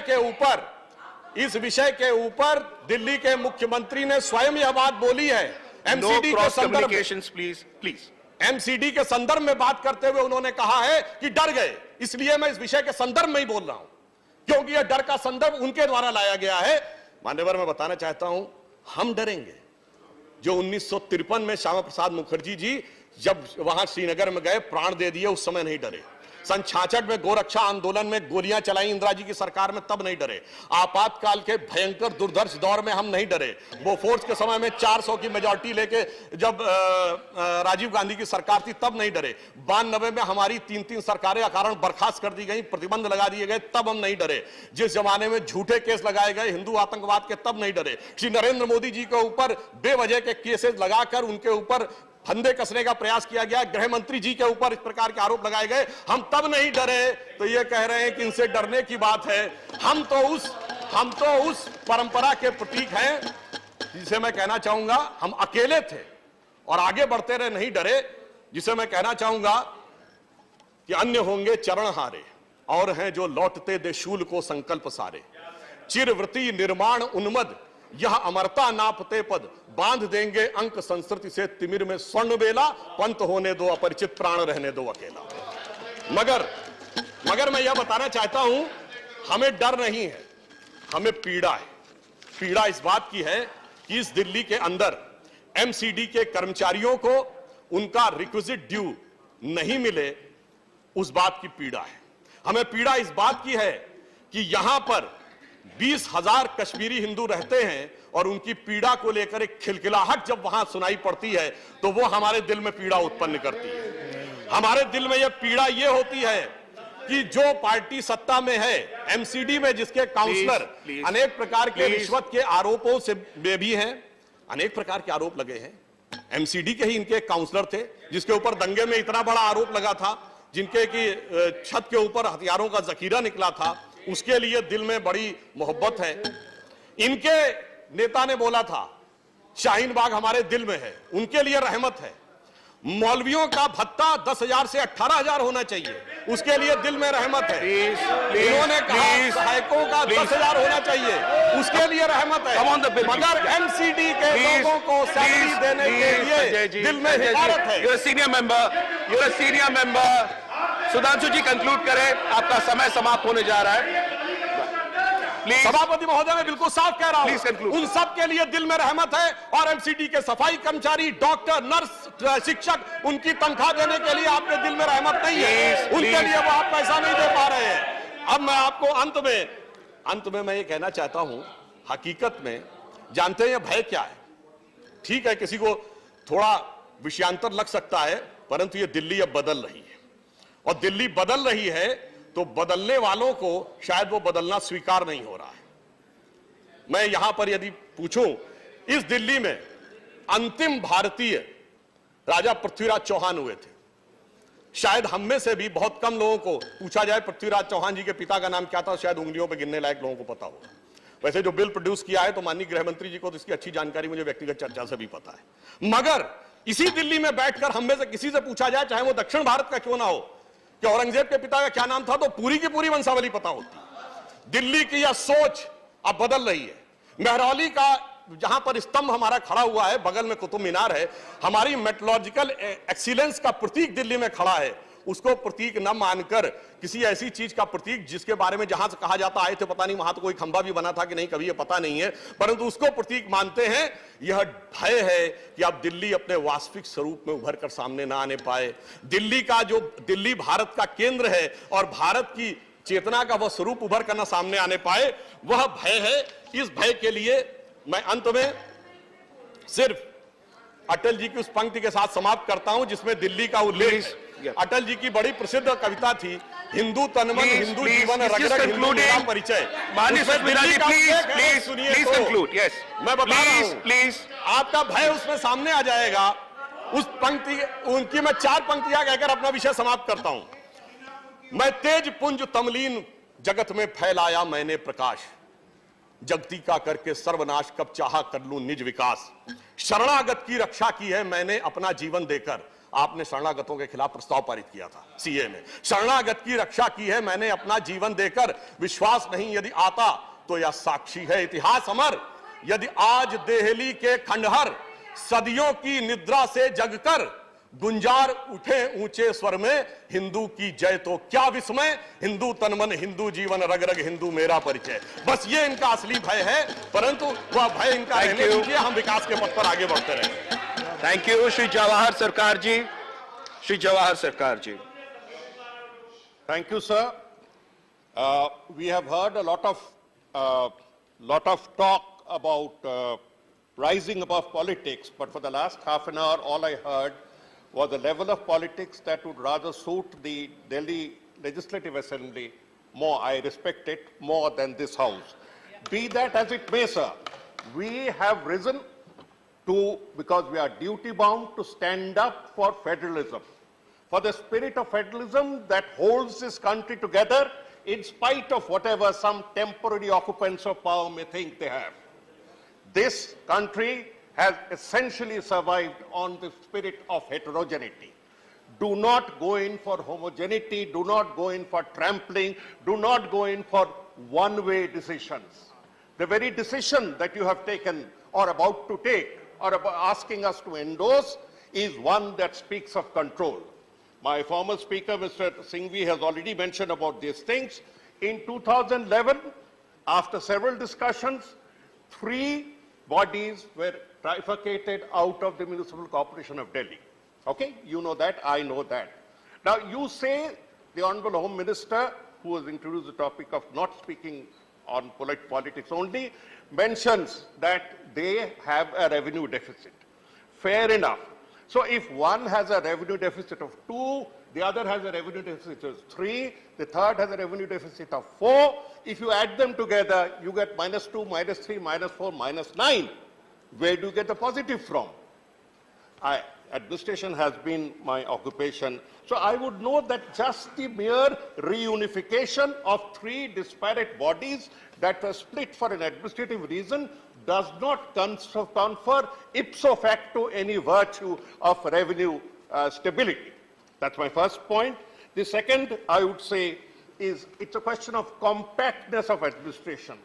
Do I take this as a hint that you would not go in for splitting of unwieldy states? You would not go in for splitting of unwieldy administration, that you are back to control through large unwieldy bodies, unmanageable bodies? You can provide the answer. Talking of size, the Kolkata Municipal Corporation, the Mumbai Municipal Corporation are larger in size, but we have managed. We are managing. So don't bring in size there. The sum and substance of what I have understood is that you desire to postpone elections. That's all. Because once you go in for a step like this, it will go in for a delimitation, and that delimitation will take you 18 months.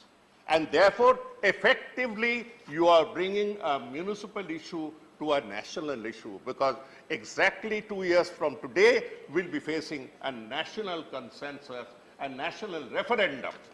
So please do not drag, for the sake of retaining power, I would submit that we do not break down every institution that we have just for the retention of power. When we talk about it, I mentioned about one institution, the Director of Local Bodies. The present Act has a director of local bodies as some sort of an overwatch. In the amendment, you're wiping out the post of director of local bodies without explanation. Even on revenue, you have not provided an explanation, just a one-liner saying that revenue is deficit. So I would submit, sir, don't go in, I mean, even if you have to tamper with institutions, please go in for an explanation as to why you did away with it. Maybe you have some valid reasons, but we need to be more elaborate, more transparent. There is a talk that 272 seats would be compacted into 250. Section 3, subsection 5 mentions that the central government will decide the number of seats to be decided by the government of India. The overwhelming presence of a government, of the central government in the Delhi Municipal Corporation Act is unbearably omnipresent. It's there everywhere. It does not speak. The spirit of local body is autonomy. Autonomy is spontaneity, is vibrancy of local decision making, not thrusting down from the top. This is what hurts us. This is what hurts us, and my party sincerely believes in it. Now, having spoken on the number of seats, as I said, it is not 250. Let's come out openly and said, tomorrow if the central government decides to make it 370, it can make it. You are keeping that empowering provisions. Sir, we are in 2022 when there has been so much talk of the scourge, the curse of scavenging and waste disposal. Not a single word. Oh, no, I will not say that. There's been one word on scavenging. That's all. Scavenging and waste disposal should have occupied, because this act, the spirit of this act would be copied in other parts of India. And you should have provided a model, even if you had political compulsion for going in for it. Nothing about scavenging, nothing about the curse of scavenging. You have provided for e-governance. E-governance, sir, will be happening anyway, whether you provide for it or not. Now, when you merge all these bodies, what happens is you bring in different cadres. They're humans, they're families. When you bring them together, all this seniority and juniority and other things get in. Morale gets affected, motivations get affected. Don't, like when you are amalgamating banks, you don't know, it will take you 10 years for issues to be sorted out. Honorable member mentioned about 12,000 crores. My account says that there is an 11,800 crore running deficit. That is what is required, a bailout package for whoever runs the government. It doesn't matter. It's for the citizens of Delhi, in spite of all the faults that it has. The total liability is 11,800 crores. When will the revenue, when will the package come? Is it tied to this Is it tied to this deal? That is what we'd like to know. I repeat, we got up primarily because the Delhi Assembly was not consulted. My party sincerely believes in consultation with every elected body at every level. We may take their opinion or not, but we need to consult them. This sort of complete unilateralism, let me give you just a few examples because they strengthen what we have said. Even in COVID, an act that we had prepared, I was also part of the preparation once upon a time, the act, the NDMA Act, was brought in as if it was an enabling, it was a weapon that could be utilized for the totalization of power. That is not the correct attitude. The initial faltering that we made, the mistakes that we made as a nation arises from the mentality of control freak, as somebody put it. Even in COVID, there was no consultation at all when the lockout, when the lockdown was imposed. At every level, every step shows an arrogance, if I may put it, shows an uncaring attitude for the sensitivities of others, for regions, for states, as if just a pack of people running in Delhi, including bureaucrats, would determine the fate of every mohalla of Delhi. No, sir, this will not do. When the BSF rules were extended to all states, no consultation was made. That was another.